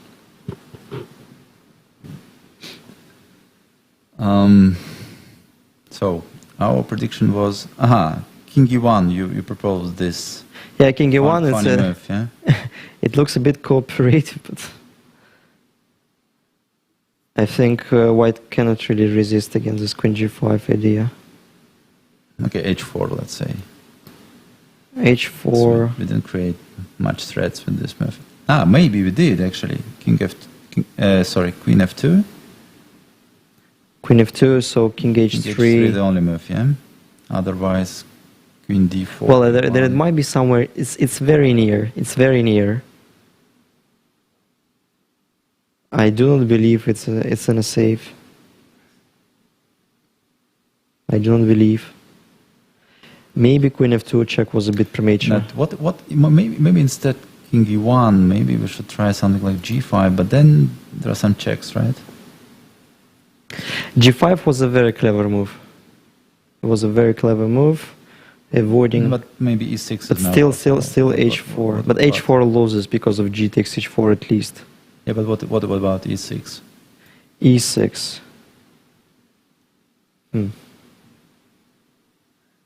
And then at least we're queen d6. I'm sorry. We somehow reached the mating net. No, but at least queen e1, queen takes e6. You're right. At least, yeah. You're right. And everything comes with a check. Otherwise, king g2, queen e6. But there might not be any perpetuals. Seemingly, no. But still, queen d3, king e1. Oh, king c1. Also. King c1, queen c3. Then king goes to b2, b1, b2, and etc. But yeah. King e2 is played instead. King e2, but the point being that, let's say if e6. Once again, explain me. No, but then e6 now. Okay, queen g5, then queen f5. Queen g5, then with checks. Right? So then it's exactly the same, because also after king h3 we make queen h6 check. And if queen king goes g6 and queen g6. And queen goes g6 first, like pushing the king off the g file. Well, that should be easily winning game, endgame. So what about queen a6 check? Then king e1 probably. Maybe there is some point in this inclusion. Yeah, it's like a slowly approaching to the king. Yeah, but I cannot see the idea, because now e6 square is under control. So not sure actually that I got a point. Well, another check. I do believe we can put the queen on e5 or either on f6 with a check and then promote the king. Queen h3. Okay, check. Another check. Queen e5. But king e5, king g2 is the only way. Is the only way to save, at least to.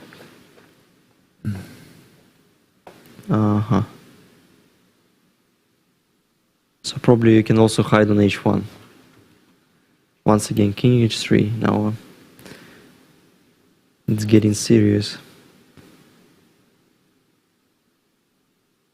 I'm not sure about this idea. Just queen a6 once again.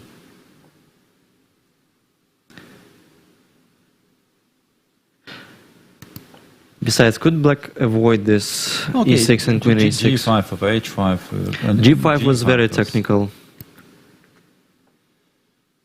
That would be a Karpovian move.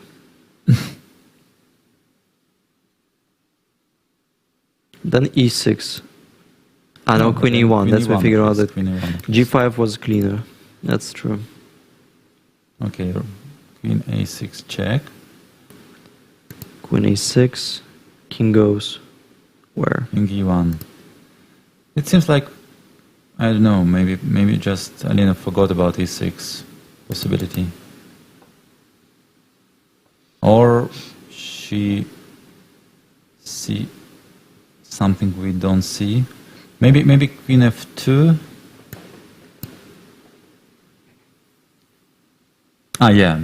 This is the point. King h3. Yeah, if king h3, queen takes, and if king goes to the fourth ring, then queen d4, and then a1. Yeah, this is a point. Yeah, right. Yeah, fair enough. Good for her. Was it fortunate for her, or everything was calculated? No. I think, Alina is capable to calculate it properly. Okay, in this game at least there is less intrigue than in Yesipenko against Fedosiev. And White's rook seems to be very passive. But maybe it should be enough to hold their game. Once again, rook g4, king d5. So rook was on a6. The point being that after king d3 there is rook e3 check. So that's the only legal move for the rook to make a threat. Rook a3, king b4, rook d3, rook e4, g3. And then what? Can black improve their position somehow? Not really.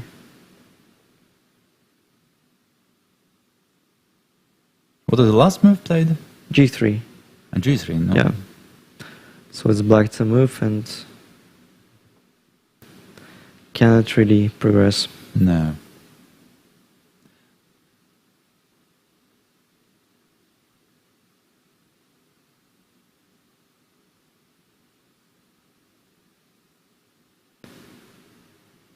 Do they?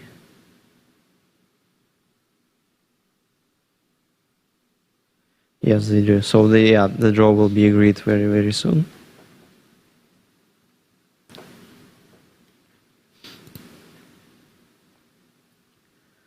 King E1 is played after Queen E6 check. Yep.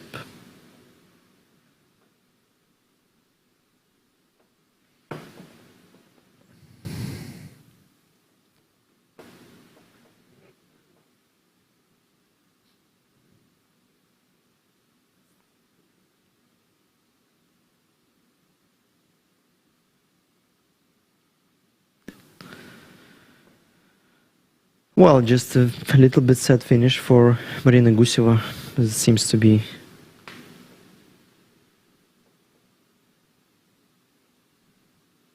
one of the most fighting players in the women's section. The game is not lost yet. I think it will be the last game of the regular part of. Yeah, probably. Of this yeah, so Yesipenko and Fedoseev are about to agree. We'll finish shortly.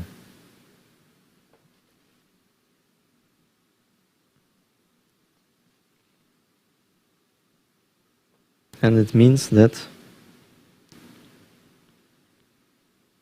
I don't know what it basically means.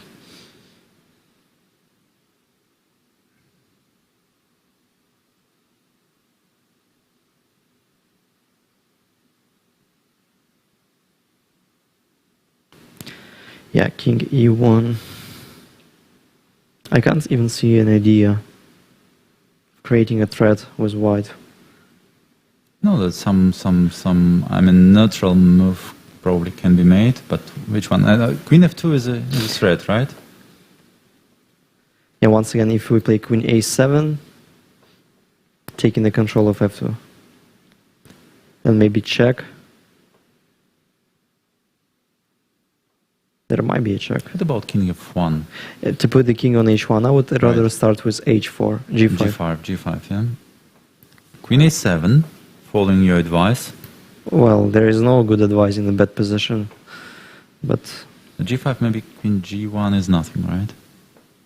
I don't know. No, but then G5, maybe it's time to push E6. Yeah, I maybe I'm blundering in something. I'm not even sure about the evaluation there. Maybe it's still a draw.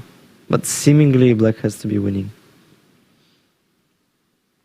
King F1 was your point, Queen A6, King goes further, and we take King on H1. H2, and we take on H2, this is King the point. F1 is played. Wow, this is a study. Well, it's not a study because this is the kind of a pattern, a very common idea in Queen's endgames, while the king just runs behind the and it's very rival's awkward pawns. way to hide the king. Yeah, it's an awkward way, but usually it works, and usually this is how these Queen endgames are winning. Usually behind your own pawns, no? I mean, no. Sometimes, guys. But when we start pushing our pawns, the only pawns that we can hide behind is only the opponents. King F1 was right decision.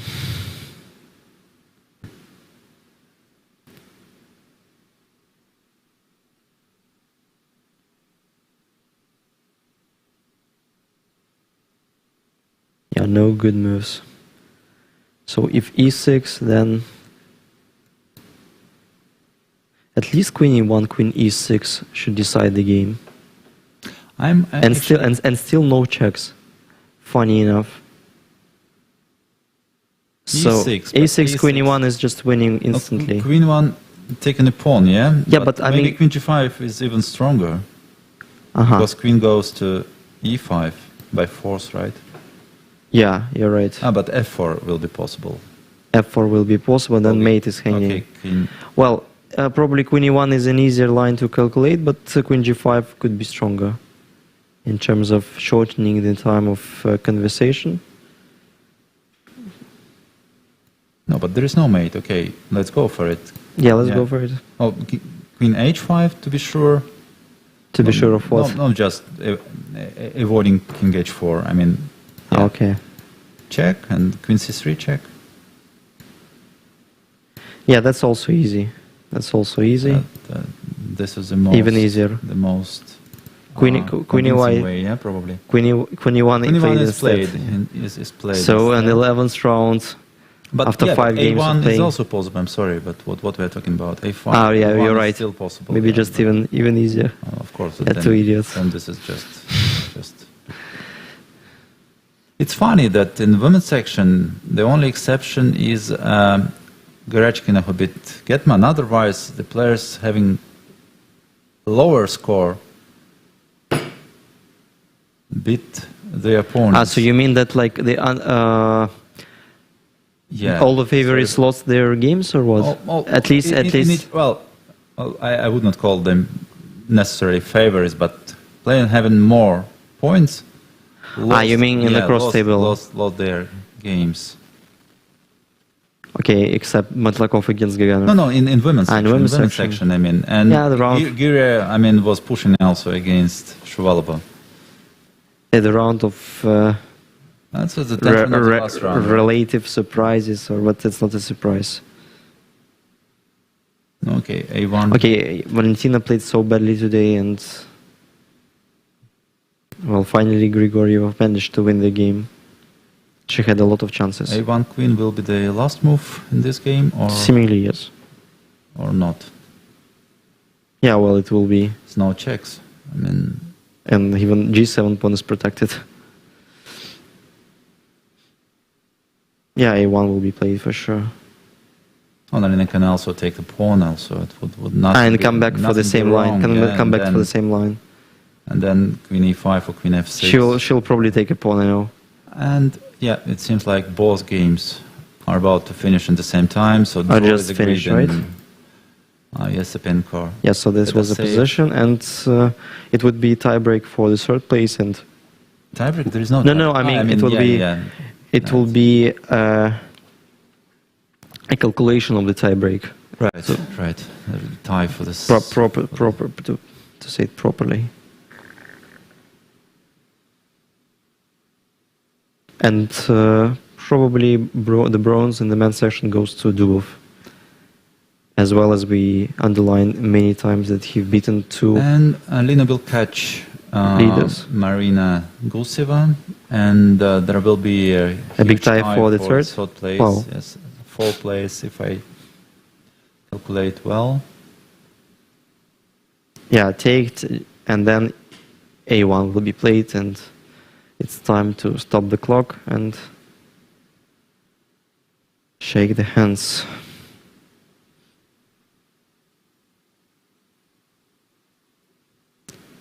Well, Kashtinskaya was slightly worse during the whole game, but then someone has been... Well, maybe Marina just pushed a bit too much, yeah, and overestimated in her chances on this queen's. So what was the reason not to play Queen A1 there? Can you tell me, please?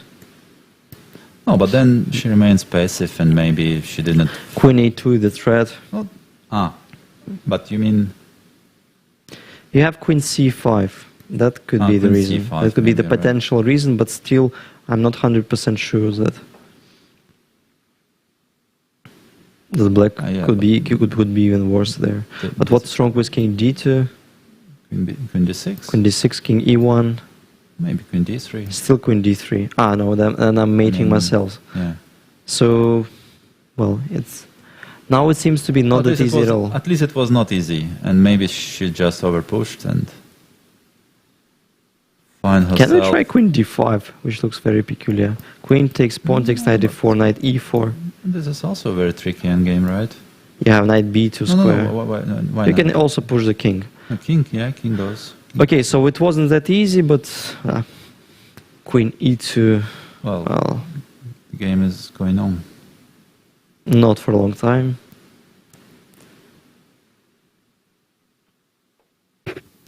Well, extra queen finally matters. I mean, no. Except the game between Dubov and Karakin. Yeah, that was and the last game of the round-robin tournament of women's superfinals phase of the Russian superfinal. How we can keep the spectators updated. But anyway, the tiebreak match between Alexander Goryachkina and Polina Shuvalova for the first prize of the women's section of the Russian superfinal will take place tonight. We don't know yet what time exactly, but I guess it should be done shortly. Our main advice will be just to remain tuned. Yeah, to remain tuned and do not switching off the broadcast. So I think we will be back very soon. We need some short break also, as well as Goryachkina and Shuvalova. And well, as in the last year, another tie-break in the women's superfinal. It's going to be quite exciting, and I do believe there will be a lot of intrigue and a lot of mutual mistakes. We don't know yet what exactly the format will be. I think 15 plus 15. 10. Not 10, yeah, 15. So, we'll keep you updated. Please stay with us. Now it's time to check the regulations, figure out what will be the maybe time it can control. be decided by the arbiter depending on the current situation. I'm not sure that the time limit for separate matches is fixed in advance. Yeah. Not that sure about it. So the tiebreak will start very soon at 8:25 Moscow time, just in less than 20 minutes. So stay tuned.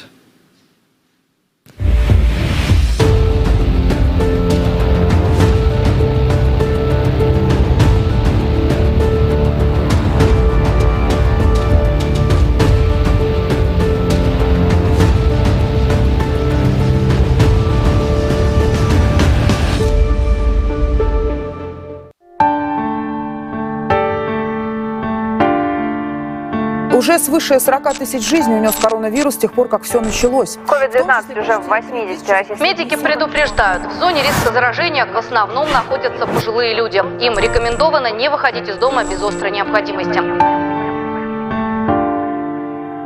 Мы стали выявлять невидимых людей. Это те, которые живут в своих квартирах, не выходят из дома вообще в силу своей немощности. Люди были напуганы, была паника и была растерянность. Мы предложили организовать колл-центр по приему обращений пожилых граждан. Разместила телефоны горячей линии, памятки, как вести себя, к кому обращаться. Мы доставляли продуктовые наборы, вещи первой необходимости, перчатки, маски. И у нас не только психологическая служба, у нас еще юридическая служба, социальная служба для тех людей, которые оказались в ужасающих условиях. Перед тем, как выехать, позвоните, пожалуйста, участнику. Бабушки все предупреждены, но они ждут вашего звонка. Здравствуйте. Куда можно поставить? Вам берегите здоровье. Мы не можем. Мы не заразные. Что-то надо будет? Ой, девчонки. Мурашки по телу. В эту камеру вы будете разговаривать со своим сыном. Сыном? Я чувствую, что я не совсем брошенный человек, что кому-то еще я не совсем безразлична, а это много значит. Они так о нас заботятся. Дай Бог здоровья. Всем дай Бог здоровья. Единственное, что бы я хотела сейчас, это просто вас обнять и расцеловать. Коалиция – это про то, как много могут сделать люди, когда просто объединяются. Я чувствую, что от каждого из нас многое зависит. Мы вместе огромная сила.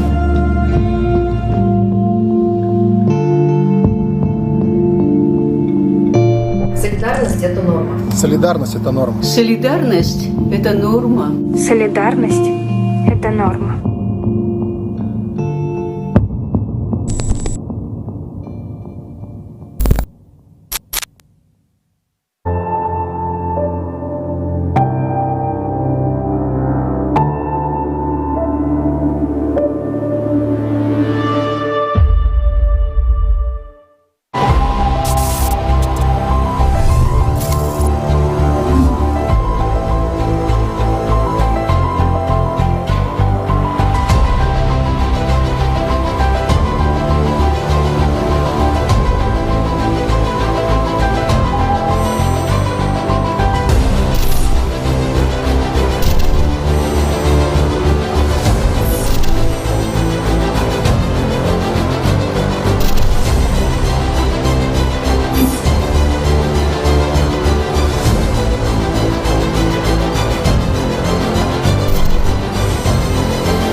Уже свыше 40 тысяч жизней унес коронавирус с тех пор, как все началось. COVID-19 уже в 80 российских. Медики предупреждают, в зоне риска заражения в основном находятся пожилые люди. Им рекомендовано не выходить из дома без острой необходимости.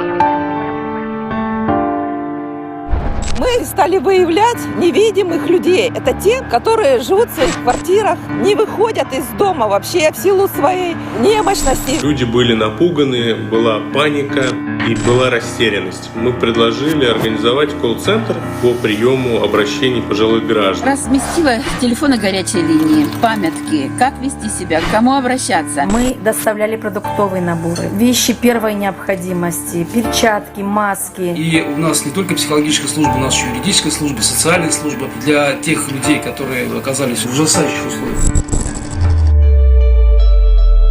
Перед тем, как выехать, позвоните, пожалуйста, участнику. Бабушки все предупреждены, но они ждут вашего звонка. Здравствуйте. Куда можно поставить? Вам берегите здоровье. Девочки, мы не можем. Мы не заразные. Что-то надо будет? Ой, девчонки. Мурашки по телу. В эту камеру будете разговаривать со своим сыном. Сыном. Я чувствую, что я не совсем брошенный человек, что кому-то еще я не совсем безразлична, а это много значит. Они так о нас заботятся. Дай Бог здоровья. Всем дай Бог здоровья. Единственное, что бы я хотела сейчас, это просто вас обнять и расцеловать.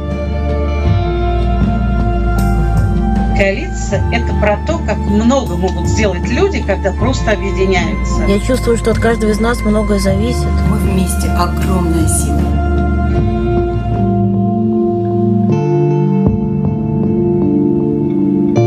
Солидарность Солидарность – это норма. Солидарность – это норма. Солидарность – это норма. Солидарность – это норма.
Уже свыше 40 тысяч жизней унес коронавирус с тех пор, как все началось. COVID-19 уже в 80 российских. Медики предупреждают, в зоне риска заражения в основном находятся пожилые люди. Им рекомендовано не выходить из дома без острой необходимости.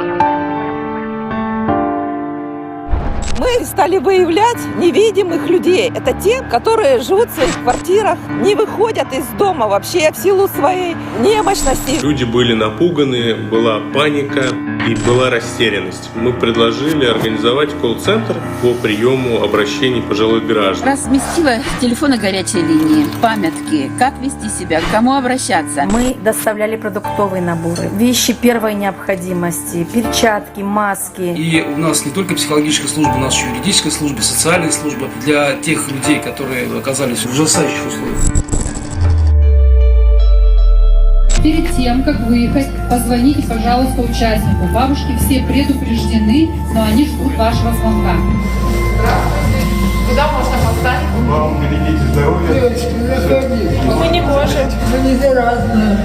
Что-то надо будет? Ой, девчонки. Мурашки по телу. В эту камеру вы будете разговаривать со своим сыном.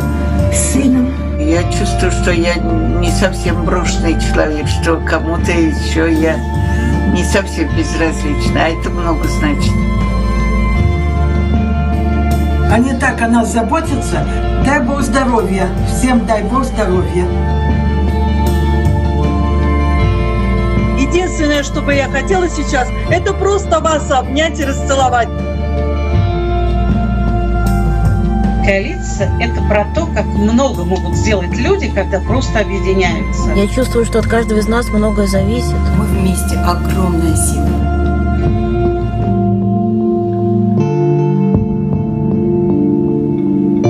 Солидарность – это норма. Солидарность – это норма. Солидарность – это норма. Солидарность – это норма.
Уже свыше 40 тысяч жизней унес коронавирус с тех пор, как все началось. COVID-19 уже в 80 российских. Медики предупреждают, в зоне риска заражения в основном находятся пожилые люди. Им рекомендовано не выходить из дома без острой необходимости.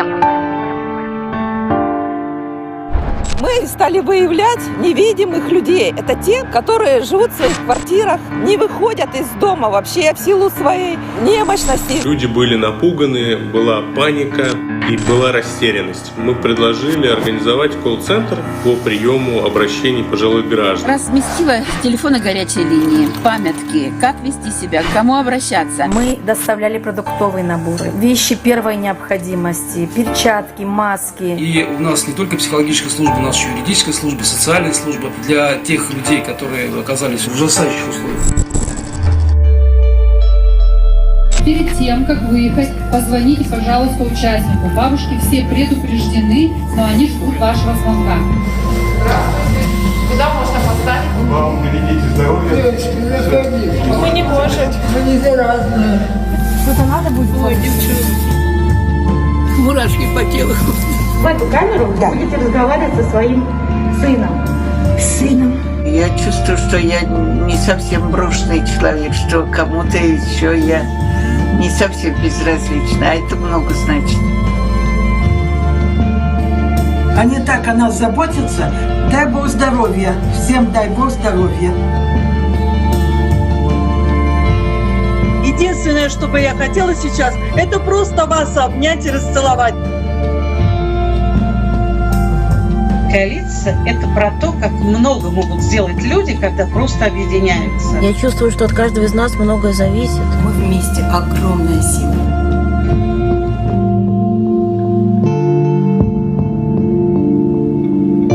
Солидарность – это норма. Солидарность – это норма. Солидарность – это норма. Солидарность – это норма.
The game is not over, and very, very soon we will see a tremendous tiebreak between Polina Shuvalova and Alexandra Gerachkina in the women's Russian Superfinal.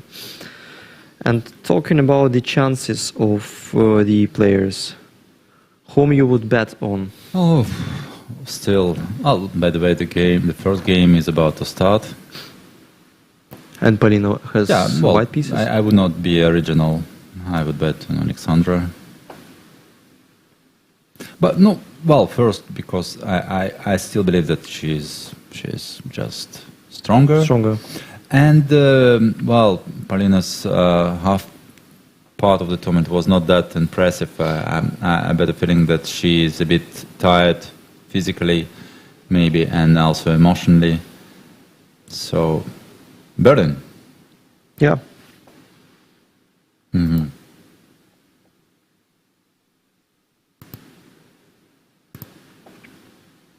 Knight takes e4, d4, knight d6. Could it be the repetition of the... Oh, yes. Oh. So, does it mean that... So the game won't last long, probably. Polina is going to repeat the game of No, yesterday. d5 is played. No, this is a line. Bishop... I thought like usually take on d4 first and then d5. There is some subtleties there. I don't really remember. Knight d4. Exactly, knight takes d4, queen takes d4. Queen takes g6, a very common theory. Queen e4. The position where these two players agreed on draw yesterday. So Shuvalova decided just to go for the blitz. I don't know, by the way, how Goryachkina plays blitz. No, the blitz. Well, still the second game will be... She needs to survive the second game. She just cuts the distance only halfway, so... Well, if yesterday it was understandable, I mean, today... With white somehow I don't like this, definitely. Not yesterday, I didn't like either, but...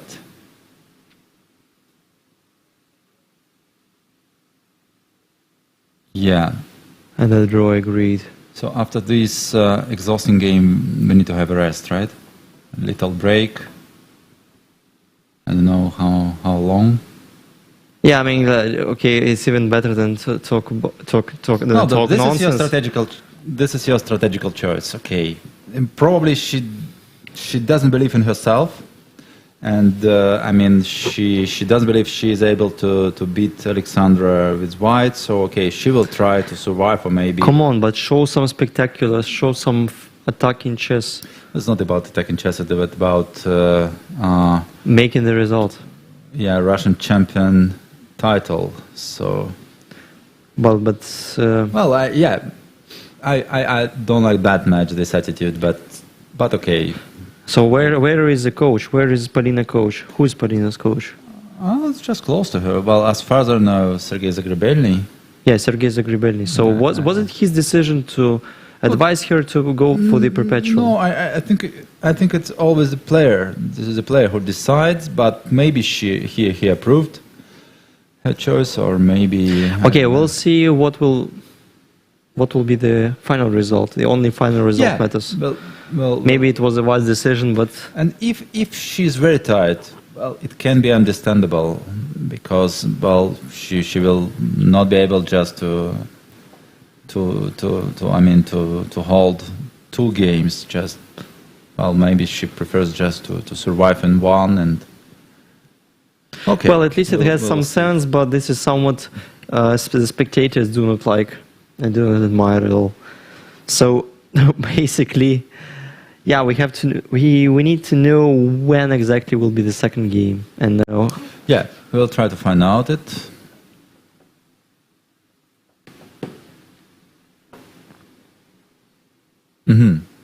Okay, 10 minutes break.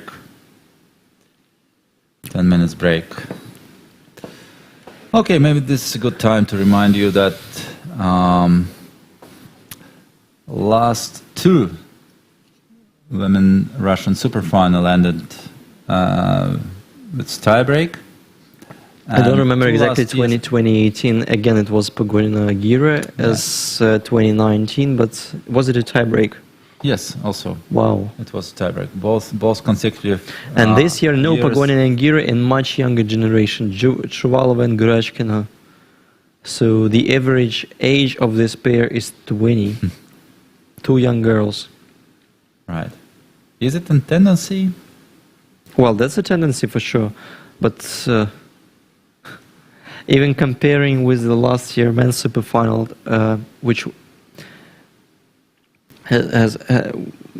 Tomaszewski won, and at the moment Tomaszewski was 32, I guess. And currently the champion is Jan Nepomniachtchi, who is currently 30.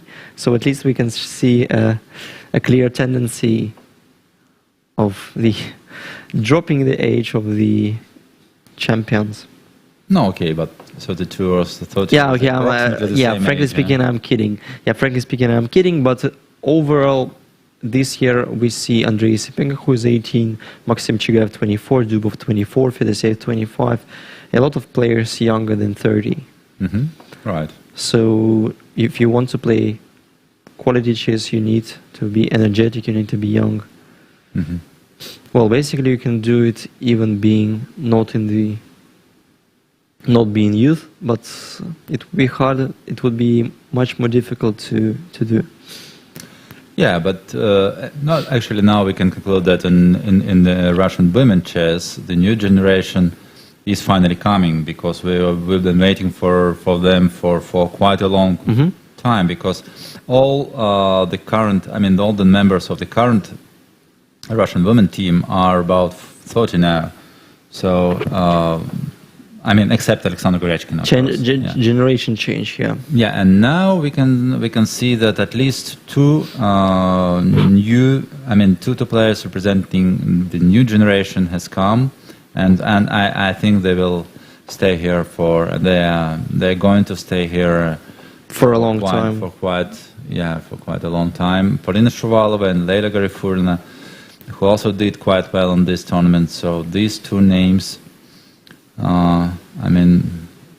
These two players will probably become the members of the Russian women team, and or they already became after this super final. Who knows? Well, Polina has already played for the Russian team on the last Olympiad. Online Olympiad. Online Olympiad. That's a bit different, but but it was different than she played in the junior girl board. So she was not among the main players. Well, Alexandra is ready. Come on. Ready to get the title. Let's start. She's aiming to get the title. Not wasting anybody's time. How many Russian Superfinals Alexandra one has already won? Only one? Not that much, maybe. Not that. I remember her winning once. It was in. I think it was Chita, right? Chita, right? In 2016, 2015. 15. And being 17 even. Since she did not win any, and maybe she was only once in the podium. Okay, last year she was third, not losing even a single game. Yeah, she was third last year. In 2 years ago, she was not among the medalists, because the third was Alina Kashlinskaya behind. Last year? No, 2 years? In 2 years ago. I don't remember exactly. 17 in St. Petersburg, I don't remember quite well what. Even so, 2 consecutive superfinals without even a single loss. Yeah, funny enough that this year in the men's superfinal, Vladimir Fedosеев, as it seems to me, became fourth, not losing even a single game, which is a bit it's not surprising, but it's a bit peculiar, because like you would imagine a player that usually makes a lot of who wins a lot of games and just being solid, but he won just a couple, and it wasn't being enough to be in the top 3.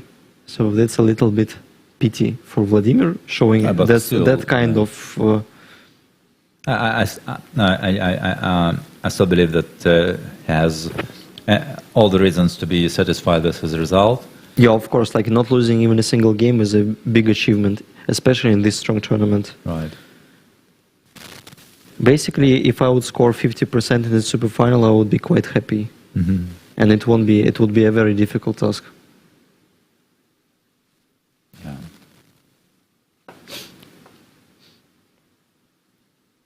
Alexandra seems to be quiet, confident. Alexandra is great. As usual. Yeah. And is just quietly waiting for her opponent to show up. Alexandra is not the most common name in women's chess, but we've got 2 world champions.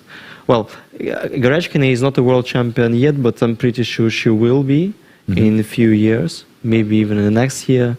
She dramatically lost her match against Jubin Jun, being very close to the title.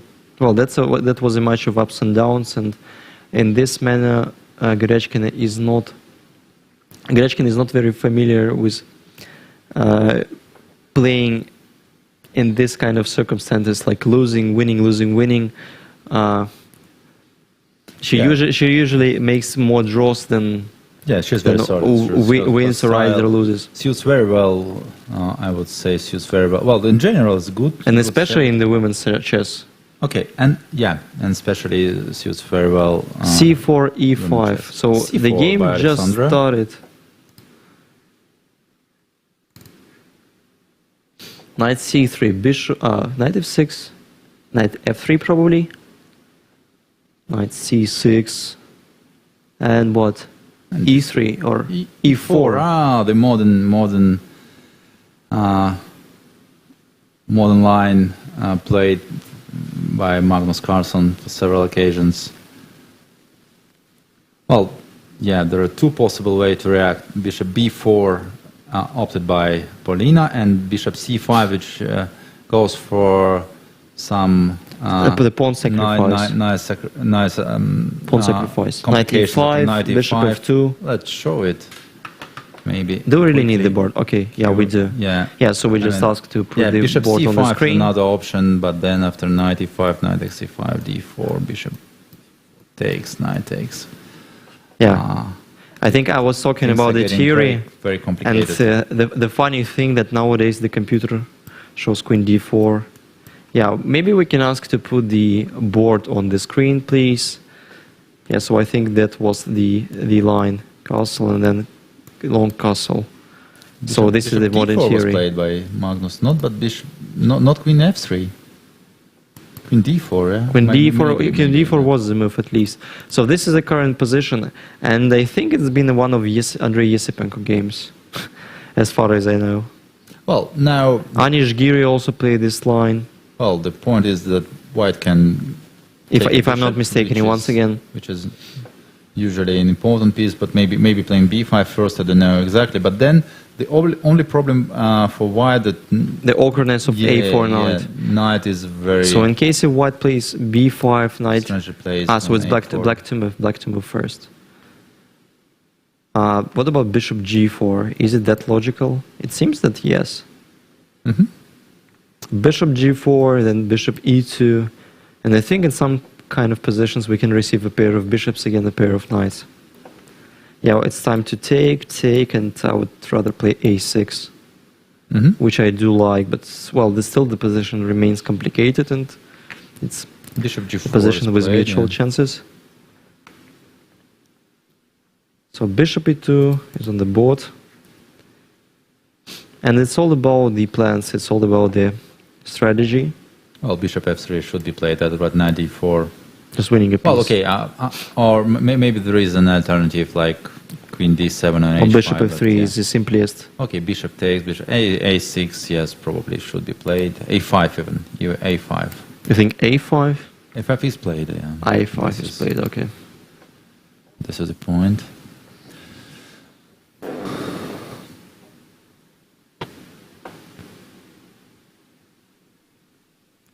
So then what? Then well, b5 is well prepared for this line. We can keep the tension quickly and seems to be knowing what she is doing. So b5 is the move. Knight e7 out, despite being not logical in terms of strategy. I would still consider bishop e3. But the point being that if you take the bishop, might center. Yes, but do you want to take on d4? Maybe not, yeah? Maybe b5 not. Is played, I would rather play bishop d2 and... I mean, put the knight on e2 back. Yeah, bringing knight... Retrieving the knight. To c3 as quick as possible. But still, I mean, I think Paulina should be satisfied with the result of the Can knight opening. d7, let's say. Knight c3 still, yeah. Knight c5. Right. Maybe bishop e2, I don't know. I think you will leave the knight e2 square for the knight. Knight e7 is played. Maybe not even bishop d2, maybe queen c2 immediately. Queen c2, knight c3. Bishop can still remain on c1 for a while. So once again, a5. Was b5 played already? b5 is already played and knight e7. Yeah, because like in the broadcast I can't refresh the board quickly. Once again, sorry. a5 still. Okay, b5, knight e7. Unfortunately, I cannot see the last white's move, and we have a little delay.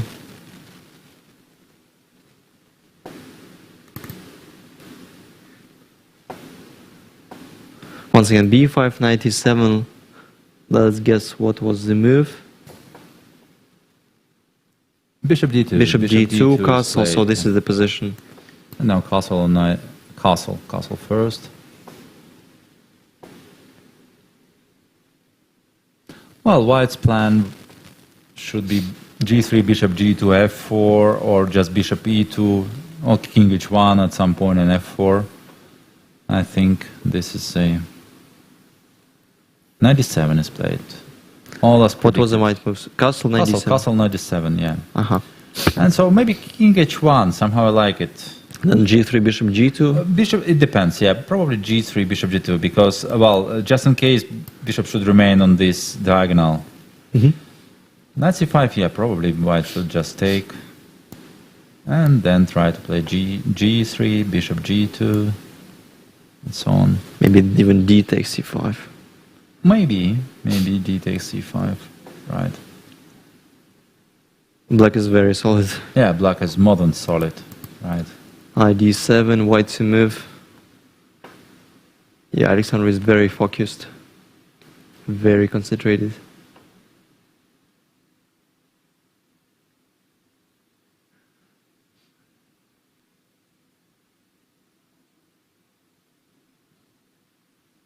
g3 is a move, I think. Yeah, g3 is also possible. Yeah, so the very common plan is to play king h1, retreat the bishop and play f4. Yeah, but just in case black decide to play f5 at some point, I would like to... bishop g3 is played. Bishop g... Pardon, what? G4, I'm sorry, bishop g4. But it doesn't really prevent f5. Yeah, f5 but maybe f5 is... I mean, maybe f5 Alexander is take, trying to provoke yeah. your play. And then we just make a move. Knight c3, let's say. But even bishop will go back to f3 at some point and will be comfortably placed on this I diagonal. do like white there. So f5 should not be played, yeah, okay.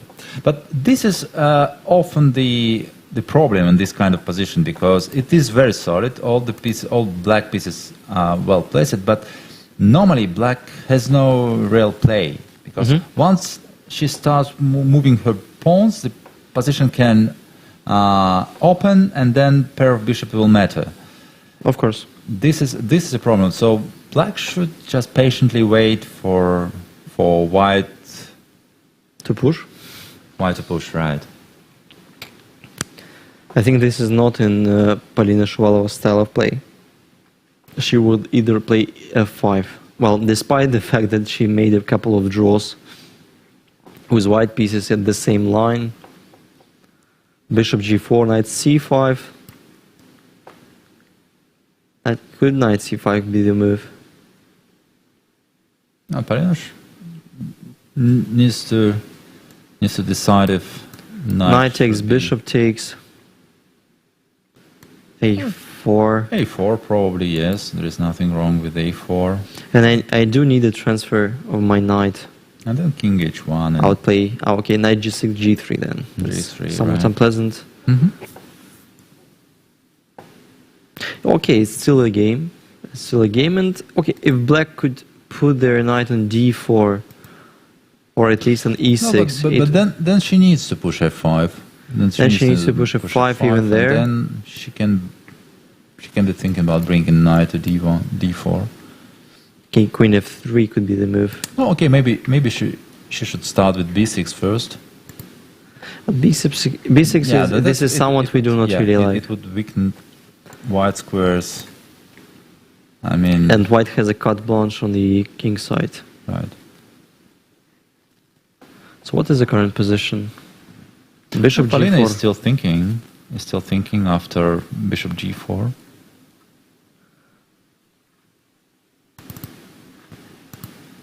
Bishop g4.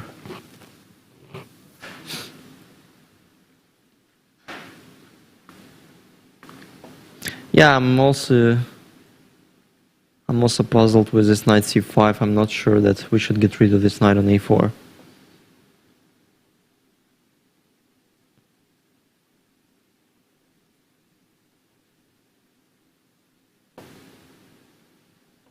g6. g6 is played. So the king's Indian stuff. somehow I don't like that much this move because it gives h6 square being weak a bit. White bishop, and it confirms Polina's intention to push f5, which I'm not sure. Not sure. No, it's time to retreat the I'm not ready knight. to say it's a bad idea, but somehow I'm not sure about it. Knight c3. Just Maybe retreat knight the knight. c3, yes. Get it to the action back. Playing bishop h6 is. I mean, bishop h6 is played by Alexandra first. Rook e8. Maybe now queen d2, something like queen d2. Preparing knight c3. Yes, g6. I definitely don't like this move. Even if objectively it's not that bad. I mean, now it's much more difficult to play with black because. Is it? Let's say if you play king h8. Yeah, I think she should always be aware of these black squares on the king And side. bishop g5 also. Bishop g5. Yeah, the point being that we cannot even play f6 there. And bishop d7. And bishop d7 is a mortal threat. Yeah. So yeah. But queen d2 is not played yet. Queen d2 is played Queen instead. f3, I think. Queen f3. I'm sorry. Queen f3. Right. But it comes almost with the same idea.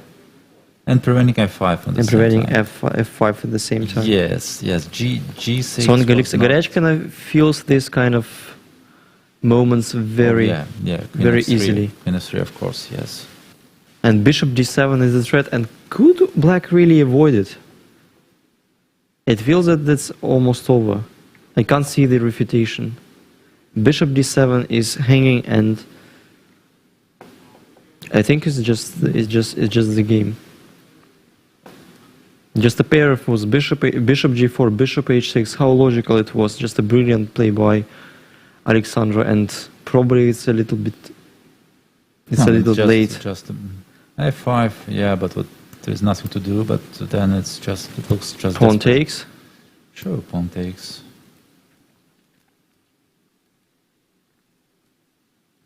Well, the only black's hope here is a knight on a4, which is still not a hope. Very awkwardly placed. Yeah, just take on f5. Pawn takes.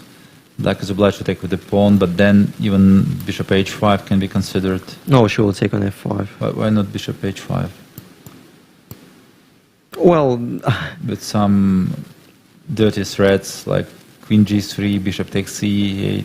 In case of knight g6, we get the same position, but bishop. Yeah, bishop h5 is even more clever. So the yeah. Well, but now the chess gods are obviously on Alexandra's side because, well, it's just unaffordable to make 2 quick draws with white pieces. Like, be scary of playing against the higher rated opponent, but that's not the way how you will win. Yeah, but bishop h5 is probably winning an exchange, but I'm not sure that white needs an exchange here. Maybe taking a f5 pawn is. Yeah, you just tried to convince me that bishop h5 is stronger. Pawn takes. Well, objectively, should also be good. Maybe bishop h5 and then queen takes b7 and b6 and knight will go back from I think she will go B7 bishop h5. Yeah, Alexandra is considering 2 options here, obviously. Otherwise, she would take on f5 immediately.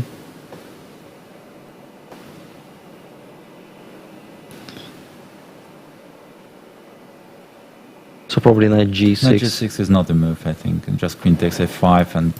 No, the rook's hanging. Sorry, just a blunder. No, okay. Well, maybe I'm too harsh with the evaluation, but this position, okay, knight f8. Oh, of course, it's lost. Yeah. Okay, so maybe it's time to put the full focus on the screen. Just erasing the board on the right angle of the things.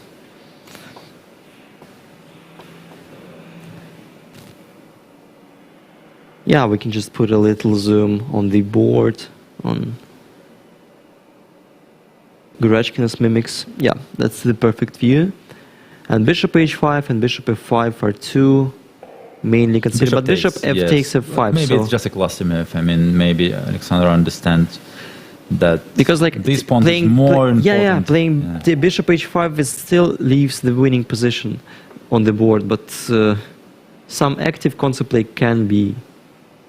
Queen g4 can be considered, but I'm not sure that Alexander she'll needs take it. on f5, plays much simpler. Yeah. Okay, so still now queen g4 is hanging. If king h8, let's find the way how white will proceed. Queen f7 will be the only black's hope is knight on a4. So Alexander needs to bring it back as quick as possible. Maybe rook c1, knight c3, and once the knight is back, I mean, white is just a pawn up, and the game is basically over. Could potentially black have a counterplay? I cannot see any for the moment. The best thing black can dream about is transferring to some endgame, yeah, but just pawn down.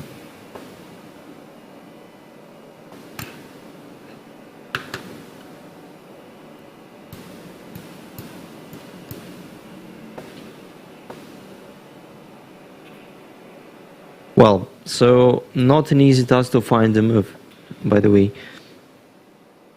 Yeah, but king is also if queen e7, well, queen e7 is a move, but then I think we can also try to bring a rook. No, maybe knight f8 should be considered.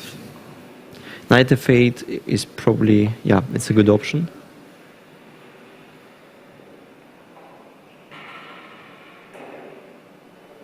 Knight f8, and then what? I would think about bringing knight back. Bishop g2. Rook c1. Rook c1 maybe. Yeah, we need to leave the bishop on h6. Rook c1 has another idea pushing c5. c5 well, also. Yeah, so it seems to be quite mainly knight c3. But now it's black to move and it's not that easy. But knight f8 is probably one of the fewest considerable options left in the position. Yeah, if queen f6 we just take on d7, queen h6, queen c7 even. Well, still some counterplay could be against the f2 pawn, but then b7 is hanging too much material. I do not believe it can be played. Knight f8 is played indeed. Instead, rook c1, it seems to be, yeah, I think your suggestion was quite good. It was good enough. Also, bishop e3 is the move. Bishop e3, knight e6, yeah, it's not the best one.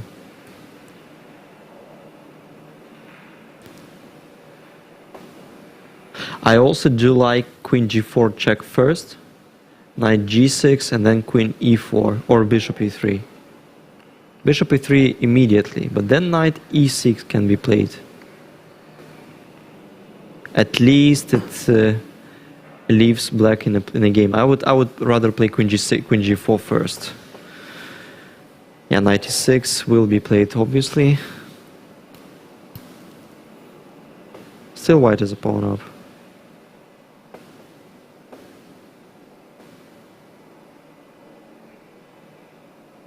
Knight e6.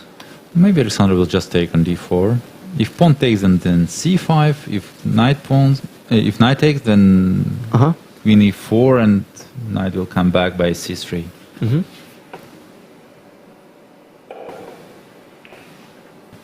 Yeah, bishop takes, knight takes. Queen e4, I think, will be played. As the most logical. Queen b7 and then knight c3. Yeah, that probably is one of the easiest ways. b7 pawn is just getting rid of everything. Yeah. So b6 looks quite ugly, maybe but c6. Maybe c6 is the last practical hope, but then not really. Given creating an additional. Takes on rook b7. Yeah. No. This is not the way. Well, still probably you're in the game, but not for a long time. Queen e4 is on the board. It could be even more technical. Maybe queen c8, but, well... Okay, anyway, we need to activate our pieces as soon as possible. b6, knight c3, rook f8. It would give d5 square to the knight. That's true. And also maybe, f4. Maybe yeah. black should just bluff and just forget completely about b7 pawn and try to, I mean, to do something at least very in terms quickly on of the king psychology. side. Yeah. Maybe rook f8. Rook f8, queen b7. Whatever, and doubling. Rook f3, rook f3. Rook f6, rook, whatever. That's the last practical chance. Okay, queen h4, let's say. Yeah. Can we really create something a threat like this, for black? to be provocative. Let's try to create a threat. That normally should not work, but still some ideas. 92 is hanging and maybe, maybe. Yeah, that's definitely what... So at least I can see the way how white loses. For example, queen c7, if we'll be greedy, rook f6, and if white plays b6, there is a cute typical mate. Okay, knight e6 is played instead. But of course, will not take that pawn. Zgarechkina will not. She will just take. She will just play knight c3. I'm pretty sure. Or So, maybe queen g4 check first. So what was the move? Knight e6. Knight e6. But what is the point of knight e6? Is, well, I mean, bring it knight to f4, but. Well, but that's a waste of a tempo. Yeah, it seems like Paulina is just exhausted. Yeah, just tilting. Completely exhausted and. Yeah, being in full tilt. Well, improving. I mean, major pieces would be probably the practical chance. The best practical chance. Yeah. So it seems that she will take on b7. Knight f4, queen e4 back. I don't believe she will. Yeah, knight c3. I'm pretty sure. I would bet on queen b7. Grechkin is very principled, especially not sure, especially in the winning positions. She's mostly safe. There is nothing to be especially in winning positions. There is nothing to be afraid of. Just take knight f4, queen e4, no even a single threat. Then g3. Yeah, I agree, but still. She will take. You think she will take? Okay.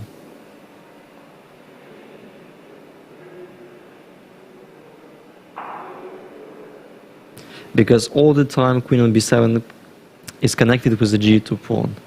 You're right. And then g3 we will hide the queen on h1 and. No, okay, yeah, maybe.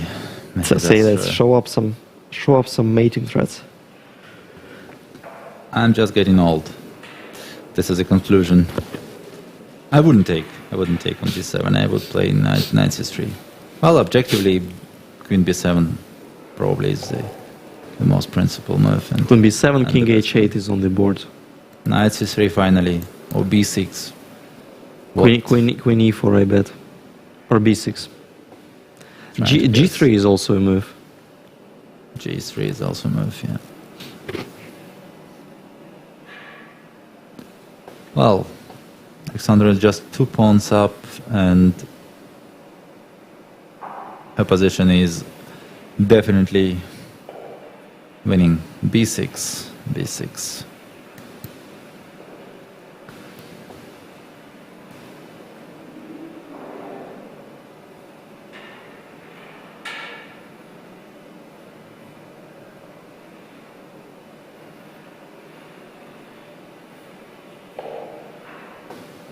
C5. C5, yeah. No, okay. Yeah. Maybe even making the task being even easier. Well, but then it's just lost. G3 will be played, I think, and then queen will go to G2. I think queen e4 will be played. Well, nothing to talk about in this particular moment. Let's just put the full focus on the board. Yeah, because there is no necessity in analyzing this position. It's always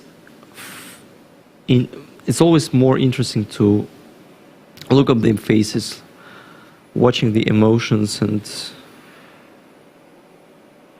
and Paulina tries to. I like the way, by the way, Alexandra is spending her time. I mean, not. Yeah, so this is not very. The final game of 2020. Maybe it's time to be more precise, to show some real precision. And so this is a game for the title. That's why she's not in a hurry. The stakes are quite high, and yeah. Just take your time. Queen e4 you bet, right? Yes. Queen e4. Yeah, nothing is wrong with any retreat. And she just tries to figure out which option gives less chances, less practical chances for her opponents. Less threats.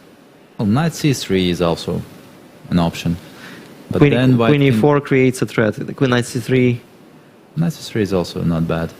Yeah, everything is not bad. But then rook b8, and maybe white will need to give this pawn up, pawn back.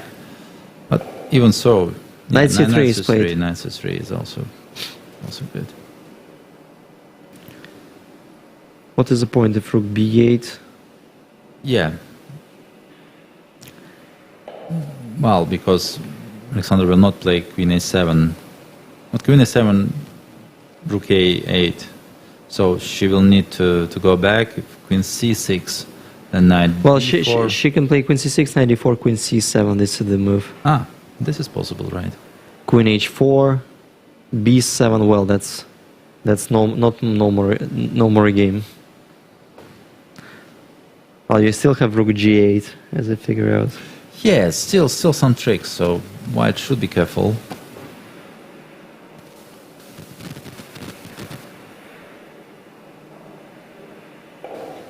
Queen f7. Oh, queen f7. Oh, this is even stronger. And black cannot even make a move. And b7 is coming. Queen f7 maybe is even more technical.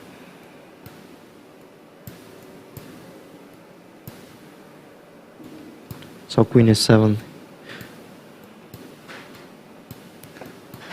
At this particular game, Goryachkina was that strong. So bishop g4, bishop h6, and she just crushed her opponent in a couple of moves. So she just made 2 moves after the opening, and her position became winning. G6 turned out to be the yeah. So she just punished. Blunder. She just punished after g6 mistake for sure. Knight f4, yeah. King h8, yeah.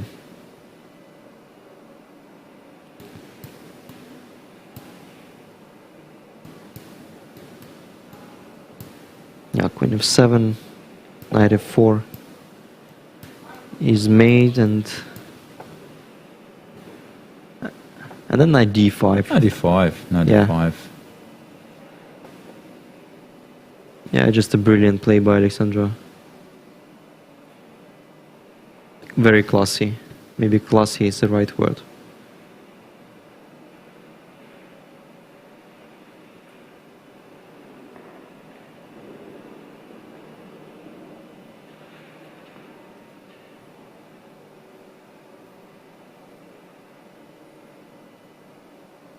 Knight d5, and I have no idea how black will proceed the game.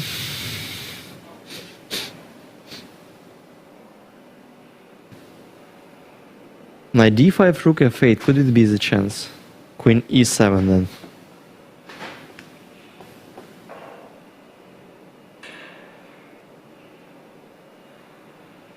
Yeah, we can c7 then even. If queen c7, I give a check and play queen h4. At least. Intending to show some checks.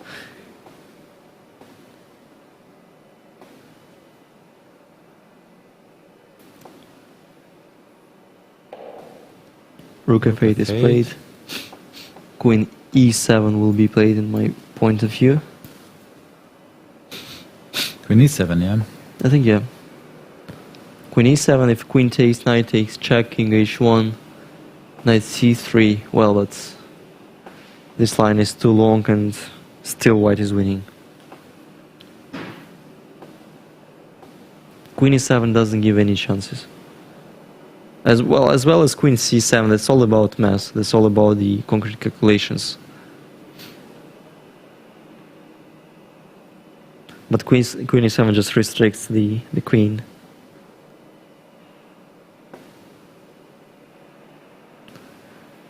After queen c7, at least you have to calculate knight e2 and other stuff. Still keeping the position, being winning, absolutely.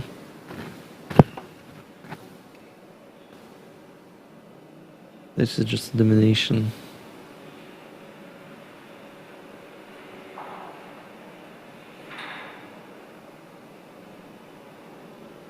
And both players having less than 5 minutes on clock.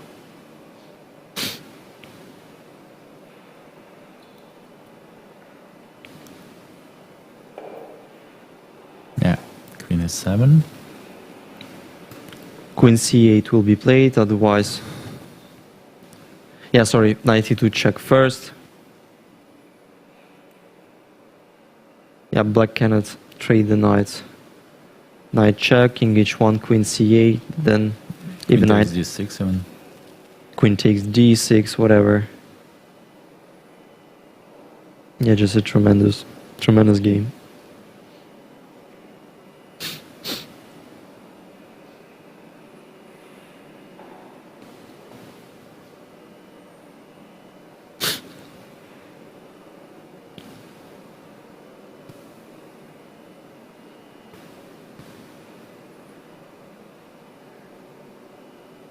Yeah, knight e2 check will be played anyway.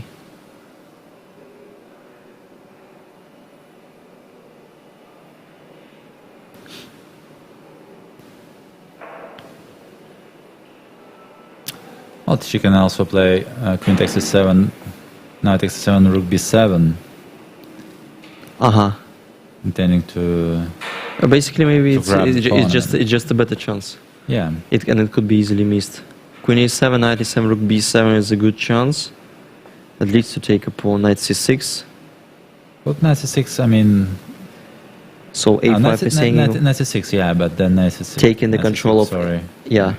So probably Garechkina was fortunate enough to have something in this line, while, frankly speaking, I've missed queen e7, because you never expect the queens to be traded in the position still, being 2 pawns down. Knight c6, maybe still rook a8 can be played. Okay, queen e7, knight e7, rook b7. Rook b7 and knight c6, yeah? Yeah.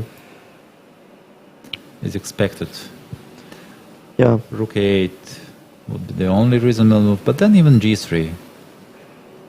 Because the capture is possible on d3, right? Why? Because of e4? e4, then yeah. No, okay, yeah, but...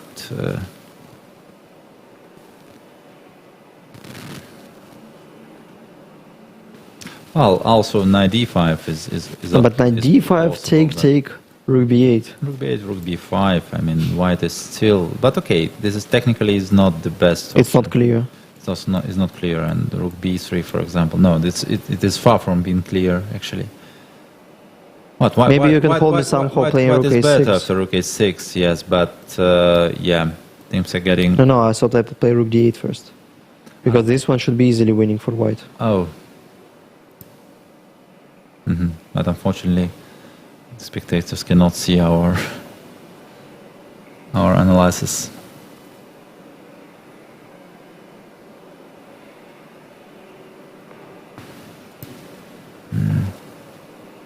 So rook b7 and some slight technical problems for white.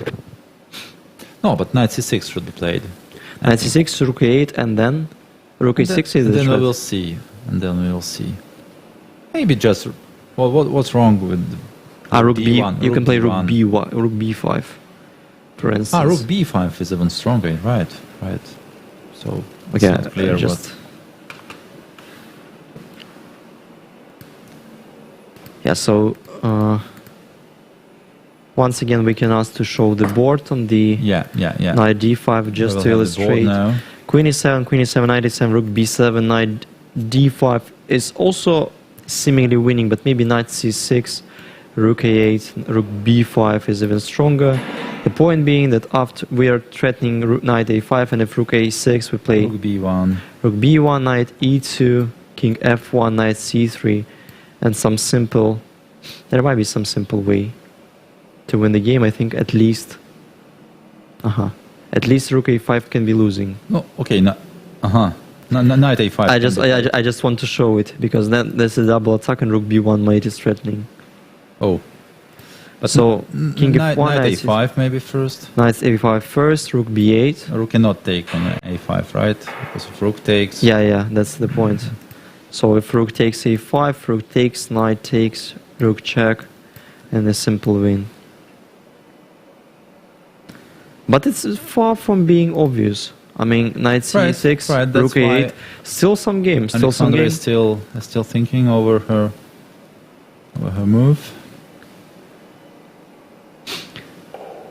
Frankly knight speaking, d5 finally. That knight d5 is on the board, right? Is not the... Anyway, knight d5, c takes, rook fb8 will be played for sure. It is played already. And rook b5. Rook b6. Oh, by the way, f4 could be a good alternative, but it's too late. Yeah, so this is the current position on the board. I mean, rook b5, rook b6, rook a5, and in my point of view, rook b3, rook a6, rook. But then rook d1. But then rook d1 and too many pawns. Like no, two pawns. Black should start exchanging pawns. I mean, yeah, rook a6, rook takes d3. I think will be played. Rook d6, rook a3. That will be the position. And maybe c4. Okay, looks very white, looks desperate. Well, I would say that Black managed to improve her position. It looked just completely hopeless. Yes. Now, some slight miracle chances. Right. Well, the problem is that pawn structure, Black's pawn structure is very bad. It's very bad. Devastated. So this is a problem. So once again, the position is the following. And it's Black to move. Rook d3 still has to be played. If rook d8, it would be a long torture, but just rook d1, with no chances. Rook takes d3, rook takes d6.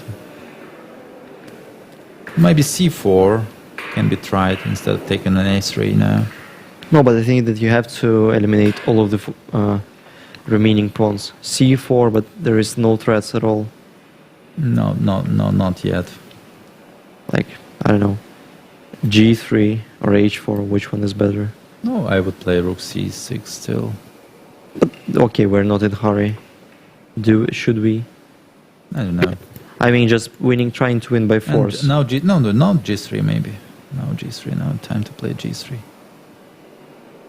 I thought we can get rid of this pawn immediately. Rook b3, a4. Rook b2 maybe, rook b2 first. Rook b2, rook d2. But then then also we can the protect with the rook g3 the third rank rather than g3. Is protectable. Rook takes a3 finally. Okay, g3 or something. No, rook c6 first. Rook c3. Rook d1 probably. And g3 or... Yeah, g3. Rook d1, rook d3 probably. Yeah. And a very unpleasant double attack.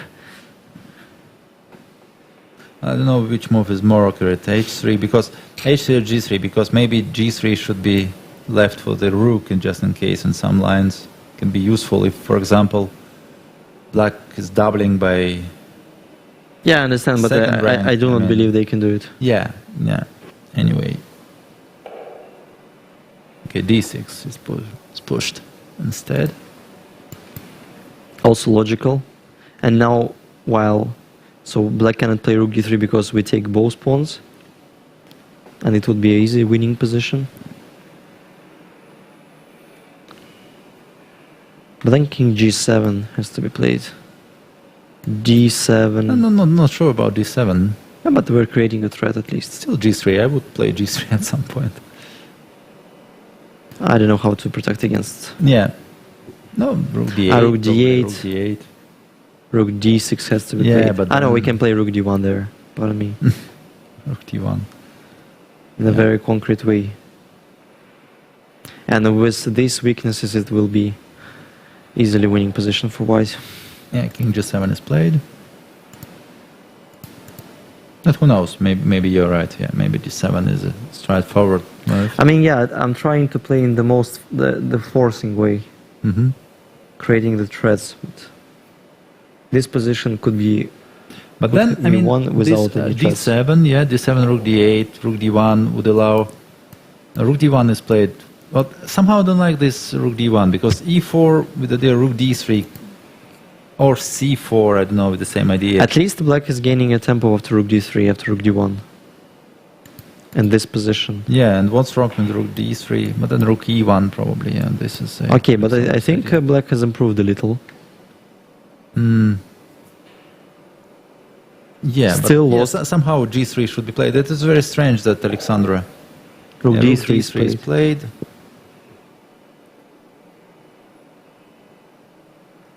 Probably she just forgot that her king is not... forgot, yeah, about it. Rook e1, and rook d5, yes, your...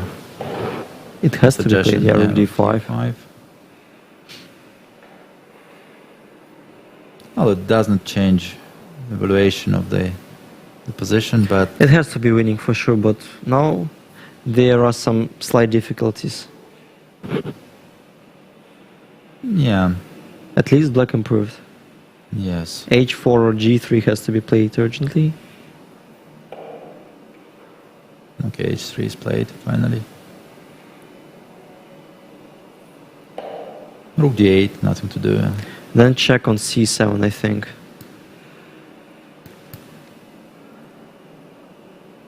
No, but this is not the Tokyo rate. And now, well, now black receives some chances. No, maybe rook e4 should be played. Or after check, maybe check first and then, I don't know. No, Alexandra is just going for this endgame, which is very unpleasant for black, but... And I'm not sure if it's holdable. I think not. No, at least it's very unpleasant, very difficult to play. Yeah, not the best technique by Alexandra, for instance. Yeah, the endgame it's funny enough, yeah, because she's a very good technical player, but... I'm sorry, that was a very... She's also getting tired. Tournament was very long. So actually, yeah, I think now there is no analyze needed and we can just make a full screen.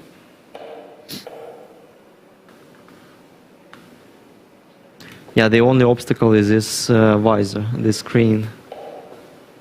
h5. And what is the white's plan? To put the king on h4? Well, I can say that since Polina played g6, she has never been as good as she is now. I'm not quite sure of allowing h5, h4, for instance.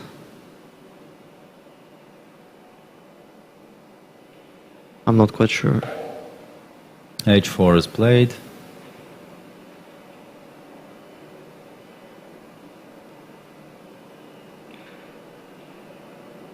Oh. Well, I mean, after the opening, Shavalova could only dream about this scenario. Right. Well, and this is...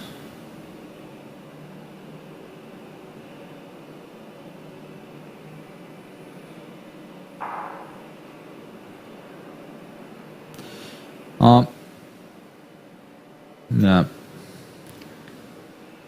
Well, maybe still winning, but now with this pawn on e5, it means that if even white receives a pair of connected pawns, I'm not sure it can be winning. Yeah, versus this e pawn, I mean, this is not clear at all.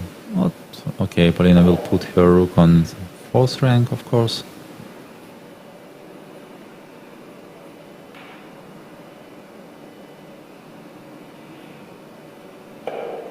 Anyway, g3 has to be played at some point. Otherwise, there is no way how to break through. So I mean, king f3 or king e3 and then g4 or g3. So black should just wait, right? Well, it seems to be. She will be just waiting now. Yeah, and then g4, at some point g4 should be played. Gerechkin is a bit better on time, and she'll try to make some tricks. I'm not sure at all. I'm not sure about the valuation of this endgame. I think it's more drawish. I would bet rather on draw than on white's victory.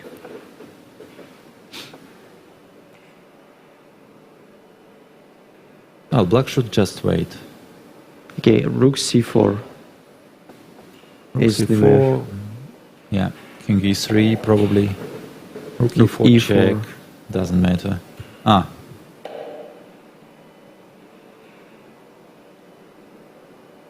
Then white has another idea to put the king on h2, but I don't know. Well, if this passive idea could be considerable. The point being that I'm hiding away from the checks, and now it would be easier for me to push the pawns with the king behind.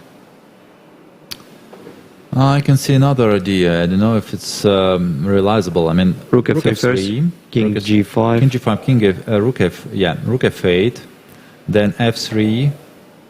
Okay, king goes to e4. But this is what I. Oh, yeah. Okay. Fair enough. But then rook king g1 there. King g1, but then king g1 is it's getting a bit passive. But still, pawn h. And then needs to be protected. Yeah. Maybe king g1. Yeah, maybe king g1. I think it could have been a mistake by Polina, but rook e3. Rook e3 instead. So the point being that if white put the king on h2, black will be chasing the f2 pawn. At f3 I will play at some point. Rook e1. That's very... So what do white need? They need to put the rook on the fourth rank on g4 especially. Yes, that was my idea. Rook f8, f3, rook g8, rook g4. Yeah, that's true. That probably should work. Because, black has a pair. And e4 is played. And now, well, that's... Once again... and now I do believe this is the draw. No, that's still this king g1 has to be played. Rook a2 then. I'm chasing the pawn. If you just get back rook a2, rook b1. Yeah. Rook somewhere. Rook b1 I think was played. Yes. Still rook c2. Okay, rook b8. The point being rook b8 check, then rook back. Rook f8. Okay, king e5. King e5, right. And then it will be the position. Then we will play then g4. And if e3 I have king e2. King g2, I mean. King g2, pardon me. And it still has to be analyzed. No, I mean, there's... Yeah, Garechkina just pulled a good winning chance. Yeah. Sorry, and it's not over. Sorry it's to not say, over. But but techniques... I'll just... Well, it wasn't that clear for us also. Okay. But what I do not like is... No, rook d1 was clear blunder. Yeah. And then maybe he should, have played this endgame with four rooks. I'm pretty sure that much before, even instead of playing queen e7, which was also our suggestion, white could win it easier. So king g1 will be played, and then something, and then probably Garechkina will still make a draw. Well, it cannot become risky, but who knows? Yeah, it seems like... If we take h pawn and lose f pawn... The main dream now is to get fh pawns. I mean... Yeah. She will not be doing... She will not be able to do more, but e3 is also... I mean, after king g1, maybe e3 can... That's the idea. Draw immediately. So she should also think about it. c1. What's wrong with e3 now? I don't see anything. Oh. Yeah, but just e3 is just... And then king is even in time to come back to g5. Just draw. I mean, this is incredible. This is incredible. So many missed chance, but... Yeah, e3 is played, and well. Yeah, we'll have to underline that Polina showed her. Is it easy draw now, or? Yeah, it's easy draw. It is easy draw. It is a very easy draw. It is an easy draw, right? It seems so. But maybe still, if king just goes back. Manage to get the king on h1. But king f4 is the best. Rook c5. Still. Rook c5. Rook c5 should be played. Okay, anyway, rook c5. King h2, rook h5. king e3, rook g5, and still draw, because nothing is trading. Rook g3, just exchange rooks. Or rook e4, whatever. Yeah, it's still a draw, yeah. There is no winning Okay, ideas. being a little in time trouble, still some surprises could be. King e3 is played. Okay, king h2, the only chance anyway. King h2. Or rook g5 will be the start. No, rook g5 will be played later. Probably. Okay, rook g5 or whatever. And rook g4 is not a threat. Yeah, we Because can just even play rook takes g3. Yes. Rook takes g4. As well. But check, what is rook a4? Okay. Doesn't matter. Doesn't matter. Rook g4 is not a threat. That's true. Rook g8. Yeah, but black will just wait. Yeah, so black just start waiting on the fourth rank, and it is. Still, the tournament is in progress, and we will have another sudden death game. Sudden games or a couple of blitz? Sudden death, I think. Sudden, okay. Rook f5, cutting off the king, but doesn't help. Doesn't help a lot. Not even aiming to play g4. Yeah. So we are waiting for Armageddon game.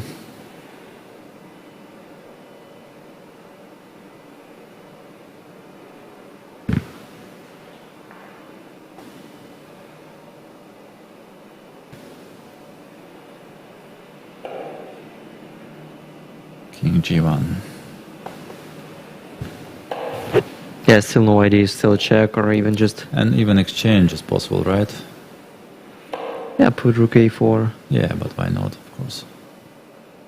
The check will be given, I think. For no reason. Yeah, but exchange would also... Yeah, well, so... And now it's getting very curious. Because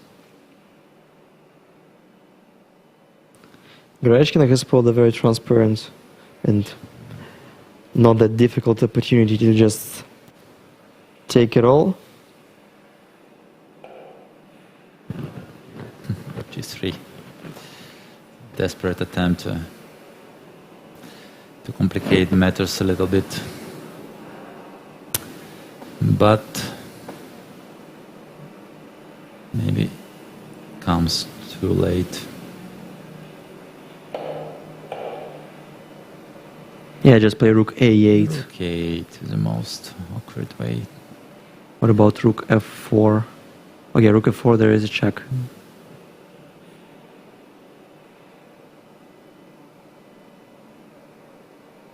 Yeah, just come back with the rook. The easiest. Also king e4 is fine. Pawn should be taken. I think h4 will be played first. No. King takes.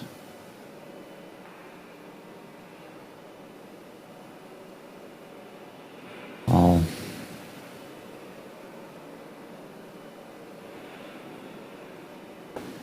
Yeah, it was a very patient game by Shvalov after she was absolutely lost in the opening. She's just patiently wait for her opponent to... Yeah, rook h8. That's more or less well known. No, Alexander will try rook f7, but king e5 and... Yeah, I mean, this is the position when we can even put the rook behind, because there are just 2 rows. Yeah.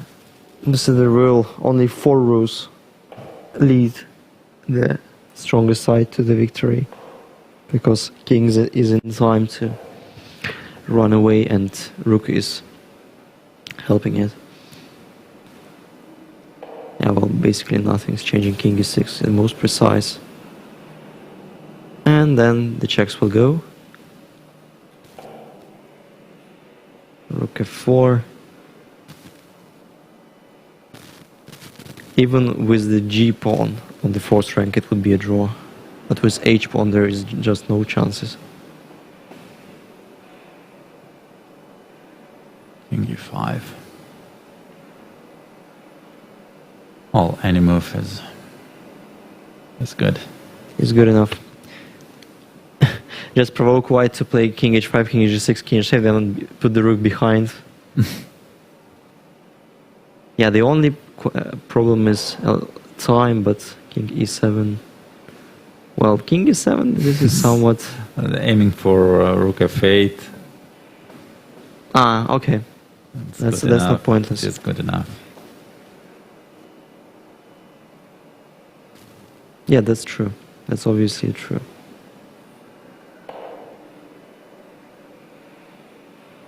Maybe that's the easiest.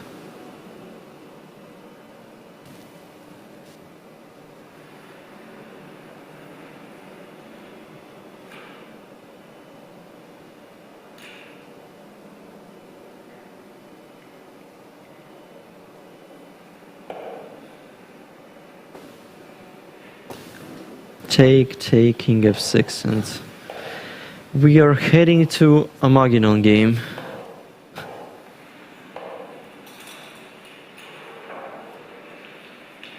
Oh, and now we will see the drawing for color. No, Armageddon. I don't know if this is a direct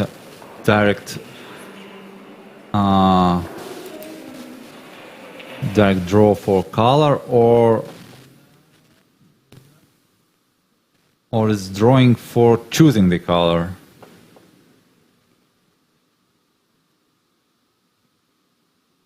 So I don't know, but the question is there any time for relax between these, the tiebreak, the normal tiebreak, and Armageddon? So probably they will draw the colors and then 5 minutes break.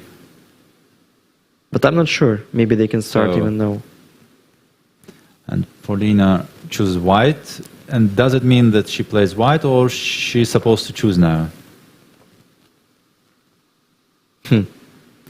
Maybe she will choose black still. Because the draw is the most frequent result in our pairing. And yeah, she's choosing. She's choosing. Okay, she's choosing, and we will know what Paulina chose for the decisive game just in a few minutes. Maybe we'll need a short break, and we'll be back just in something like 3-5 minutes. Yeah, just put some water.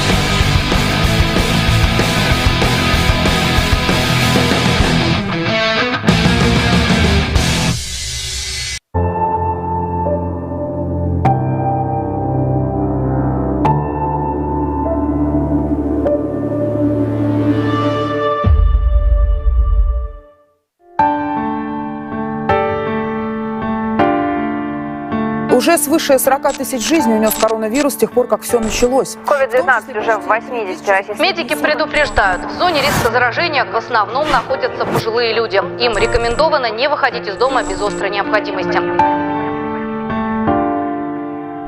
Мы стали выявлять невидимых людей. Это те, которые живут в своих квартирах, не выходят из дома вообще в силу своей немощности. Люди были напуганы, была паника и была растерянность. Мы предложили организовать колл-центр по приему обращений пожилых граждан. Разместила телефоны горячей линии, памятки, как вести себя, к кому обращаться. Мы доставляли продуктовые наборы, вещи первой необходимости, перчатки, маски. И у нас не только психологическая служба, у нас еще юридическая служба, социальная служба для тех людей, которые оказались в ужасающих условиях.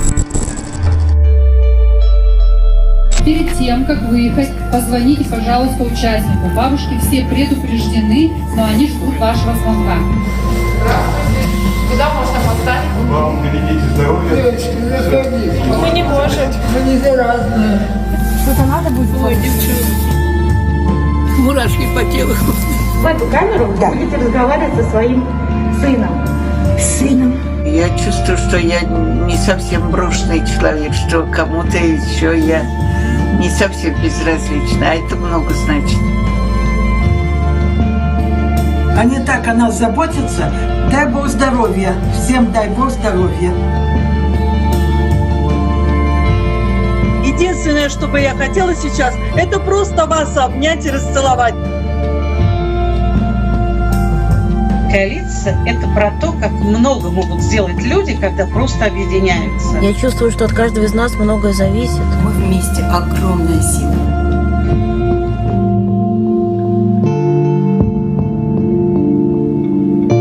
Солидарность – это норма. Солидарность – это норма. Солидарность – это норма. Солидарность – это норма.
So we're back, and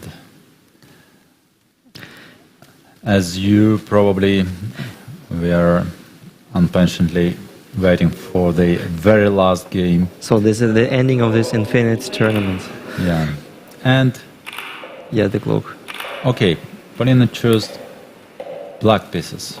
D5, knight c3, the same opinion that Alexandra opted for the decisive game of your match against Juvenjun. Okay, maybe she's just good in it. Knight b5 will be played. Bishop b4. No, knight a6.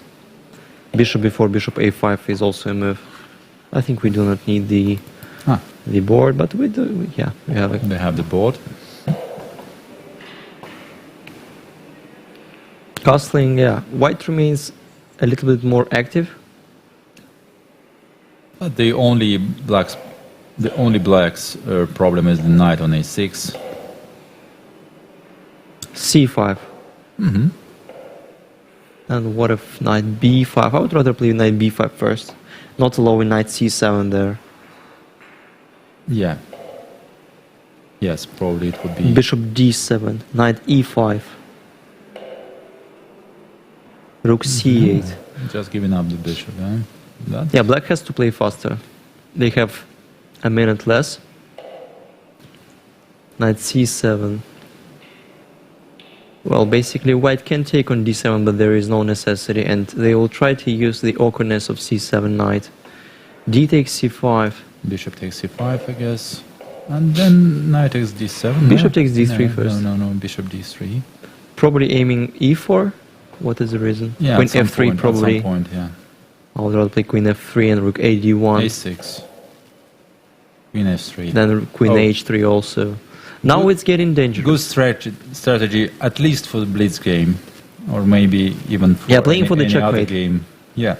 Queen h3 is a very unpleasant threat. Knight b5 is somewhat, well, at least I do not like it. Well, at least knight d7 is very good, yeah?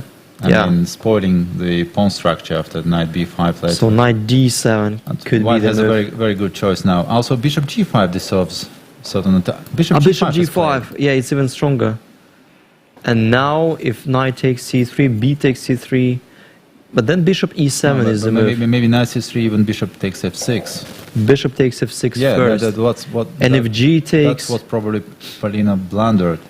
But then it's still not over. Still not over. Maybe check first. Maybe...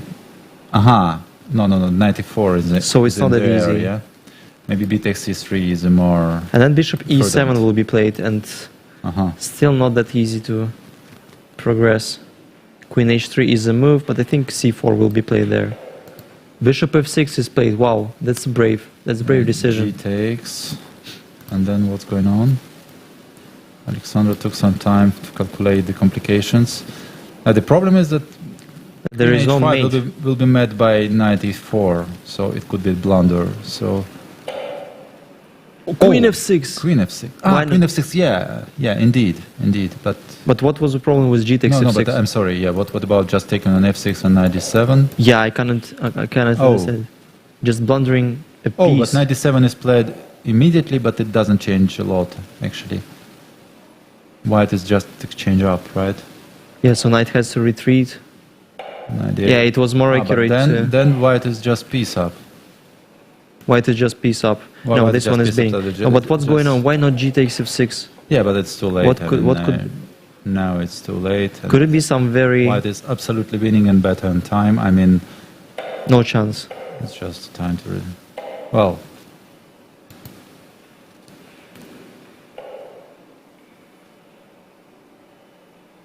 Well, okay.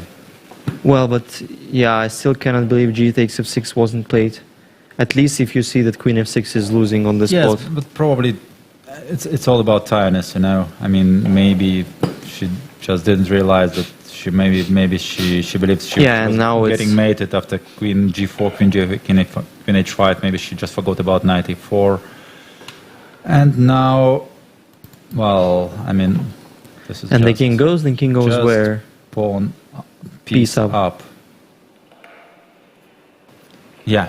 She decided to resign. Congratulations to Alexandra Gorechkina, new Russian champion. 2 times Russian champion. Yeah, at least. New Russian champion. Yeah, it was quite a tense matchup, but all the time Gorechkina was pressing, and probably this is the chess god who sees the quick draws with white pieces, and it is not really the way to become the national champion. Well, who knows? This game could...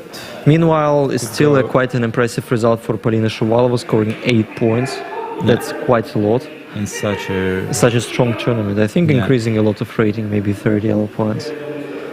Quite an impressive third place share between Guseva, Kostyanyuk, Garifulina and Kashlinskaya. Right. And only God knows who has a better tiebreak. Difficult to calculate. It depends which tiebreak is chosen. I mean, if it I think Zonneborg-Berger. Berger should definitely be in favor the best for Leia Garifulina, because she didn't lose either to Polina or Gorechkina. Well, still has to be calculated. Yeah, but I think the situation in the men's superfinal is more clear, because Dubov winning the game against Fedoseev finally became fourth. Fedosey finally became third, but what is the criteria then? Then it's not Berger. Then probably, it's not Berger. yeah. So that's the question. Maybe number of black. But well, it's black not not a very objective criteria. I don't know. I have no idea about criteria here. Sometimes it's easier to play with Berger black. is clearly better for Daniil. That's no doubt about it. Yeah, maybe it's a mistake. Number of wins as well. So a number of wins. Personal encounter maybe direct encounter. And Vladimir Fedosey won just the decisive. And then if we talk about direct encounter in the women's section tied for the third place, then I don't know. Then it has to be calculated properly. Then it's clear, but it's very strange criteria for me. I mean, then Berger should be preferred to this one. Well, but it may be just a different topic of discussion. Right. So third, Vladimir Fedosey. Second, Sergei Kurekin. And a clear first place for Yan Nepomyshy, who just played quite a good tournament, despite a single loss to Daniil Dubov, whom we named a Robin Hood of Russian Superfinal 2020. Anyway, it was a very exciting tournament. Full of drama, a lot of spectacular games. Very competitive tournament. Right. And once again, congratulations to the winners, congratulations to the medalists, and thank you all for being with us during these 2 weeks of the Russian Superfinal. And we do really hope to see you again in the next year, Russian Superfinals 2021. I'm pretty sure that nothing will affect the tournament. No circumstances can affect the Russian Superfinal. And I think it's time to say goodbye. And see you next time. Bye. Good luck. Bye. And stay safe.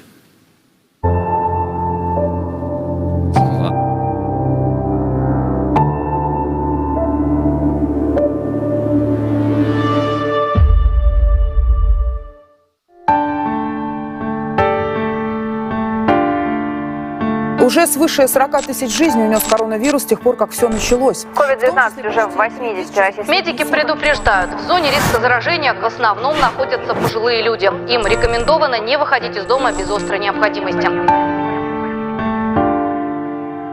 Мы стали выявлять невидимых людей. Это те, которые живут в своих квартирах, не выходят из дома вообще в силу своей немощности. Люди были напуганы, была паника и была растерянность. Мы предложили организовать колл-центр по приему обращений пожилых граждан. Разместила телефоны горячей линии, памятки, как вести себя, к кому обращаться. Мы доставляли продуктовые наборы, вещи первой необходимости, перчатки, маски. И у нас не только психологическая служба, у нас еще юридическая служба, социальная служба для тех людей, которые оказались в ужасающих условиях. Перед тем, как выехать, позвоните, пожалуйста, участнику. Бабушки все предупреждены, но они ждут вашего звонка. Здравствуйте. Куда можно поставить? Вам берегите здоровье. Мы не можем. Мы не заразные. Что-то надо будет? Ой, девчонки. Мурашки по телу. В эту камеру будете разговаривать со своим сыном. Я чувствую, что я не совсем брошенный человек, что кому-то еще я не совсем безразлична, а это много значит. Они так о нас заботятся. Дай Бог здоровья. Всем дай Бог здоровья. Единственное, что бы я хотела сейчас, это просто вас обнять и расцеловать. Коалиция – это про то, как много могут сделать люди, когда просто объединяются. Я чувствую, что от каждого из нас многое зависит. Мы вместе огромная сила.